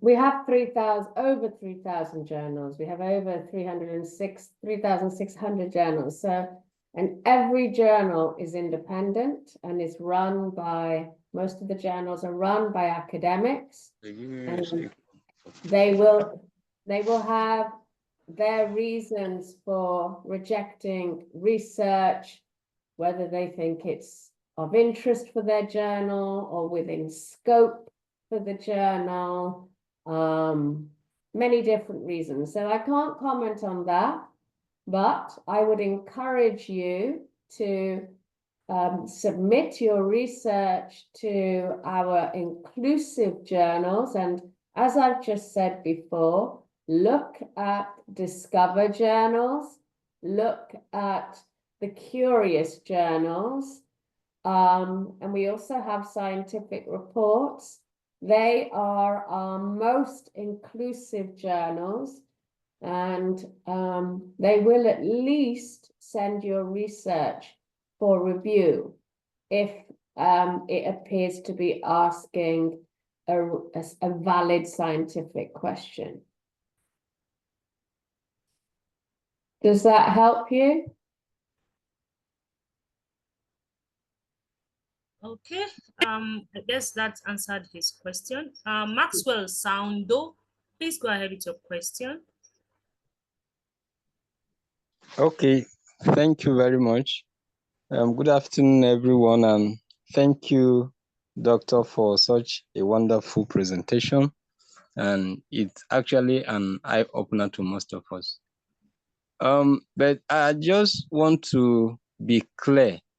I wouldn't know the source of your information, whether it's just centered on Springer or you were able to access other publishing organizations' platform to get the data that you projected. Because one, most of the things that sometimes is most especially amongst most of us that are young researchers, we don't have much fund to be able to publish. By the time you say, okay, you want to send a paper to Springer, you see $300.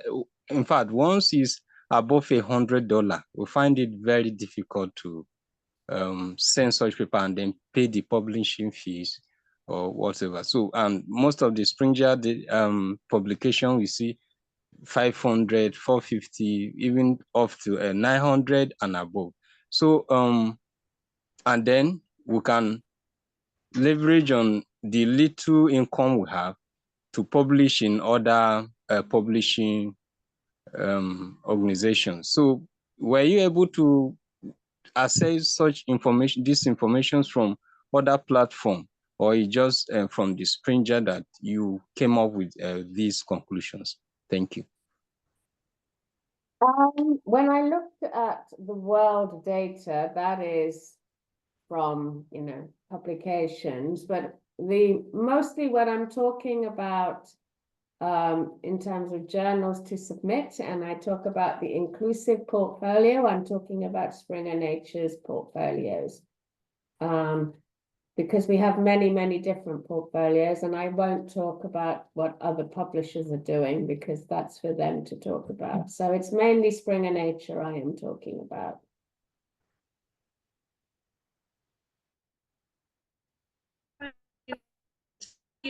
Please go another question.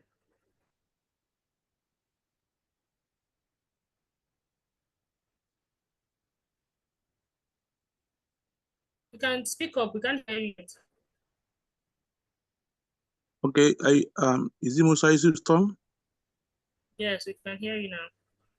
All right, Dr. Ritu, thank you for your eye-opening presentation. You've made mention in your global TA expansion program that over 150 Egyptian institutions have benefited so far. How can Nigerian institutions benefit from such programs, and what advice can you give us? So the way that these agreements work is that the institution or the government work with Springer Nature to pay the fees for publishing for their researchers, and we give them access to all our journals in return. So it's not something you can do as an individual. It has to be done by the librarians or the heads of the universities or the institutions. They contact Springer Nature and they say, we are interested in looking at taking out a transformative agreement with the Springer Nature journals. So that's how it works. It's at an institutional or a country but a much higher level than an individual researcher. Okay. So in our own case, Nigeria, you should university go for that, or a country? Which one will you recommend? Depends on you know, if the Nigerian funding bodies want to come together and say we will pay Springer Nature the publication fees for access to all their journals, then it's up to the authorities. It's not a recommend, it's the costs will go up depending on the number of researchers you want to cover, the number of publications you want to see. So it has to be a much higher level conversation between those leaders that will pay and what Springer Nature can offer you. It's a negotiation.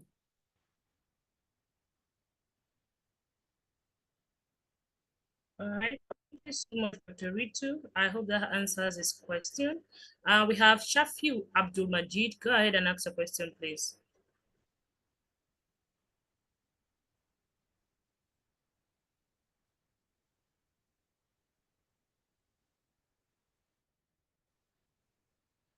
Okay. Ngirandu Ngujiri, please go ahead and ask a question, sir. Thank you so much. Thank you so much, Doc, for the question, for the presentation. It's a very rich presentation that you have made. Well, there's some data that I'm getting from Africa, the raw publication we have in Africa. And one thing you find that as African or from the global south, we don't do peer review among ourselves. We don't do reference among our journals. At the same time, we have very few journals in this side. And one the big thing we have is the raw budget from the government and other research institutions. This makes the researchers have more motivation whenever they're doing the research. Maybe my question, what ways as researchers can we do to engage more in research and produce more work in the global south? Thank you. Sorry, can you repeat your question, please? I didn't quite catch it. Are you asking me what can researchers from the global south do to be published? Is that your question? What can they do better to publish more? What can they do better? To publish more, because you realize the raw publication, and also realize when you talk about China, there's high publication, economical growth. So as a researchers, we do more research in global south. That means high economical growth in the global south. What can we do? How can we play our role in economical growth in the global south on this? Thank you. Yeah. So I mean, as a publisher, we allow all our authors to use software like ChatGPT to improve the grammar of the scientific research that they write. So if you have access to those AI software, we would encourage all researchers to use that software to improve the grammar so that it's easier to read, pay attention to the guidelines that the journal has put in place so that you present the research in the way that the journals want to read it. And lastly, but probably most importantly, spend time in the abstract explaining why your advance is so important. Researchers always forget to do that. You have to say, this research is so important because currently we are unable to do X, Y, and Z, and this will help us to do that. Researchers don't make the advance clear. on a research paper. And it's really, really important to do that. And if your research has relevance to issues that only affect the global south, then you need to say what those issues are and how your research will contribute. Because editors around the world won't understand.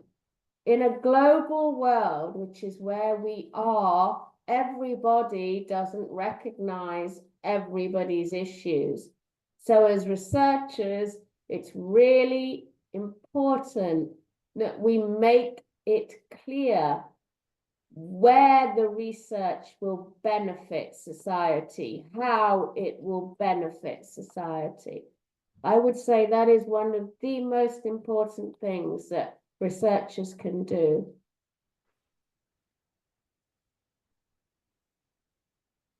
Does that help? Thank you so much. It helps a lot. Thank you. Okay. Professor Isaac Aberejo, please go ahead and ask your question, sir.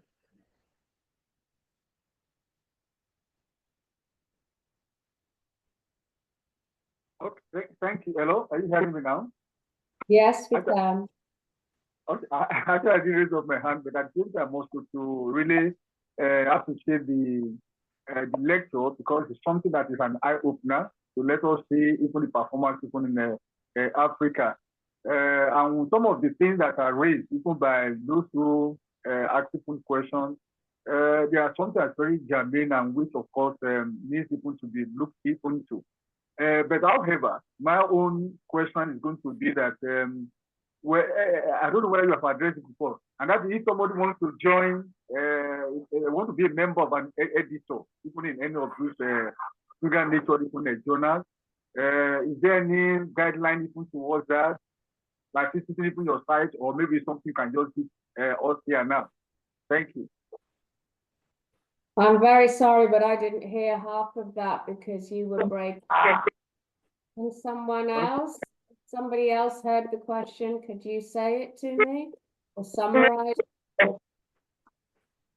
Okay, let me just put it on the chat box. Maybe I'm having problem with internet connection here presently. I will put it on the chat box. Okay, okay, that's a good idea. Yes, please do put it into the chat box. That would be incredibly helpful. Thank you. Yeah, Dr. Ritu, I guess he was trying to ask that if someone wants to be an editorial board member in Springer Journals, are there guidelines or there are some tips you would want to share? I think that's his question. Okay, I can answer that. So if you want to be an editorial board member, one of the things that we will ask is that you have published 5 to 10 papers at least, nearer to 10 if you can. That is important because that shows us that you have the expertise to do the peer review. And then if you look at some of our journals, like the BMC journals, on their home pages, we have calls for editors. You can put in your details and then we regularly go through those lists to recruit people with the right expertise that we are looking for on different journals. So that is something that you can do. The other thing that you can consider is we have just created Springer Nature research communities, which are open to all researchers. You can register on the research community. You're allowed to post content, you are allowed to engage with other researchers in your community. There's 44 communities. So if you're an immunologist or an engineer or a clinician, you sign up for the different communities. And we haven't yet put a call for editors on the research communities, But later next year, we will be putting a call for editors on the research communities, and then you will be able to sign up using that vehicle. But in the interim, I would say to everybody here, in order to engage with other researchers and see research for free, it's free access, free to register. All our journals are on the research communities. All our authors are invited to join the research communities, but you don't have to be an author. You can just register for the research community, and you get to engage with all researchers globally. So, and that is free to access. So I'd encourage everybody to do that. All right, thank you, Dr. Ritu. Sarah Onubu, please go ahead and ask your question.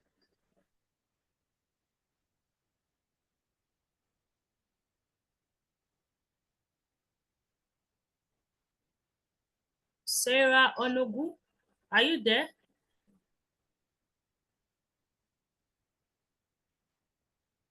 Okay. Since Sarah is not there, Abidemi Adeni, are you there? Please go ahead and ask your question. Okay. Yeah, thank you, Doc, for that wonderful presentation. Yeah, going through the last page of your presentation, you said 40% of Springer Nature journal are open access.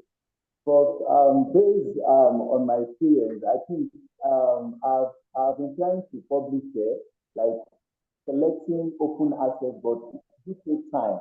For instance, I have a paper there like 1 year. Hello? Like 1 year, they will not attend to your paper. And also compare to Elsevier, like if you publish in Elsevier open access, within 6 months, you get response. So, but Springer Nature, like a year, they will not even attend to you because you select open access. Why is it like that?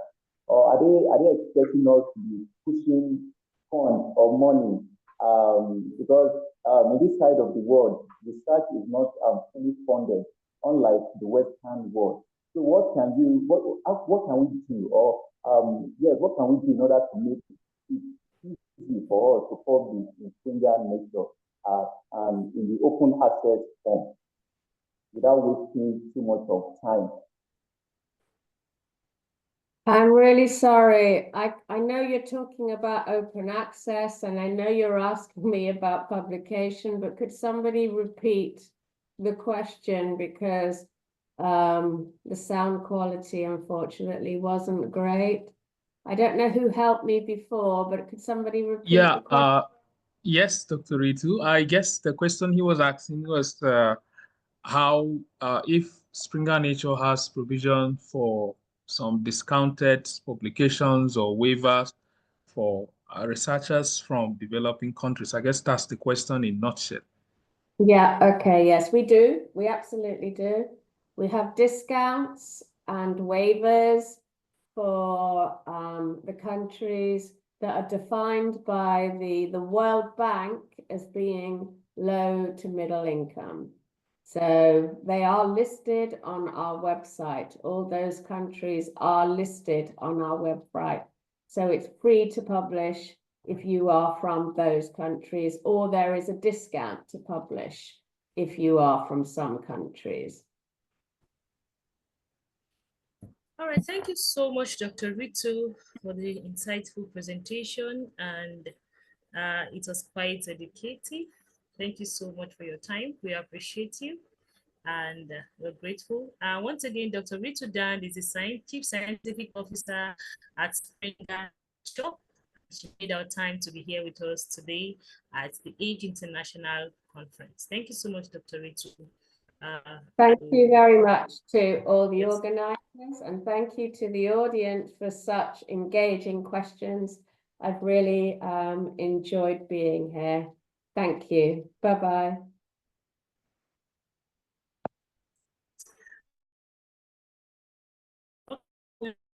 In our sessions,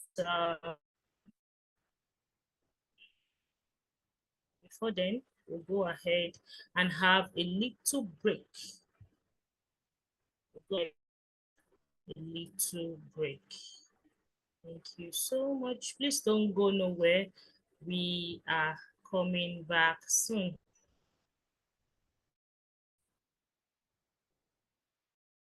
Academic Grant-Writing Age, with her slogan, Elevating Academic Excellence, Fostering Global Collaboration.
And Grant-Writing Age, with her slogan, Elevating Academic Excellence, Fostering Global Collaboration, is a research-based institute that provides training and mentorship for aspiring and experienced researchers who want to improve their academic and grant-writing skills.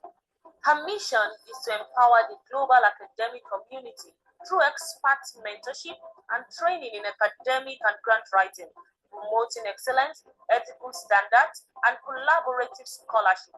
AICAC is committed to skill development, community building, and fostering international academic partnerships. Since our establishment on 13th December 2023, AICAC has rapidly ascended to prominence, transcending geographical confines and disseminating academic excellence across continents. Each program has trained over 14,000 participants, over 1,050 institutions so far, and has an impact and footprint in over 110 countries, over 480 academic professors, 7,000 PhD holders, 700 staff from across 200 NGOs have benefited from our training. Amongst the various services AICAC offers is the AICAC Academies. The AICAC Academy provides a wide range of educational programs and resources tailored to the needs of individuals at different stages of their academic and professional journeys. These include the Academic Writers Academy. This is a practical training for authors on high-impact research paper writing, and it's a 6-week online school that teaches practical essential skills for students pursuing degrees, early career researchers, academic faculties, researchers in industry, professional writers, and editors needed to produce top-tier academic work published in high-impact journals. The Academic Writers Academy cover a variety of modules, and the key takeaways: participants will be guided to complete the first draft of their research or review papers by the course's conclusion. Course materials and video recordings will be shared to all participants to go through at their own learning.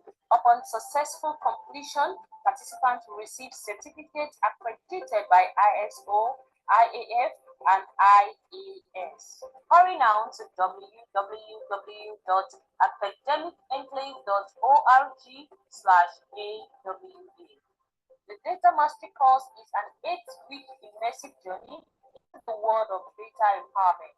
Our comprehensive course, Data Mastery from Collection to Analysis, is designed to equip participants with the essential skills and tools needed to streamline survey data collection, master data analysis techniques, and harness the power of statistical software tools like Python, Excel, SPSS, R, COBOL-TOS, graph tracing, Origin, SQL for advanced data analysis and insightful interpretation. And of course, we offer free 1-week software installation guidance to equip you and get you ready for your data journey. Upon successful completion, participants receive certificates accredited by ISO, IAF, and IAS. Quickly log on to www.academicenclave.org/DAA to register now. The Age Academy also features Research Innovation Academy, a dynamic hub at the forefront of groundbreaking research. It is a 6-week certification course with 13 robust modules as shown on our screen. Key takeaways are mastery in crafting winning grant proposals, accredited certification, access to a comprehensive 1,303-page resource document outlining global grant opportunities valued at €534,990. Receive several samples of awarded research and NGO grant proposals. At the Research Innovation Academy, we empower researchers to tap into their creative world streams and turn innovative concepts into tangible outcomes. Register now at www.academicenclave.org/RIA. The Age Academy also presents the Grant Writing Academy, a comprehensive 3-week grant writing certification course that is meticulously designed to empower researchers, academics, non-profit organizations, project consultants, small business owners, project managers, and social entrepreneurs with the skills to craft compelling grant proposals. Key takeaways are mastery in crafting winning grant proposals, accredited certification, access to a comprehensive 1,303-page research document outlining global grant opportunities valued at €534,990. Also receive several samples of awarded research and NGO grant proposals. Register now at www.academicenclave.org/GWA. Age also offers consultancy services on research design, methodology and data analysis, grant proposal writing, review and policy advisory, pharmaceutical, medical, and biotechnology development, academic writing and publication support, educational innovation, curriculum design and reform, leadership development and professional growth, technology integration and digital solutions, impact assessment and program evaluation, interdisciplinary research collaboration and networking, management consulting and strategic advisory, specialized consultancy teams. Age offers educational webinars. It is central to our mission of equipping researchers, academics, and grant writers with essential skills and knowledge. These monthly sessions connect participants with industry experts, offering practical tools and insight on the latest trends and innovations. The academic and grant writing enclave Age has also grown to have a society. The Academic and Grant Writers Enclave Society operates as a vital subsidiary of the academic and grant writing enclave. The society is a thriving community dedicated to fostering excellence in academic and grant writing. The ambition is to support and enhance the capabilities of academic and grant writers through collaborative efforts, providing access to a network of professionals, educational workshops, and a wealth of shared resources. You should consider joining AGE today for expert guidance, international reach, skills development, collaborative learning environment, commitment to community, proven track record. AGE is also open to partnership and sponsorship opportunities. You can contact us on +234 9131 866 952. Again, +234 9131 866 952 or +234 810 945 3938 +234 810 945 3938.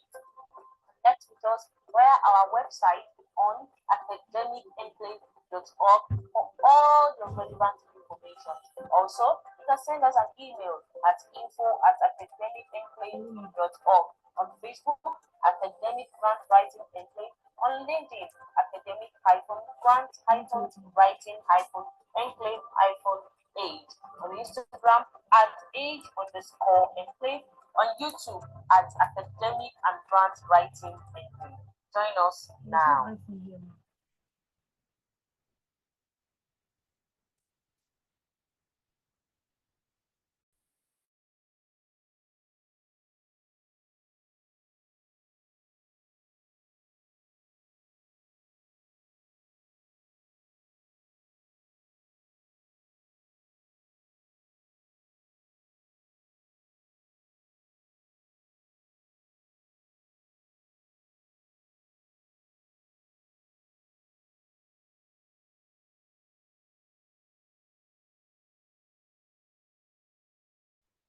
Thank you so much, everyone, and welcome back from the short break.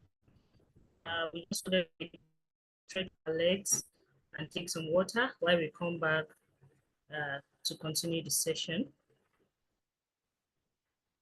All right, so we make progress now as we move to the next section. Right now, we are going into the competition AGE Global Excellence Award in Innovative Thought Leadership. Have competed behind the scenes for the AGE Global Excellence Award, and we've picked up the finalists for this session. So we have panelists. We have picked up finalists, sorry, and we have panelists who are going to decide who the winners are. So we make progress with that now.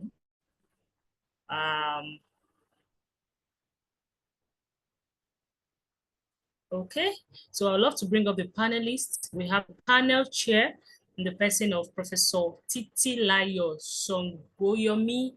Professor Titilayo Songoyomi. Please, Ma, kindly raise your hand so that, okay, Professor Titilayo, please kindly accept your invitation. All right, she's joining the panel session now. Also, we have Dr. Esther Babatunde. She's a panel member and she's already taking her seat. We also have with us Dr. Ibrahim Momo Bello Omiogbemi. Dr. Ibrahim Omiogbemi is also in the call, and we're ready to dive into the session already. So thank you so much, everyone. The floor now to take over.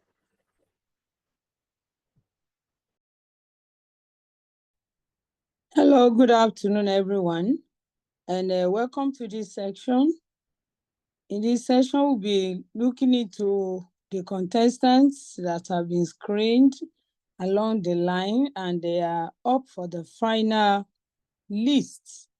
So can we have one of us serving as the recorder of the marks so that we have someone helping us to take the score. We have the scoring sheet with us already, and we will follow from the list made available to us. So can we have a volunteer who will be recording for us as we move on? I hope the contestants are ready and they are already on the panelists on the platform for this presentation. Thank you.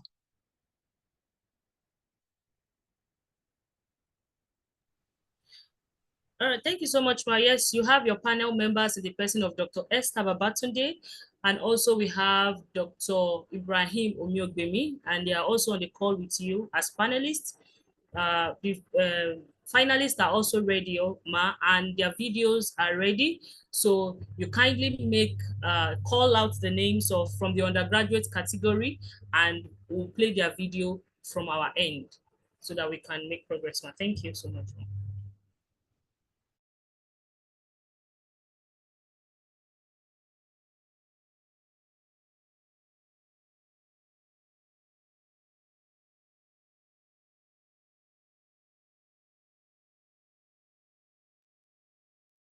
So please, you may just call the names of the contestants from your end.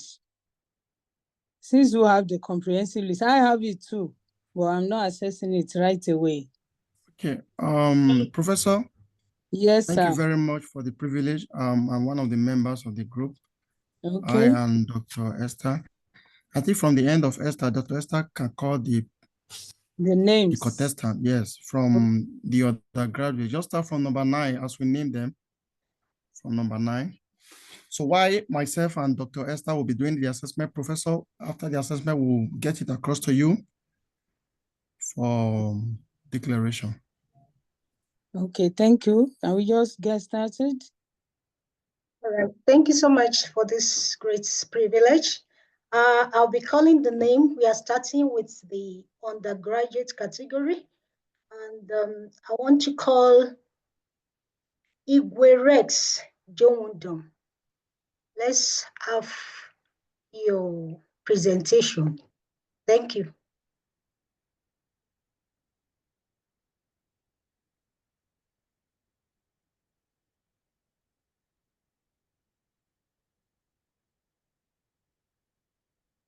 I believe I'm audible. Yes. Igwe Rex Jowundom. Thank you. Igwe Rex, 300 level. Hello, I'm Igwe Rex, a 300 level undergraduate student at Rivers State University. Imagine a world where every decision will be whether it's about education, healthcare, or even how to grow our food, guided by a partner that combines intelligence, empathy, and emotional understanding. What is the work alongside?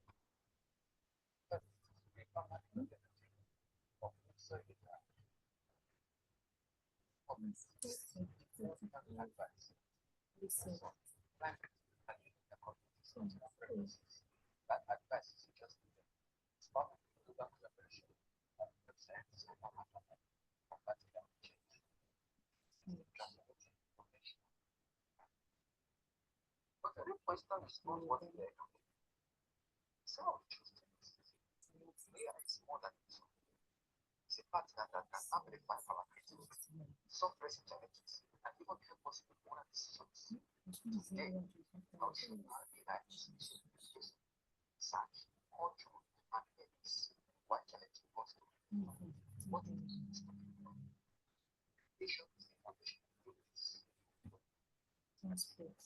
AI has the power to make it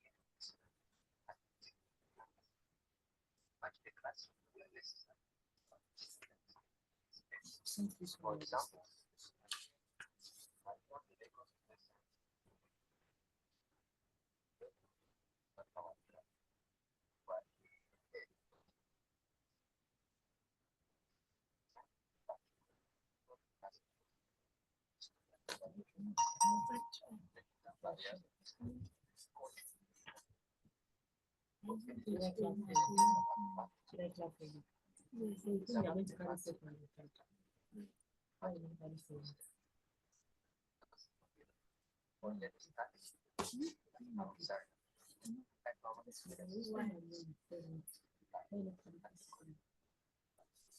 Of course.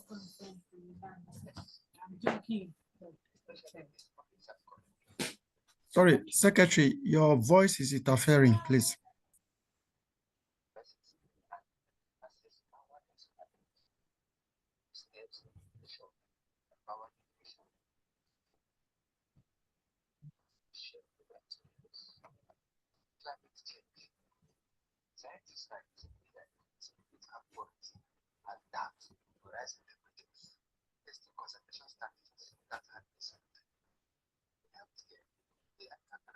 Thousands of medical records. Sports partners that help doctors diagnose diseases earlier.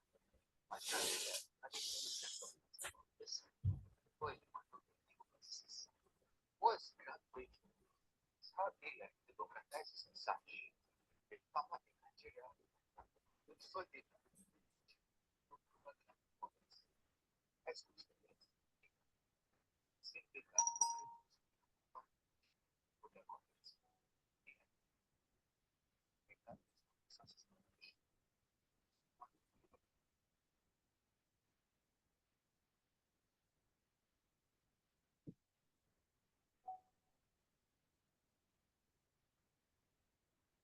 Okay, since the volume is too down, so yes, we can't really hear him. Let me check another platform to play this with. If that would help. Okay, let me try VLC if that will come up better. Hello, I'm innovators. 300 level undergraduate students at Liberty University. Okay, I think it's from his end. Most likely. Yes, but let me try. Okay, I think I still have. Cultural understanding. Not a human, but artificial intelligence working alongside us.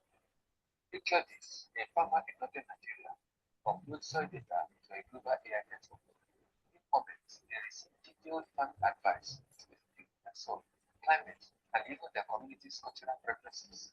That advice isn't just for them, it's part of a global collaboration that helps scientists and farmers alike combat climate change. This is the transformative potential of AI. But the real question is not what AI can do, it's how we choose to use it.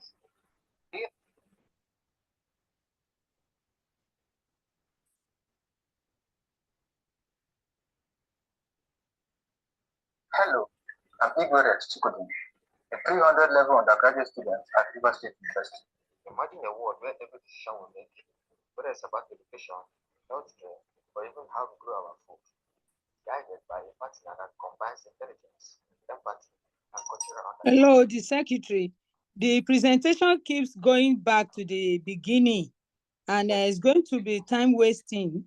We have many participants. So what do we do, please?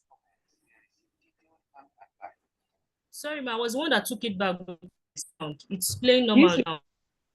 Okay.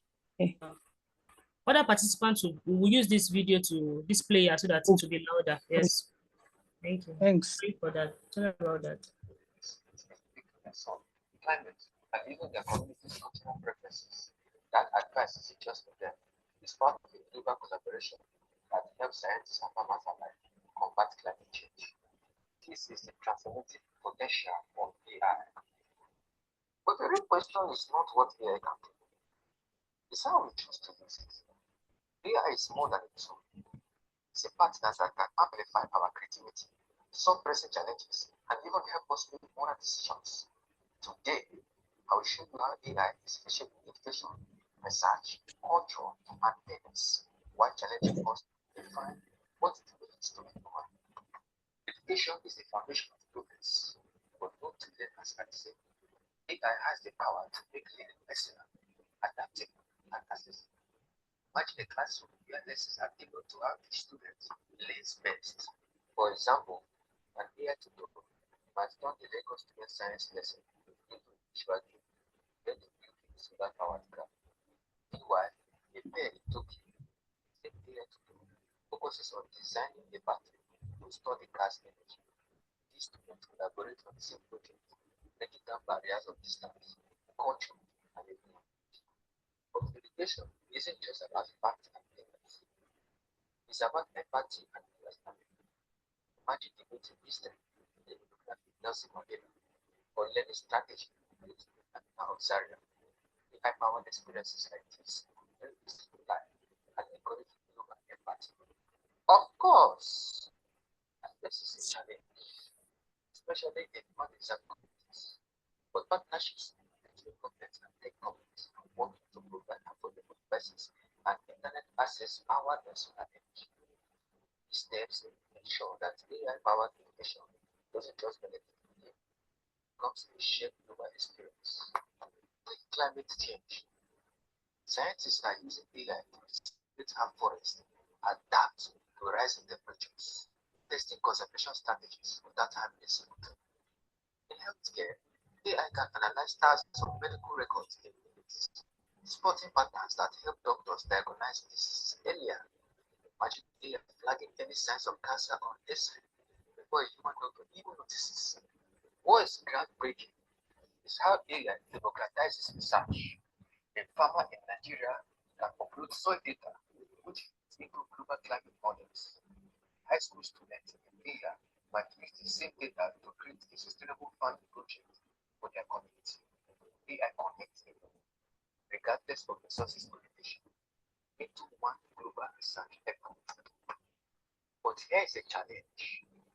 How do we ensure these systems are fair and unbiased? By involving diverse teams to train AI models and creating policies that promote ethical data use. We can make sure that AI serves everyone equally.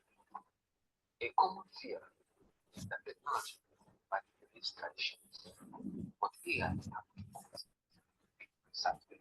Imagine visiting the future, yet the dangerous languages come alive. We learn to speak an indigenous dialect and interact our case or explore the recreation of ancient customs. This is more than preservation. It's the revival of culture from the life. AI also amplifies creativity. For instance, filmmakers use AI to ensure cultural accuracy in storytelling, creating films that are both authentic and globally resonant. Artists can collaborate with AI to blend traditional art with modern techniques, preserving heritage while pushing boundaries. Rather than replacing creativity, AI becomes a tool for celebrating and expanding. Governments can use AI to predict economic downturns and adjust policies like universal or crisis right. Cities, AI analyzes traffic patterns and signal of transportation and times. But fairness isn't automatic. It requires intentional design. AI must be trained on diverse data and guided by ethical frameworks. Without this, AI risks reinforcing existing biases instead of dismantling them. By creating transparent, inclusive systems, we can ensure AI works for everyone, not just the privileged few. Beyond these technical capabilities, AI challenges us to rethink what it means to be human. If AI can handle the data and calculations, what's left for us? Answer lies in creativity, empathy, and moral reasoning. These machines can replicate. Imagine acting as a moral collaborator, helping governments with long-term effects of decisions on the generation. Or AI simulating with complex events to guide its memory. Some problems pushes us to ask bigger questions about our role in the world. What do we prioritize? How can we ensure technology completes rather than divides? These are human decisions guided by AI, but made by. So, what's next? The power of AI is undeniable, but it's up to us to decide how we use it.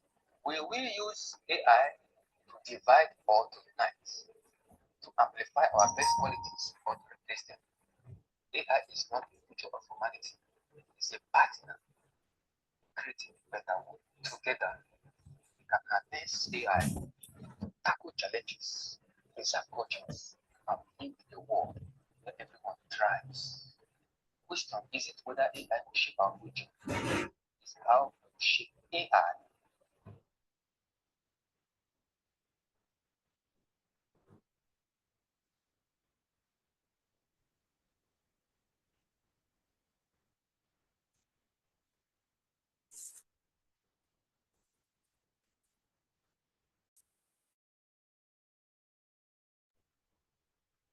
Can I go ahead and play the next?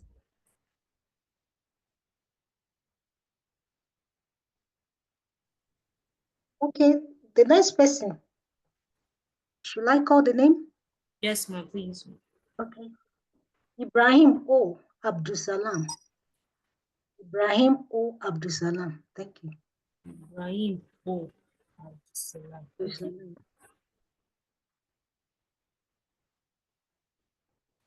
One minute, please.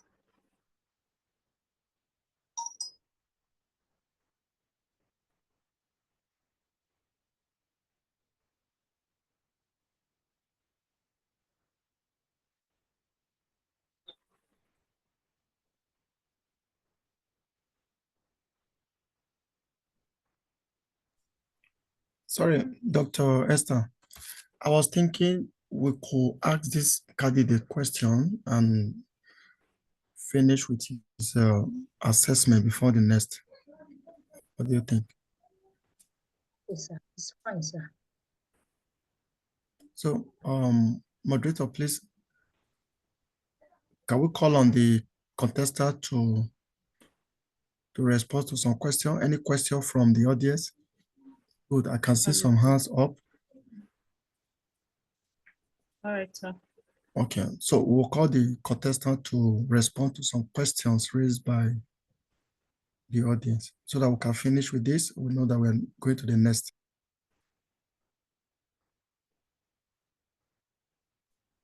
Over to you, moderator.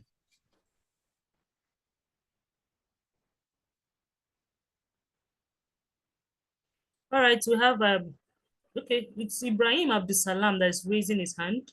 Okay, let me allow Ibrahim Abdusalam. Are you not a finalist? Do you have question?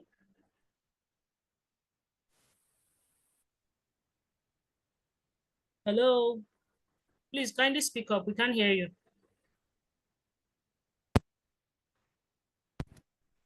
Hello.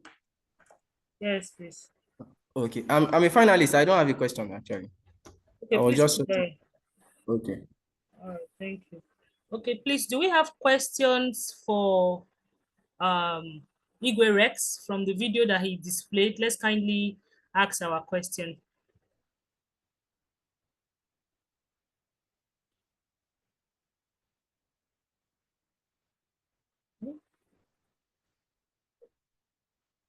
No questions, sir.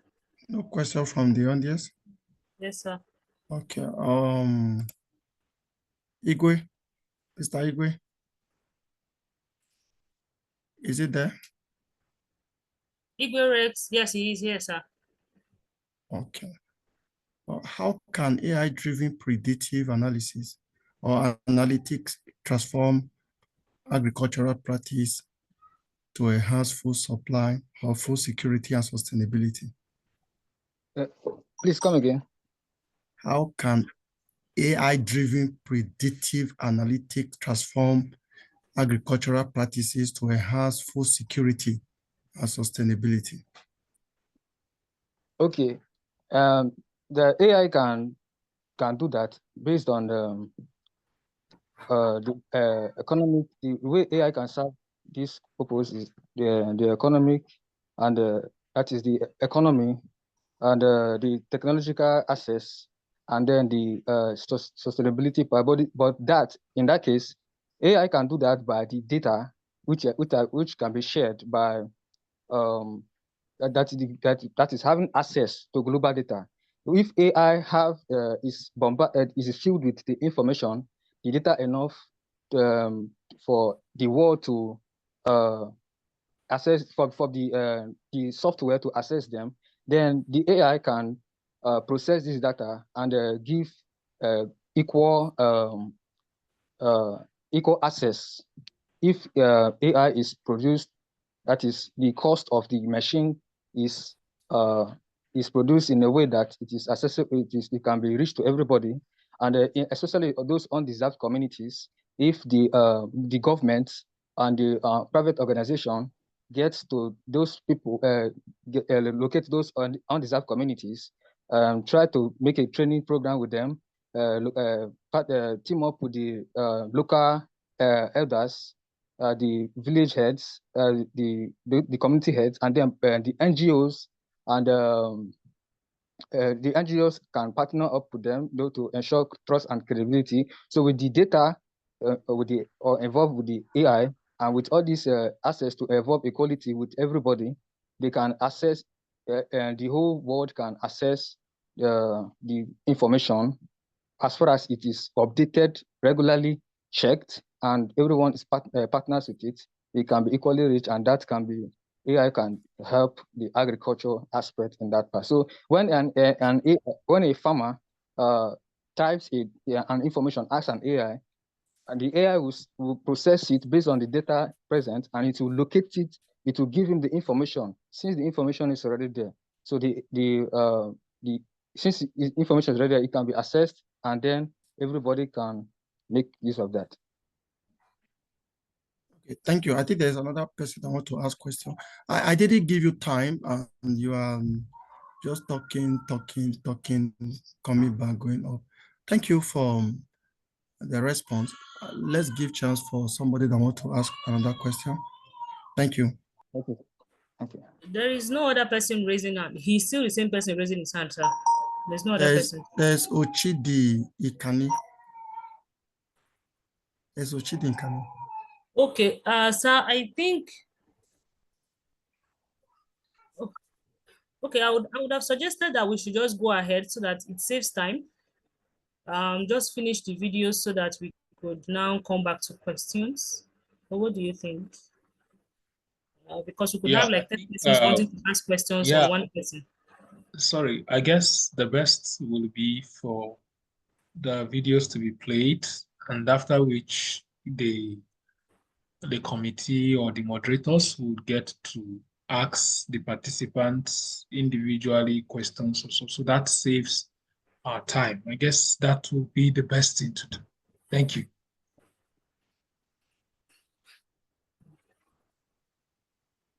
Thank you so much. We now move to the next contestant. We have Ibrahim O. Abdulsalam. Thank you.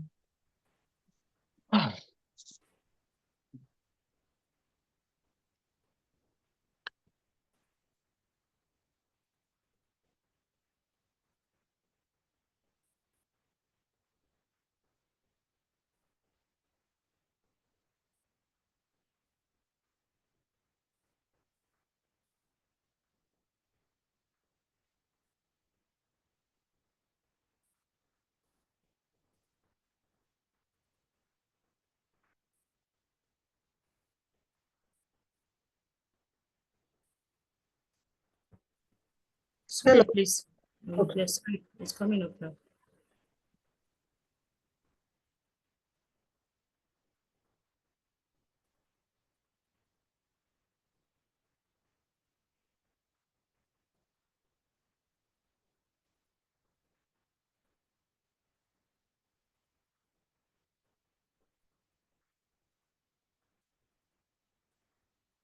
Good day. My name is Ibrahim Abdulsalam Olasukon. I am a 400 level student of mass communication at Macquarie University area. I am a writer, network engineer, and an AI expert. A few years ago, this scene on your screen might have appeared unusual in a rural community school in Africa. Today, it stands as a testament to the power of artificial intelligence in dismantling barriers to education and fostering innovation in previously underserved regions. This evolution represents not just technological shift, it embodies a societal transformation that illustrates how AI can redefine both academia and society. For someone like me, who grew up in a region where access to quality education was a privilege, The intersection of AI and technology is merely theoretical. I recall my first interaction with SPSS, an AI-powered platform, during my studies at Ahmadu Bello University Zaria. This software, designed to assist students in analyzing complex data sets, opened new academic possibility for me and my peers. It wasn't just a tool, it became a bridge to understanding concepts we once struggled with, democratizing access to advanced learning methods. Yet, the transformative potential of AI extends far beyond my personal experience. Across Africa, for example, where 244 million children remain out of school and literacy rates lag global average, AI is reshaping education. Adaptive learning platforms like Ubongo and Ineza Education tailor content to meet individual students' needs, fostering personalized learning experience that accommodates diverse skills levels. This platform utilizes machine learning algorithms to identify individual knowledge gaps and recommend targeted resources, ensuring that no child is left behind. Similarly, AI is revolutionizing academic research by providing tools that streamline literature reviews, data collection, and even hypothesis generation. In my role as a writing fellow at Africa Liberty, I have observed how AI-powered software like Zotero and Grammarly enhance researchers' productivity, making academic rigor more accessible to young scholars. AI tools minimize time spent on mundane tasks, allowing academics to concentrate on innovative ideas that tackle societal challenges. The societal implications of AI are equally profound. In healthcare, for example, AI-driven solutions are addressing critical gaps in medical education and service delivery. In Kenya, AI-powered diagnostic tool called Watson for Oncology assists doctors in providing accurate cancer diagnosis, even in remote areas. This innovation not only saves lives, but also strengthens the connection between technology and education by training medical practitioners in cutting-edge diagnostic techniques. However, these advantages come with their challenges. The integration of AI into academia and society necessitates deliberate efforts to address ethical concerns, digital divide, and data privacy issues. While AI has potential to enhance education, its deployment in resource-poor settings risks exacerbating inequalities if access to the necessary infrastructure is uneven. Policymakers and educators must collaborate to ensure equitable access to AI technologies, especially for marginalized communities. Throughout my journey in academia and technological advocacy, I have learned that sustainable progress requires more than technological innovation. It demands human-centered design inclusive policies. By aligning AI applications with sustainable development goals, particularly Goal 4, which is quality education, and Goal 9, which is industry innovation and infrastructure, we can ensure that these technologies serve as a tool for empowerment rather than exclusion. The narrative of artificial intelligence in Africa is unfolding. Its potential to shape a more inclusive and innovative future is undeniable. As we delve into the transformative impact of AI on academia and society, it is crucial to remember that technology at its core is a means to an end, a tool to amplify human ingenuity and address complex challenges. Once again, my name is Ibrahim Abdusalam Olasukomi, and to the 8 Global Excellence Award organizers, I am extremely thankful for the opportunity to showcase my ideas on artificial intelligence in Africa. Thank you.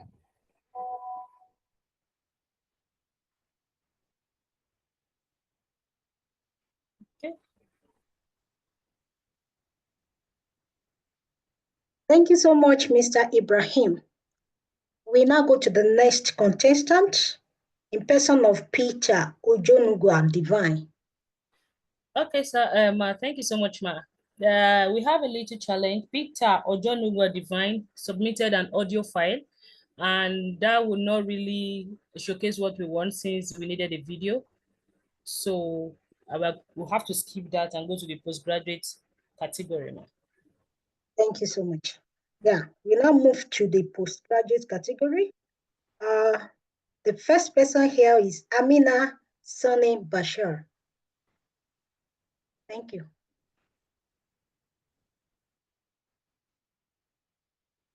Okay, please few minutes as I bring up Amina.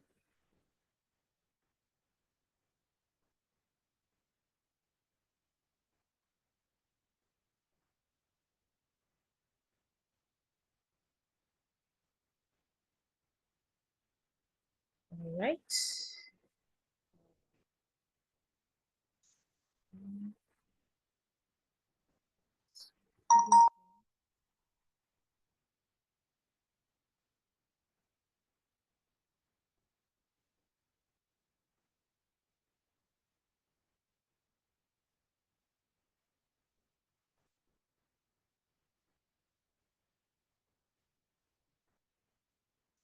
I'm Bashir, and I'm here to talk about, you know,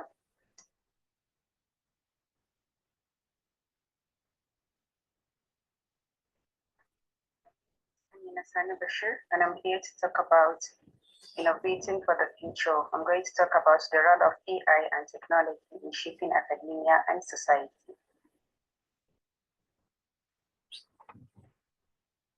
Because we are witnessing a technological revolution with artificial intelligence and other cutting-edge technologies, which poised to reshape academia and society. These innovations have the potential to redefine education, research, and social progress, which impact on how we discover, how we live, and how we learn. In our education, we have AI-powered personalized learning platforms that cater to individual needs and preferences, which in turn enhance learning experience. These platforms adapt to each student's pace and style, which at the end of the day maximize their learning potential. Examples of such personalized learning platforms include the Dreambox, the Newton, and Smart Spiral. There are also AI-driven simulations which provide practical experience in various fields. There are also AI tutoring feedback tools. We have the tutoring tools to include the chatbots and virtual tutors, which offer on-demand assistance to students. There are also assessment feedback tools such as the Grammarly and Gradescope. These tools automate and customize feedback on student work. You can actually use Grammarly when you have drafted a paper or any write-up to be able to see how good the paper is. This is a kid engaging with artificial intelligence for learning. There's also teachers who use artificial intelligence in teaching. These are also participants or students who are using these chatbots to chat and get prompt answers from reliable AI tools. AI is also transforming our research because you can actually use AI to uncover hidden patterns in a large data set. In construction, for instance, I am using construction as an example is because I am a construction professional, I'm a quantity surveyor. So AI can evaluate building information models to forecast failures and also maximize efficiency. So these applications contribute to a more sustainable, more safer, and cost-effective construction projects. Beyond the academia, AI and technology are also shaping our world entirely. For instance, in healthcare, we have AI-powered diagnostics, which enable earlier and more accurate detection of diseases, and which in turn improve patient outcomes.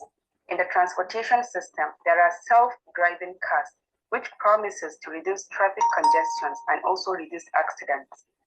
It tends to create more efficient and sustainable cities. In the construction sector, there are AI-powered robots that can automate repetitive tasks. They can increase productivity and also lower labor costs. Despite the numerous advantages of AI, there are very critical ethical considerations.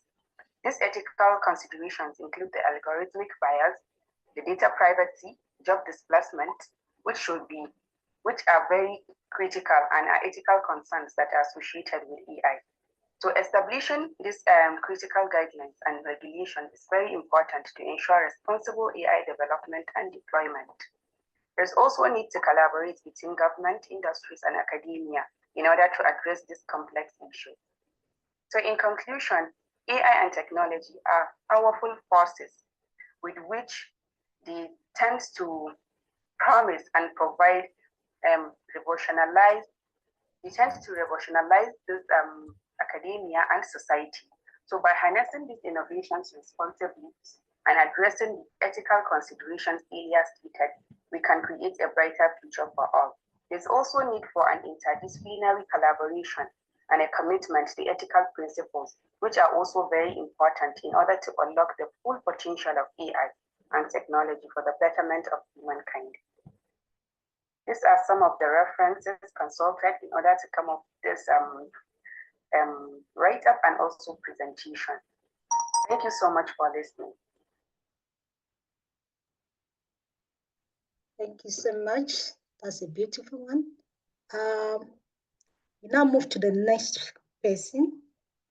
That is Etido Fidelis Udo. Etido Fidelis Udo. Let's have his video played. Thank you.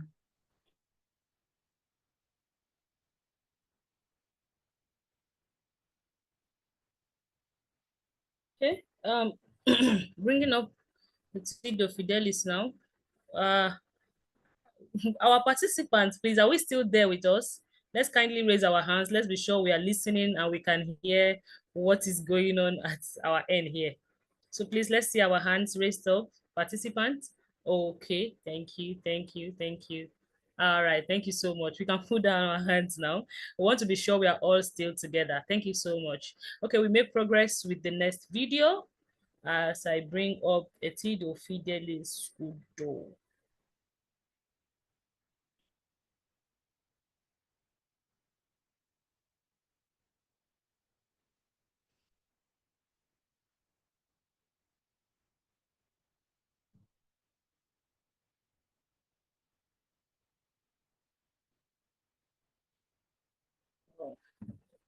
No volume. With due respect to organizers and experts in academic and grant writing enclave, I am delighted to present on the theme, Innovating for the Future, the role of AI and technology in shaping academia and society.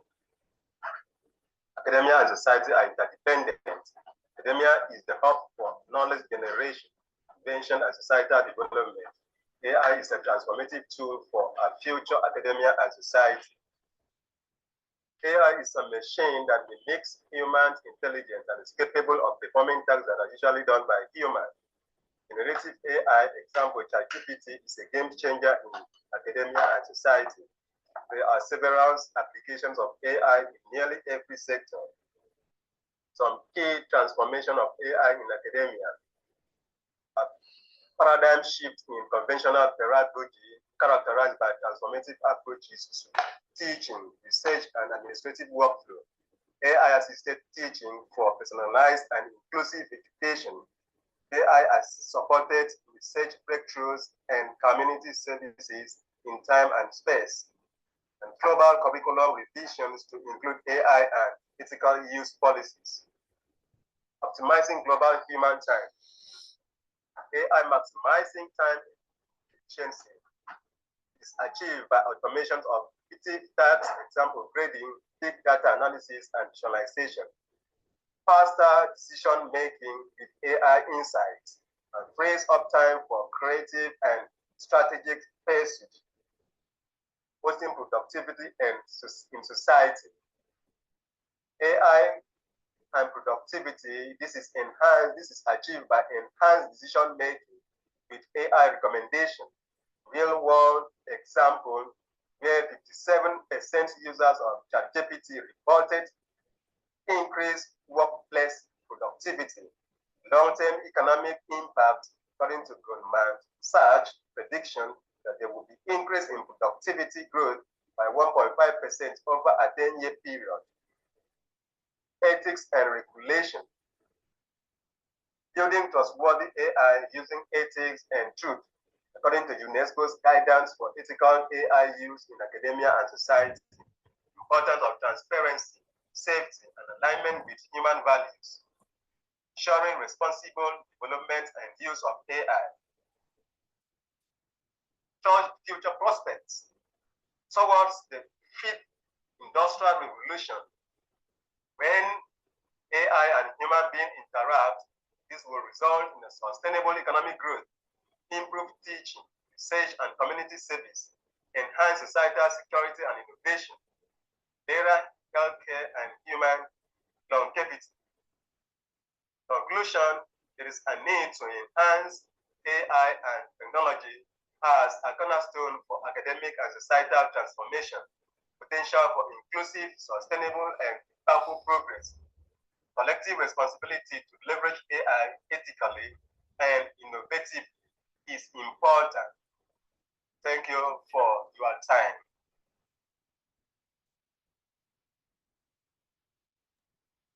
Thank you so much for that brilliant presentation. I believe our participants are with us. Thank you so much. Please be patient. We want to move to the next contestant now. In person of Mrs. Badiora Olanike, Mrs. Badiora Olanike, still on postgraduate category. Thank you.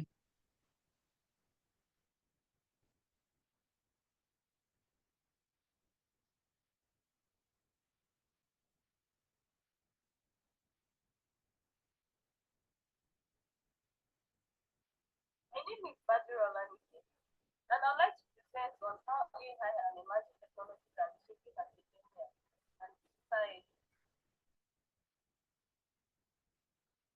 These advancements have become deeply intertwined with our lives, influencing how we learn and solve problems, and even envision the future. As a student fascinated by these changes, I see AI as both a powerful tool for innovation and a responsibility we must navigate wisely. Let's start with education. AI is revolutionizing how we learn by offering personalized experience tailored to individual needs, goals, and learning styles. For example, adaptive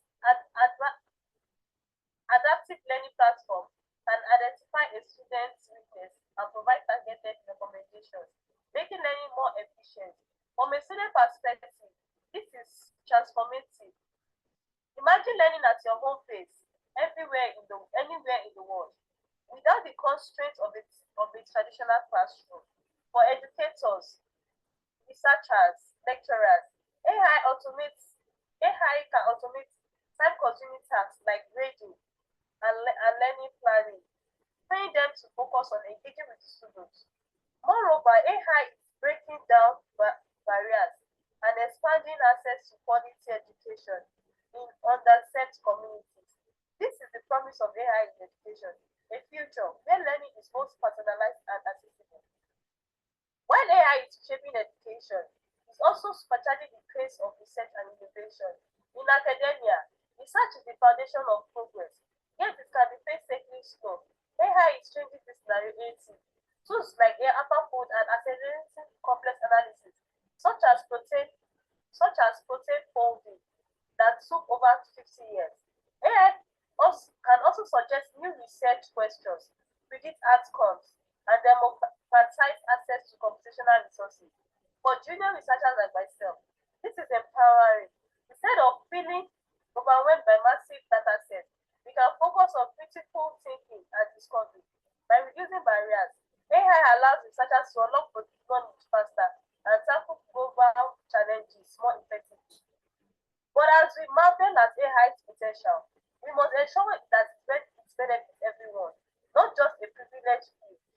One of the most pressing issues we face in digital divide, the gap between those who have access to technology and those who don't. Affordable internet, device availability, and digital literacy programs are crucial for closing this gap. Growing up, I saw firsthand how limited access to technology hindered students in under-resourced schools. If we don't address the divide, the rapid growth of AI could widen inequality. We must prioritize inclusive innovation to prevent anyone from being left behind. Technology should empower, not exclude. Beyond bridging gaps, AI is already making a profound impact in healthcare, transforming how we diagnose, treat, and care for patients. AI role in healthcare is not short of revolutionary. For example, diagnostic tools powered by AI can detect diseases earlier than doctors in some cases, enabling faster and more efficient treatment. Virtual assistants and chatbots provide round-the-clock medicine advice, making healthcare more accessible, especially in underserved areas. But it's not just about accessibility. AI is advancing precision medicine, tailoring treatment to individual income and health data. These advancements could save countless lives and streamline workflow for healthcare professionals during burnout and increase efficiency. Even drones are even used during operation to transfer organ from one place to another. Just as AI is solving healthcare challenges, it also played a crucial role in addressing global issues, from precision farming to combating climate.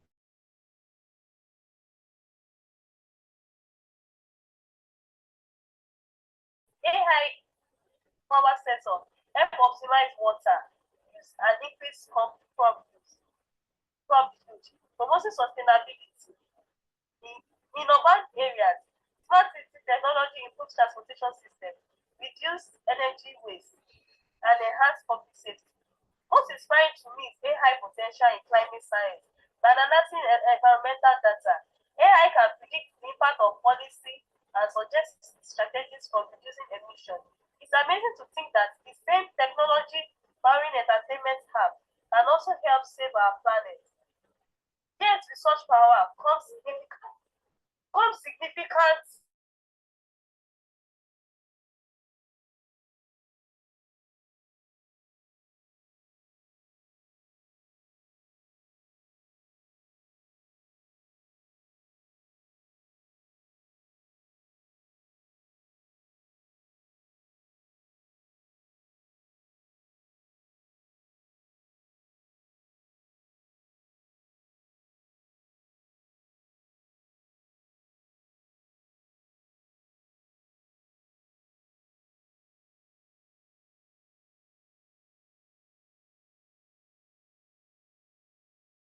standards that prioritize fairness, privacy, and trust. As we conclude, let's look toward a future where AI is a force for good. I envision a world where AI amplifies human capabilities and bridges divide. Imagine classrooms where students across the globe collaborate seamlessly, breaking language barriers through AI, or cities designed with AI insights, improving transportation and access to resources. To achieve this vision, we must guide AI development with human values, ensuring inclusivity, responsibility, and well-being. By involving diverse communities in the design of these technologies, we can address real-world problems and create a future where innovation truly drives progress.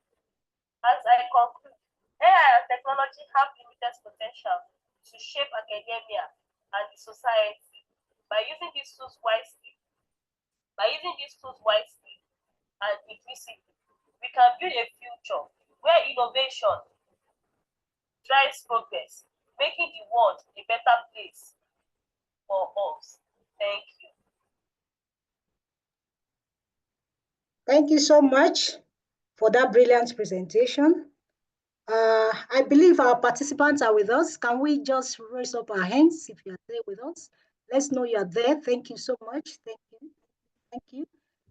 We are glad to have you. You can, thank you. You can put down your hands. Thank you so much. So we want to move to the senior academic category. We are having two contestants there. Number one, I want to call on Dr. Baba Dahiru. Dr. Baba Dahiru. Let's have it.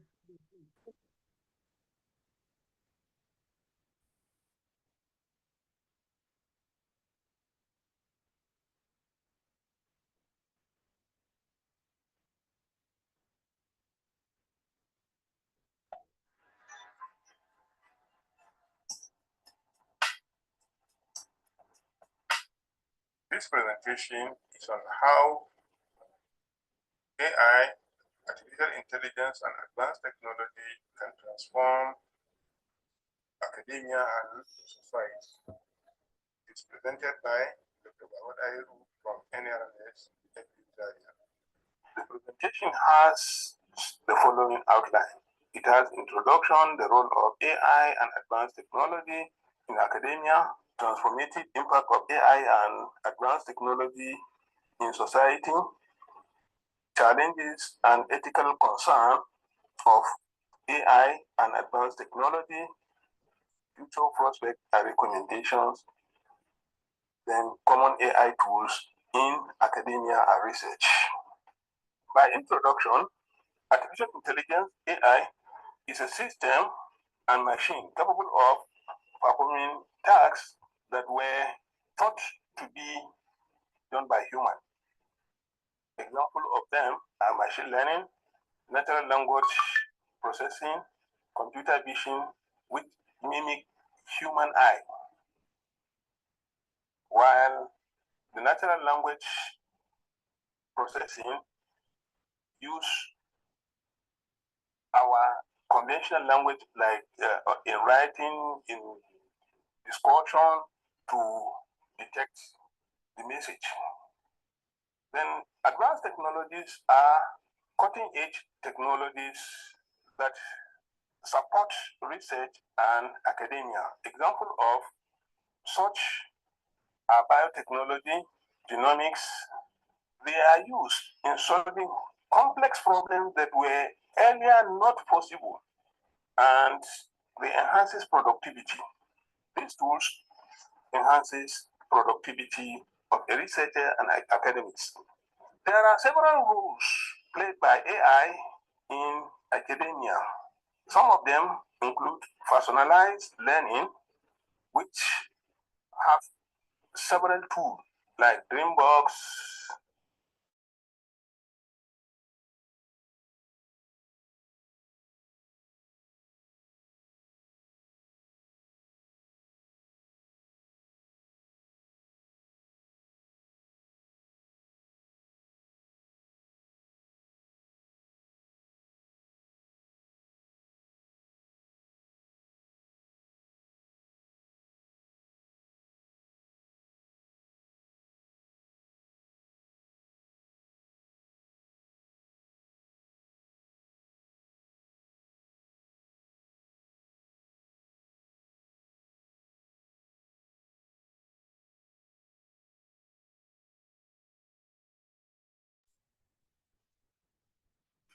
Hello.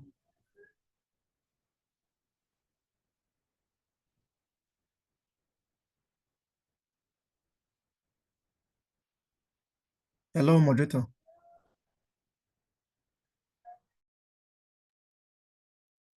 I guess she's having problem with her network. So I think, yeah, so maybe we'll just wait a little.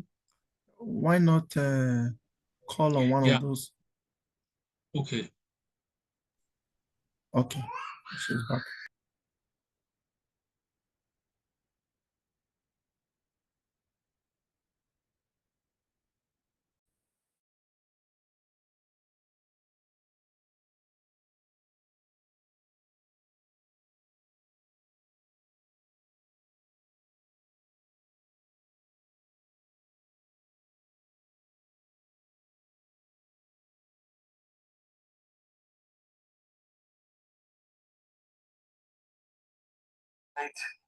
good like it's. Whereas another one is accelerated research. It accelerates research, thereby making research to be speedy. Example of such tools are predictive analytics in genomics or climate science, where you use AI like CNN to predict weather. It is also play a role in providing inclusivity in education. By inclusivity means there are people that were divided. They were digitally divided, but it provides an inclusivity. For instance, people with disability, people with learning disability or physical disability. So there are AI tools that will support them to provide good learning, or those with speech impairment. All these ones can support their learning, enhancing their inclusivity. It also enhances accessibility for non-speakers, especially English speakers, or there are advanced tools now that translate language, translate any type of language either from Arabic to English, English to Hausa, all these ones, they are language translators. It's streamlined administration, thus making administration more easier and more focused, thereby automating activities like grading system in school or chatbot where people can interact between themselves among groups or individuals.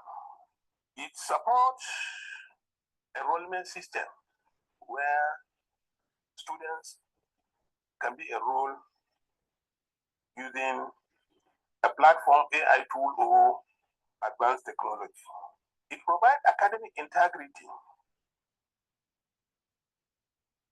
Academics are required to write a lot. So there are AI tools that detect plagiarism, they summarize data.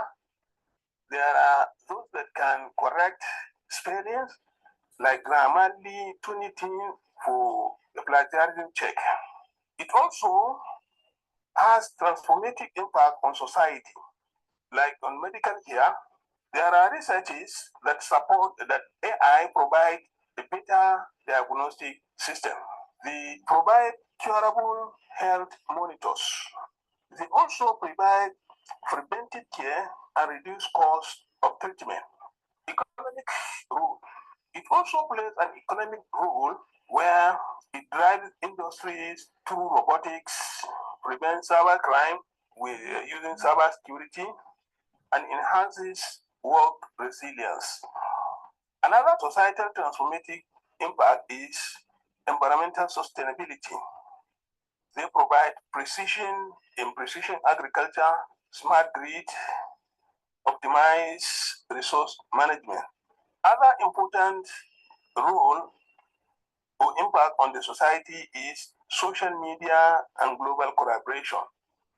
There are AI-driven platforms and translation services which support social media and global collaboration. Example like Kaggle, Google, Colab, and the rest, breaking linguistic barriers. However, despite the benefit of AI tool in transforming society and research, there are challenges and ethical considerations, which include privacy risks, which large-scale data are misused. Therefore, there is need for robust privacy framework. Another challenge is digital divide. Equally, it can create digital inclusivity. It also creates digital divide. There are people that were unable to access the technology, or they were unaware of the existence of the technology.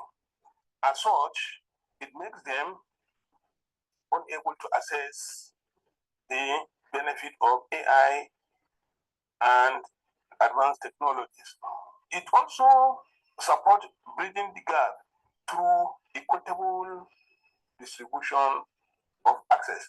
Once you have access to it, you can use it. Unless if you don't know or you don't have access, you don't have the access.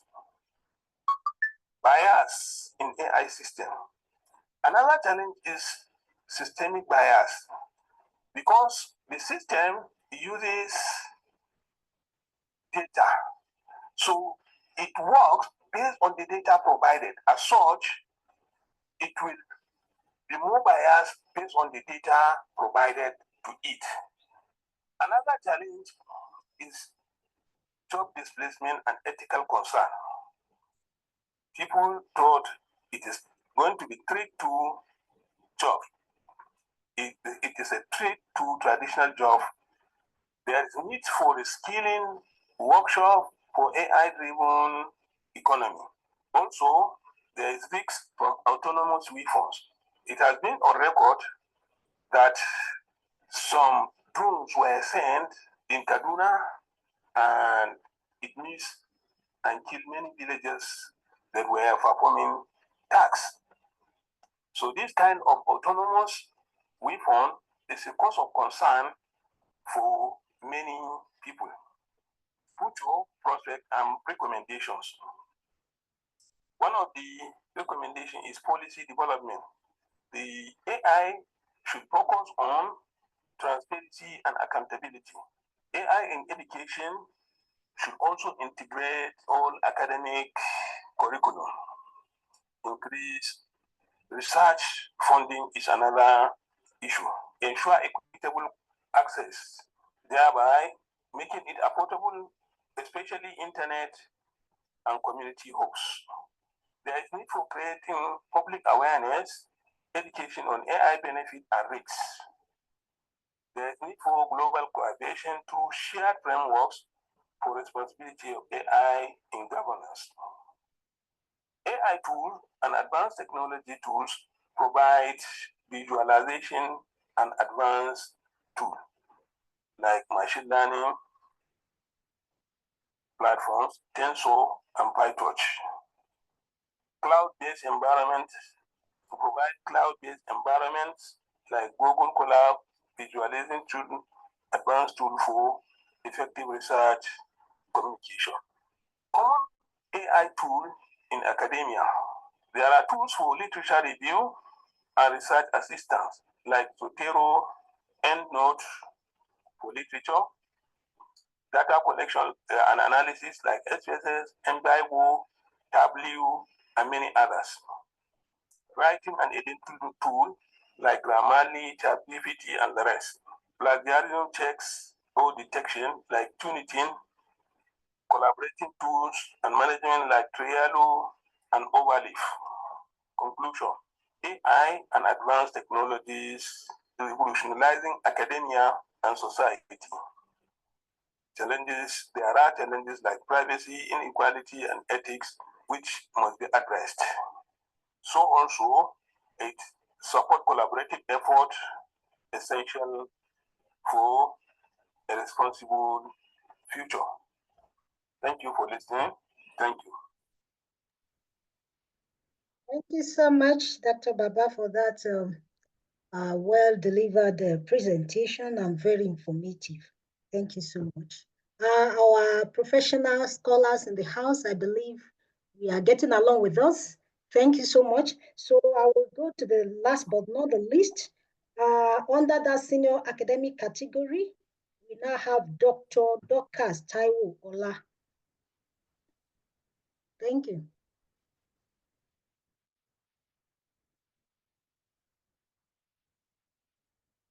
Transformative potential of AI in academia and society. Looking at the topic of innovating for the future, AI's role in academia and society. My name is Dr. Taiwola. Every single day, the world is developing gradually with new innovations and skills from young minds being incorporated into the complex systems of the world. With each passing day, humans are striving to make life easier, and this can only be achieved electronically by incorporating artificial intelligence. Let us begin with the question: what actually is artificial intelligence? Is it the robots, or the cars, or the houses, or the phones? Were they not existing before? Or is there something so different in the technology or the world? Artificial intelligence refers to the stimulation of human intelligence in machines that are programmed to think, learn, and make decisions like humans. These human-developed systems can perform tasks typically requiring human intelligence, such as problem solving, understanding natural language, recognizing patterns, climatic conditions, way of life, and adapting to new situations. The rise of personalized learning, breaking barriers, is one of it. Traditional education system often one size fits all, leave behind students with diverse learning styles and paces. AI-driven platforms offer tailored educational content to individual needs. It also empowers learners. Platforms like Khan Academy, Duolingo utilize adaptive algorithms, just difficult levels of providing targeted feedback. This enhances comprehension and empowers students to take ownership of their learning journey. Research, a new era of discovery. That is what we have now. Structural biology. high electron microscopes powered by AI allow scientists to view molecules in 3D with unparalleled precision, revolutionizing drug design and disease research. In genetic sequencing, AI accelerates genetic sequencing, analyzing vast amounts of genetic data faster and more accurately, advancing personalized medicine and targeted treatment. In medical imaging, AI enhances MRI and CT scans, providing clearer, faster, and more accurate diagnosis, enabling early detection of diseases. It helps in bridging the educational divide. For example, in language translation, AI-empowered language translation tools enable non-native speakers to access resources in their preferred language, breaking down linguistic barriers. It helps in offline learning.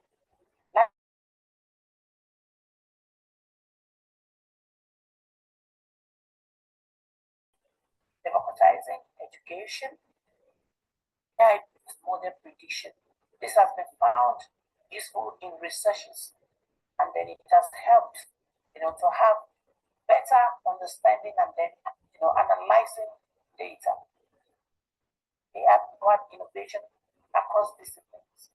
Stem cell research. AI streamlines cell sorting in immunology and oncology, enabling researchers to understand disease mechanism and develop more effective treatments. In drug discovery, AI-driven platform analyze vast data sets to predict the effectiveness of new drug candidates, accelerating the development of cures for currently untreated diseases. It helps as materials for science. AI-driven spectroscopy instruments analyze chemical composition and materials with greater precision, contributing to advancements in material science, environmental monitoring, and pharmaceuticals, thereby reducing errors. AI for international. It helps us to have a global community of learners that have innovations and come up with solutions. It helps in upskilling and reskilling individuals. It helps to access quality education, brings about bridging educational gaps. There is no part of the world in which an individual cannot learn with the aid of AI. AI is now, future is with us. We already have AI transforming various sectors, including education and research. AI is not just about machines performing tasks. It is about machines understanding, analyzing, and improving upon processes that were once reserved for the human mind. AI can empower us to address global challenges with creativity and innovation. In conclusion, the integration of AI into academia and society presents a unique opportunity for progress. We must ensure that AI is developed and used ethically. Aligning with human values, it is time to embrace AI's potential to shape a more equitable, innovative, and sustainable future. Thanks for listening.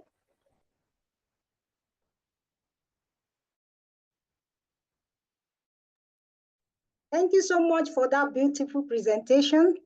I will now hand over to Dr. Milbaby for the next. Thank you so much. Doctor, you have the floor, please.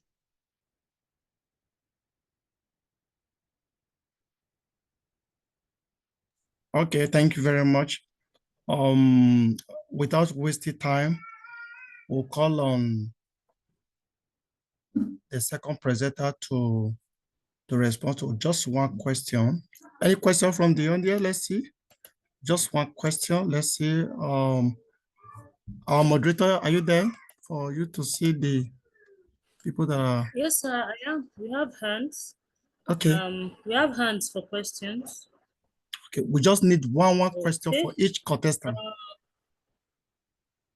Just one question for each contestant. Okay. Just one question. So you give room for Stell. Stell, please ask a question directed to one contestant, please. Stell, are you there? Annie Chineye Promise. Hello, good afternoon once again. Please go ahead. Okay, thank you. Please, I have one question for each of the categories. The volume is low, ma'am. Okay, I say I have one question each for each of the categories. Hello, can you hear me? Go ahead, go ahead. Please, for the undergraduate category, I want to ask if AI can be used to predict accidents in transportation. Then for the postgraduate category, I want to ask, we know that AI is going to push a lot of people out of jobs. So what do they suggest that people should do or should start doing in order not to lose their jobs? Then for our advanced category, I want to ask them the role of AI in personalized medicine. Thank you very much. Thank you for your presentation. Thank you. Thank you. Thank you. What will happen for the undergraduate? Like the second presenter, the first presenter, we are done with you. The second presenter respond to that in 1 minute.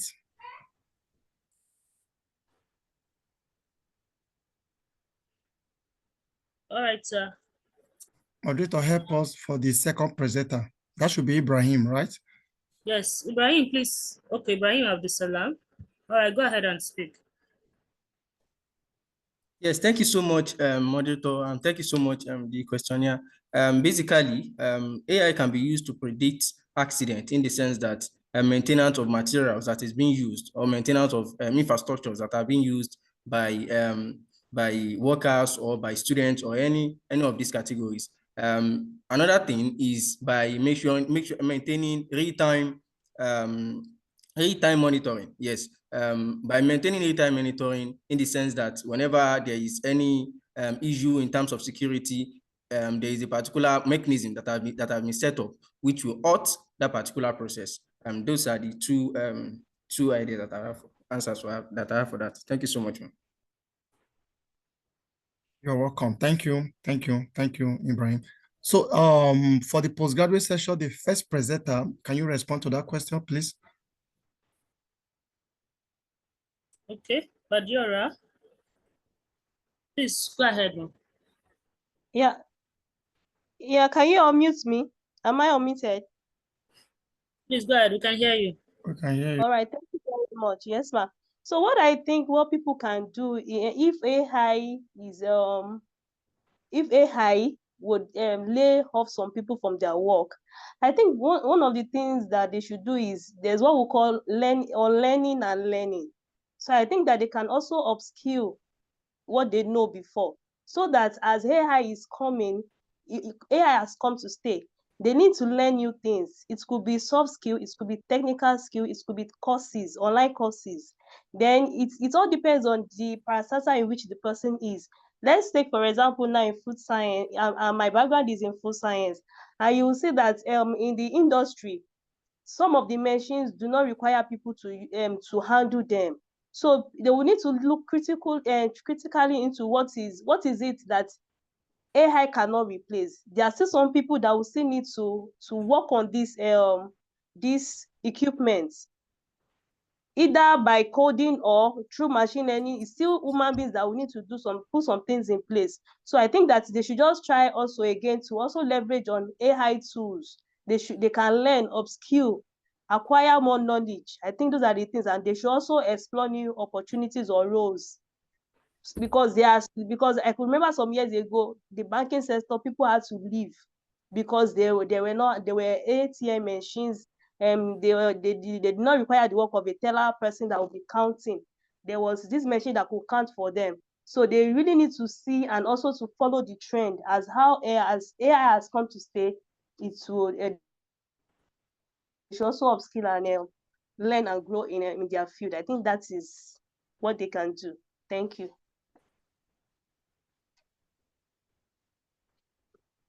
Thank you very much. Yes, sir. Can we go to the last one? The first presenter, that is number 1 from the senior academic. That is Dr. Baba. Can you respond to the question posed to you? Dr. Baba, kindly raise your hand so I can give you the microphone, sir. Thank you, sir. Okay. Please go ahead, sir.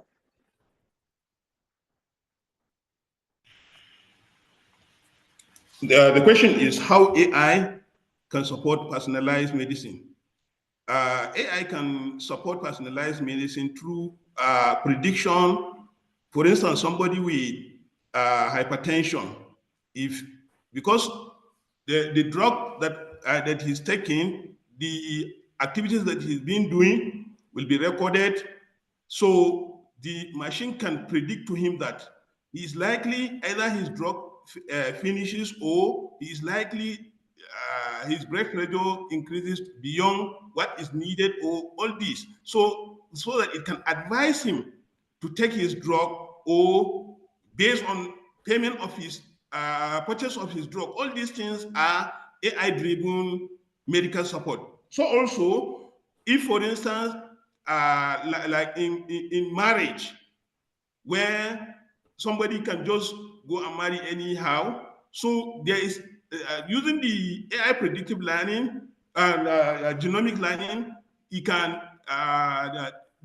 detect whether the person that is going to marry is having sickle cell or any hereditary diseases. So these are areas where AI can support personalized medicine. Thank you. Thank you, Dr. Baba. We just need one question, maybe from Dr. Emmanuel Ada Ojoko. One question for each of the participants, contestant, that is all. That will bring us to the close of the day, of this session, please. Moderator, can you help us with? Okay, sir. Who else? Okay. It's a question for the undergraduates, postgraduates.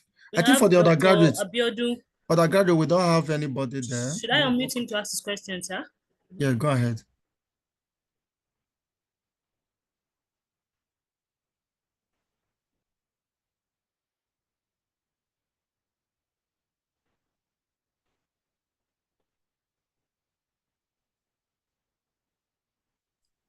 We are waiting.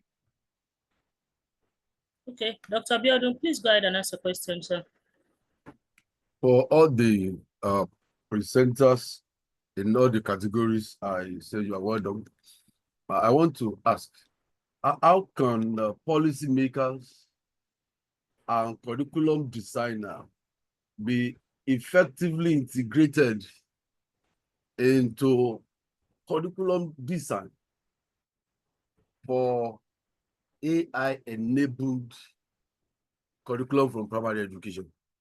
How can policymakers and curriculum designers be well groomed for AI pivoted curriculum for primary education? That's my first question. Second question to all of them is we have phobia. We have phobia, we have the FOD factors, the fear, uncertainties, and doubt of efficacy of AI. How can we douse this FOD factor in the mind of the general public as regards efficacy of AI? Thank you very much. Come, Dr. Abiodun. The first question goes to the senior category, while the second question goes to the postgraduate.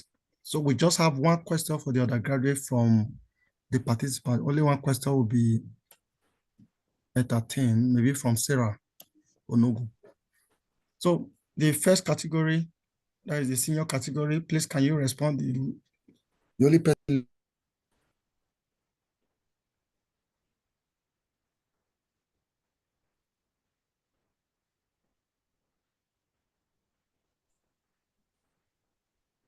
We are waiting for the first category, the senior category, to respond to the first question. Why the postgraduate? Go ahead. Thank you very much for that question, sir.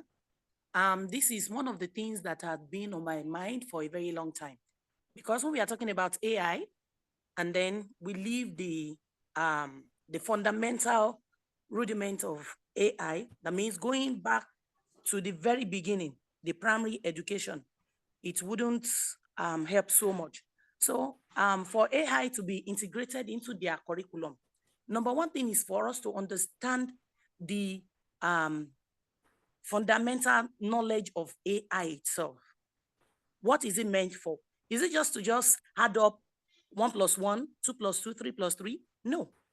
But it can help even the youngest child to build his or herself, even creating, new ideas. You just see a child playing with a tab, pressing on 1 or 2 things because of the AI that is involved in virtually all the apps. You just see an image is coming up.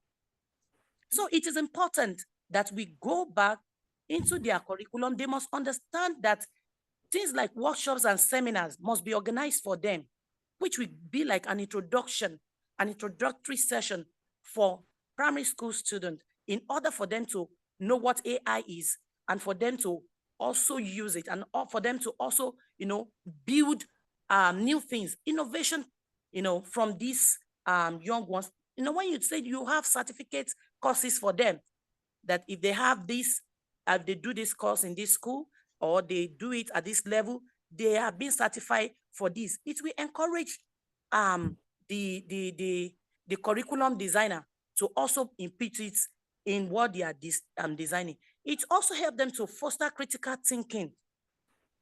It helps them to, solve problems.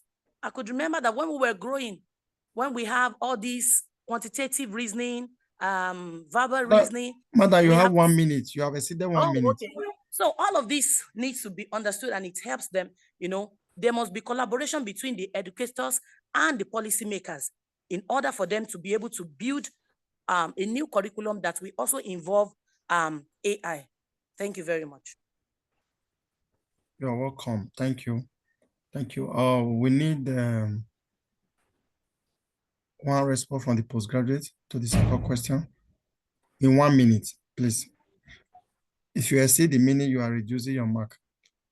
All right, please go ahead. It's Edo Udo. Hello, can you hear me? Yes, sir. Hello. Sorry, I didn't get the question very well. My network was breaking. Hello. Hello.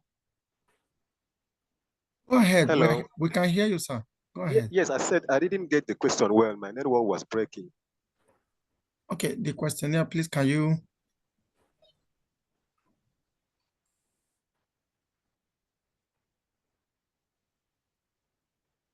We are raising the innovative power of AI, especially into academia. Most of this innovation that we have, we always focus the tertiary institution. We've neglected the fact that educators, curriculum planners, policymakers ought to be reconvinced of starting from the grassroots, the foundation, the basic. So the question is, how can we sense it? How can we ensure that AI is integrated to primary education through the curriculum planners and the policymakers of education? How can we ensure that? Okay, thank you so much. Yes, the first thing is for the government to adopt the use of AI. Once that is done, the policymakers will also integrate the use of AI right from basic education all through to higher education. The curriculum must be revised in order to accommodate AI content. And by so doing, this will enable all those who are in the primary school, secondary school to embrace the use of AI in their learning. I think by so doing, this will include inclusive learning and teaching experience in basic education, not just in higher education. Thank you. Thank you. Thank you very much. Just one question for the last person we have. Only one question. From Sarah. Sarah Onogu. Please go ahead with your question. Can you hear me? Hello, can you hear me? Go ahead. We can hear you. Thank you very much to the presenters and also the organizers of this conference. I must say that it has been very, very exciting and I've gained a lot. Actually, my question is only for the undergraduate category. I thank God it was meant for me. I can say that the spirit is moving. Now, my question is, we've been talking about AI all through this conference, and from the things I've heard, I don't want to say that I'm scared, but I'm a bit scared. You know, if AI will just, downs the creativity of students in university these days. Now, the undergraduates, the second presenter that presented under the undergraduate category, my only question to you is just, what can you do, or what have you done to open the eyes of so many of your colleagues who might have not known about these AI tools that can be used to, foster their, how will I put it, their education, or what do we do? Because I'm very sure that there are a lot of people, a lot of students don't know anything about AI. I don't know if you get my question or where I'm coming from. Yeah, thank you.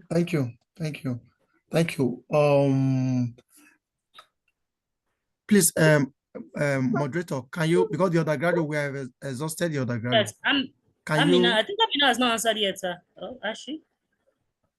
Amina, undergraduate. Yes. Is she Okay. not? Okay, please kindly go ahead and speak. Okay, please, can you unmute? Yes, I have Jimo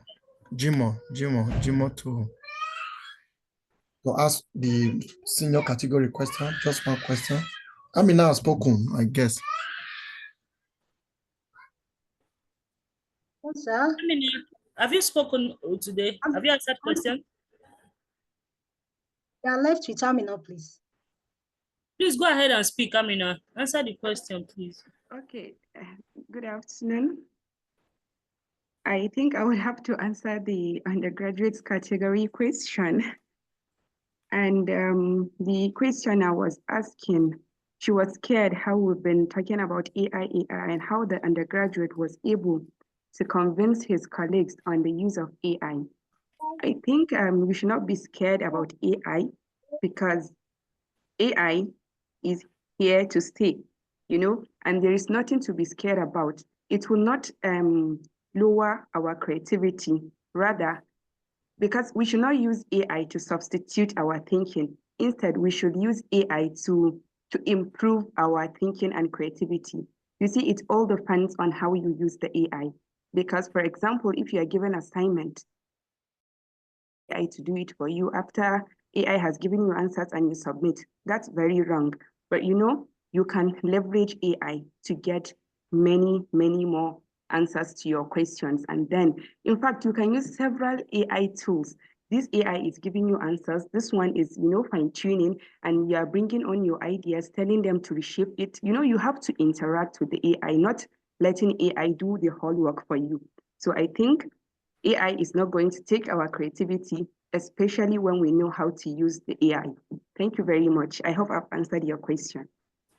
Yes, you have answered one part. The other part is there are a lot of undergraduates who may not know anything about AI, how it can help them, do this assignment like you have said. What have you done, or what can we do, to let them know how to use these AI tools effectively, just like you said. That's the other part of my question. Okay, my suggestion is on how we can do to let students know about AI and how to use it effectively. We can, we can liaise with schools, universities, and even the governments can assist in having, a collaborative, maybe workshops, webinars directed at the undergraduates and even the postgraduate, because some postgraduates might not know how to use this AI. So we'll be able to tell students how to use this AI and what AI tools are available for different types of tasks that is needed. So through workshops, webinars and the rest. Oh, thank you. Thank you very much. Okay.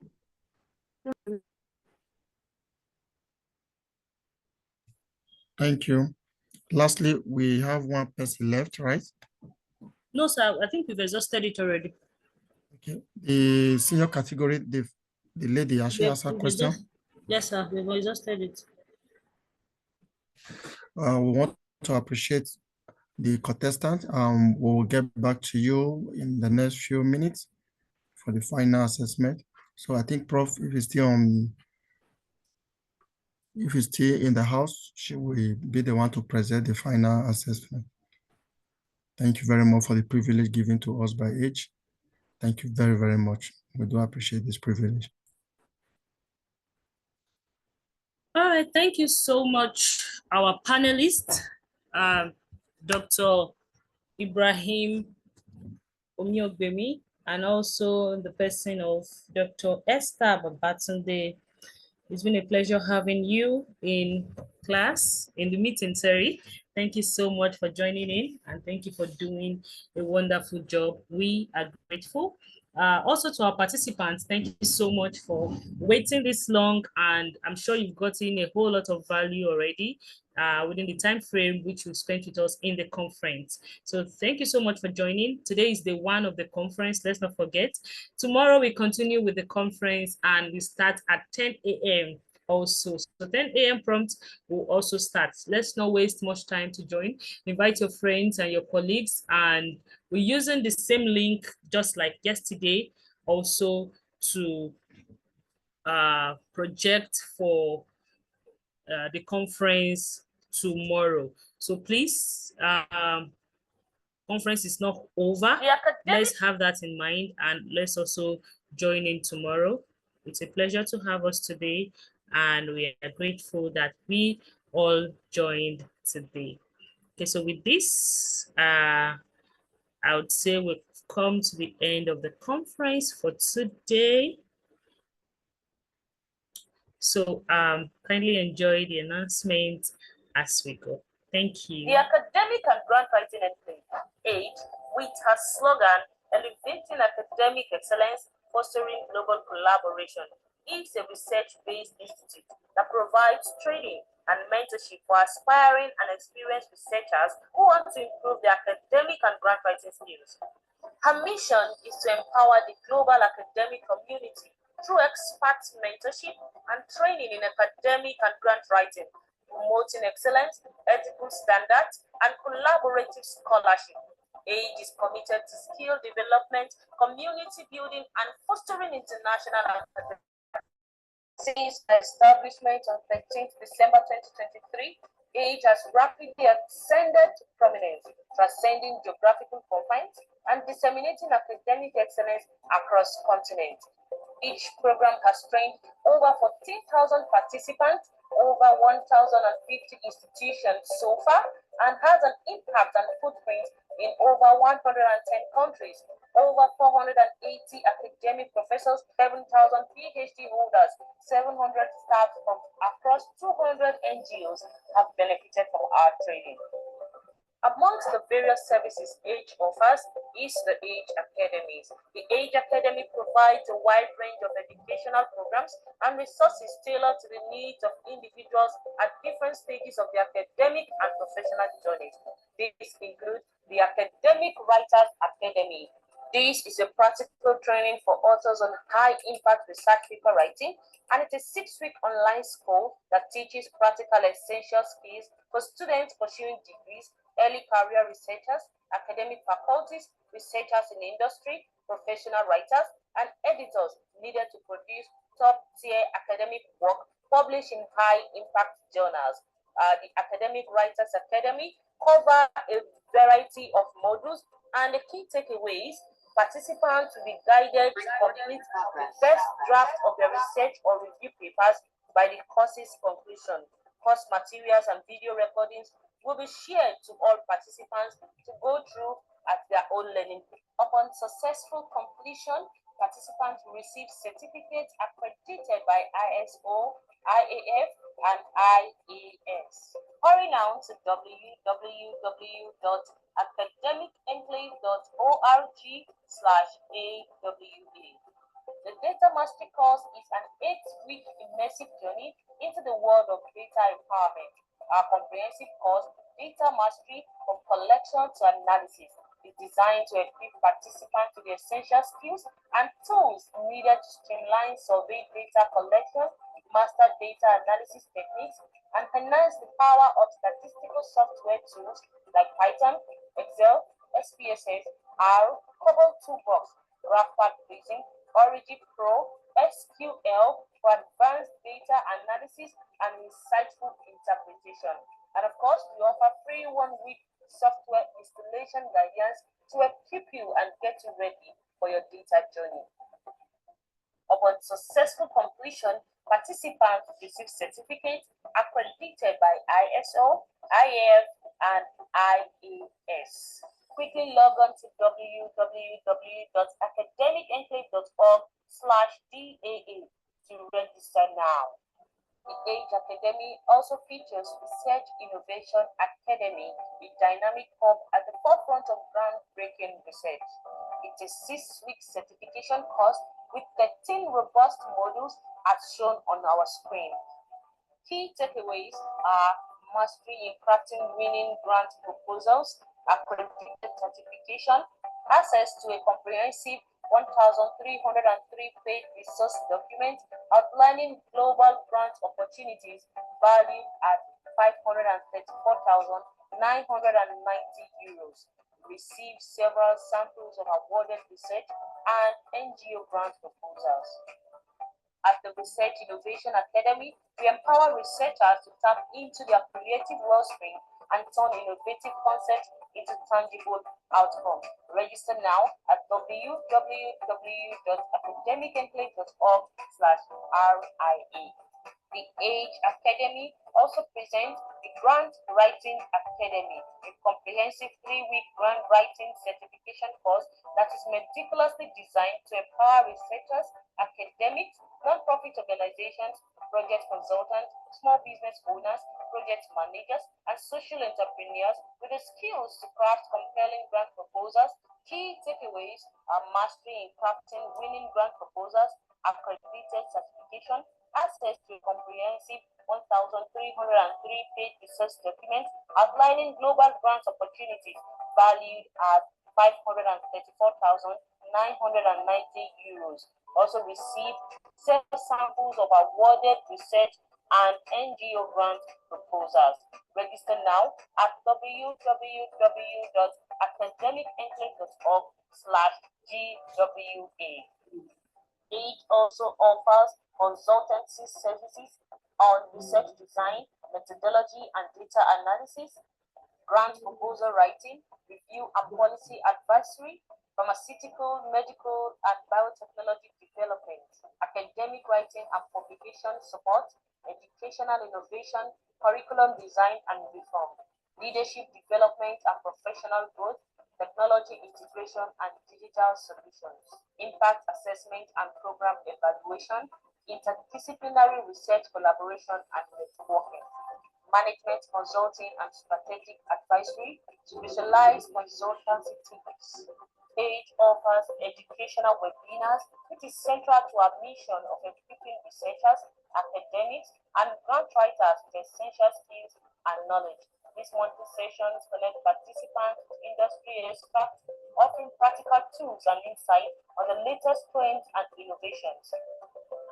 The academic and grant writing enclave, Age, has also grown to have a society. The Academic and Grant Writers Enclave Society operates as a vital subsidiary of the Academic and Grant Writing Enclave. The society is a thriving community dedicated to fostering excellence in academic and grant writing. The mission is to support and enhance the capabilities of academic and writers through collaborative efforts, providing access to a network of professionals, educational workshops, and a wealth of shared resources. You should consider joining Age today for expert guidance, international reach, skills development, collaborative learning environment, commitment to community, proven track record. Age is also open to partnership and sponsorship opportunities. You can contact us on +234 9131 866 952. Again, +234 9131 866 952, or +234 810 945 3938, +234 810 945 3938. Connect with us via our website on academicenclave.org for all your relevant information. Also, you can send us an email at info@academicenclave.org, on Facebook, Academic Grant Writing Enclave, on LinkedIn, academic-grant-writing-enclave-age, on Instagram @age_enclave, on YouTube @Academic and Grant Writing Enclave. Join us now.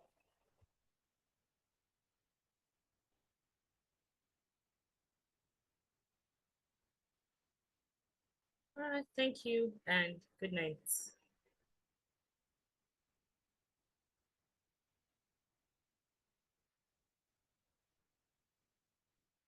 I'll have to be announced tomorrow. So thank you and bye-bye. See us tomorrow by 10 a.m. as we continue in the conference.